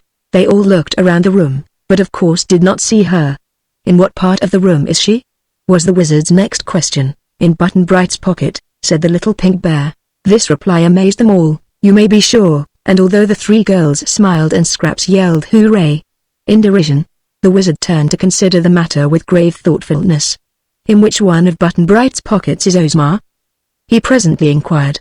"In the left-hand jacket pocket," said the little pink bear. "The pink one has gone crazy," exclaimed Button-Bright, staring hard at the little bear on the big bear's knee. "I am not so sure of that," declared the wizard.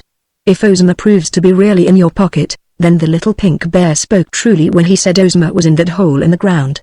For at that time you were also in the hole, and after we had pulled you out of it, the little pink bear said Ozma was not in the hole." "He never makes a mistake," asserted the Bear King stoutly. "Empty the pocket, Button-Bright, and let's see what's in it," requested Dorothy. So Button-Bright laid the contents of his left jacket pocket on the table. These proved to be a peg top, a bunch of string, a small rubber ball and a golden peach pit. "What's this?" asked the wizard, picking up the peach pit and examining it closely. "Oh," said the boy, "I saved that to show to the girls, and then forgot all about it. It came out of a lonesome peach that I found in the orchard back yonder, and which I ate while I was lost. It looks like gold, and I never saw a peach pit like it before." "Nor I," said the wizard, "and that makes it seem suspicious." All heads were bent over the golden peach pit. The wizard turned it over several times and then took out his pocket knife and pried the pit open. As the two halves fell apart, a pink, cloud-like haze came pouring from the golden peach pit, almost filling the big room, and from the haze a form took shape and settled beside them. Then, as the haze faded away, a sweet voice said, "Thank you, my friends." And there before them stood their lovely girl ruler, Ozma of Oz. With a cry of delight, Dorothy rushed forward and embraced her. Scraps turned gleeful flip-flops all around the room. Button-Bright gave a low whistle of astonishment. The frogman took off his tall hat and bowed low before the beautiful girl who had been freed from her enchantment in so startling a manner. For a time, no sound was heard beyond the low murmur of delight that came from the amazed group, but presently the growl of the big lavender bear grew louder, and he said in a tone of triumph, "He never makes a mistake." Chapter 25 Ozma of Oz. "It's funny," said Toto, standing before his friend the lion and wagging his tail, "but I've found my growl at last. I'm positive now that it was the cruel magician who stole it." "Let's hear your growl," requested the lion. "Grrrrrrrrr," said Toto. "That is fine," declared the big beast. "It isn't as loud or as deep as the growl of the big lavender bear, but it is a very respectable growl for a small dog." "Where did you find it, Toto?" "I was smelling in the corner yonder," said Toto, when suddenly a mouse ran out and I growled. The others were all busy congratulating Ozma, who was very happy at being released from the confinement of the golden peach pit, where the magician had placed her with the notion that she never could be found or liberated. "And only to think," cried Dorothy, "that Button-Bright has been carrying you in his pocket all this time, and we never knew it." "The little pink bear told you," said the Bear King, "but you wouldn't believe him." "Never mind, my dears," said Ozma graciously, "all is well that ends well, and you couldn't be expected to know I was inside the peach pit. Indeed, I feared I would remain a captive much longer than I did, for Yu-Gi-Oh is a bold and clever magician, and he had hidden me very securely." "You were in a fine peach," said Button-Bright. "The best I ever ate." "The magician was foolish to make the peach so tempting," remarked the wizard, "but Ozma would lend beauty to any transformation." "How did you manage to conquer Yu-Gi-Oh the shoemaker?" inquired the girl ruler of Oz. Dorothy started to tell the story, and Trot helped her, and Button-Bright wanted to relate it in his own way, and the wizard tried to make it clear to Ozma, and Betsy had to remind them of important things they left out, and altogether there was such a chatter that it was a wonder that Ozma understood any of it. But she listened patiently, with a smile on her lovely face at their eagerness, and presently had gleaned all the details of their adventures. Ozma thanked the frogman very earnestly for his assistance, and she advised Cake the cookie cook to dry her weeping eyes, for she promised to take her to the Emerald City and see that her cherished dishpan was restored to her. Then the beautiful ruler took a chain of emeralds from around her own neck and placed it around the neck of the little pink bear. "Your wise answers to the questions of my friends," said she, "helped them to rescue me. Therefore I am deeply grateful to you and to your noble king." The bead eyes of the little pink bear stared unresponsive to this praise until the big lavender bear turned the crank in its side, when it said in its squeaky voice, "I thank your majesty. For my part," returned the Bear King, "I realize that you were well worth saving, Miss Ozma, and so I am much pleased that we could be of service to you. By means of my magic wand I have been creating exact images of your Emerald City and your royal palace, and I must confess that they are more attractive than any places I have ever seen, not excepting Bear Center. I would like to entertain you in my palace," returned Ozma sweetly, "and you are welcome to return with me and to make me a long visit, if your bear subjects can spare you from your own kingdom." "As for that," answered the king, "my kingdom causes me little worry, and I often find it somewhat tame and uninteresting. Therefore I am glad to accept your kind invitation. Corporal Waddle may be trusted to care for my bears in my absence, and you'll bring the little pink bear?" asked Dorothy eagerly. "Of course, my dear. I would not willingly part with him." They remained in the Wicker Castle for 3 days, carefully packing all the magical things that had been stolen by Yu-Gi-Oh and also taking whatever in the way of magic the shoemaker had inherited from his ancestors. "For," said Ozma, "I have forbidden any of my subjects except Glind the Good and the Wizard of Oz to practice magical arts, because they cannot be trusted to do good and not harm.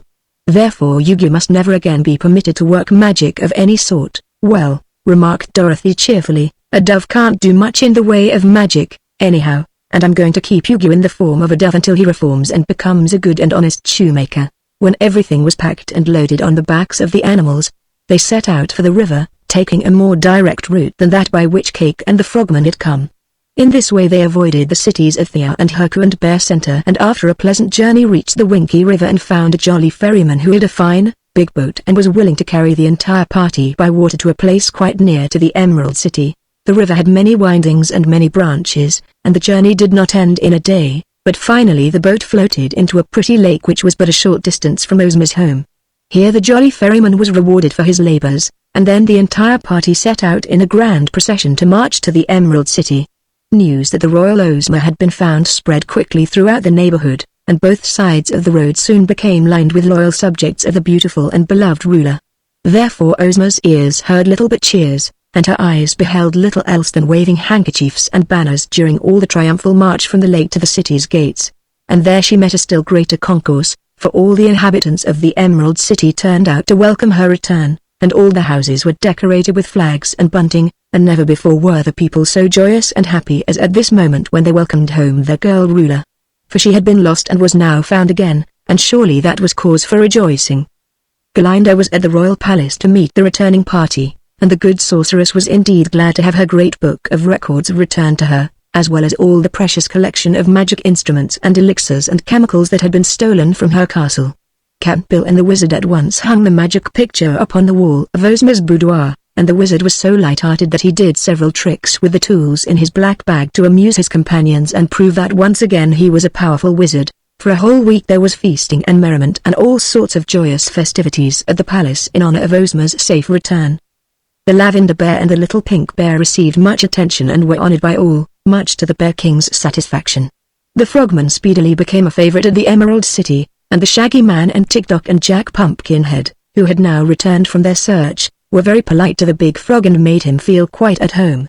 Even the Cookie Cook, because she was quite a stranger and Ozma's guest, was shown as much deference as if she had been a queen. "All the same, Your Majesty," said Cake to Ozma, day after day with tiresome repetition, "I hope you will soon find my jewel dishpan, for never can I be quite happy without it." Chapter 26 Dorothy Forgives. The grey dove which had once been Yu-Gi the shoemaker sat on its tree in the far Quadling country and moped, chirping dismally and brooding over its misfortunes. After a time, the Scarecrow and the Tin Woodman came along and sat beneath the tree, paying no heed to the mutterings of the grey dove.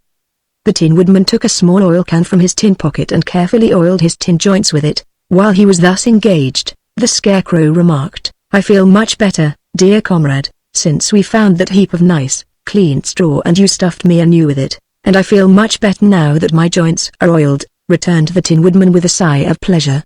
"You and I, friend Scarecrow, are much more easily cared for than those clumsy meat people, who spend half their time dressing in fine clothes and who must live in splendid dwellings in order to be contented and happy.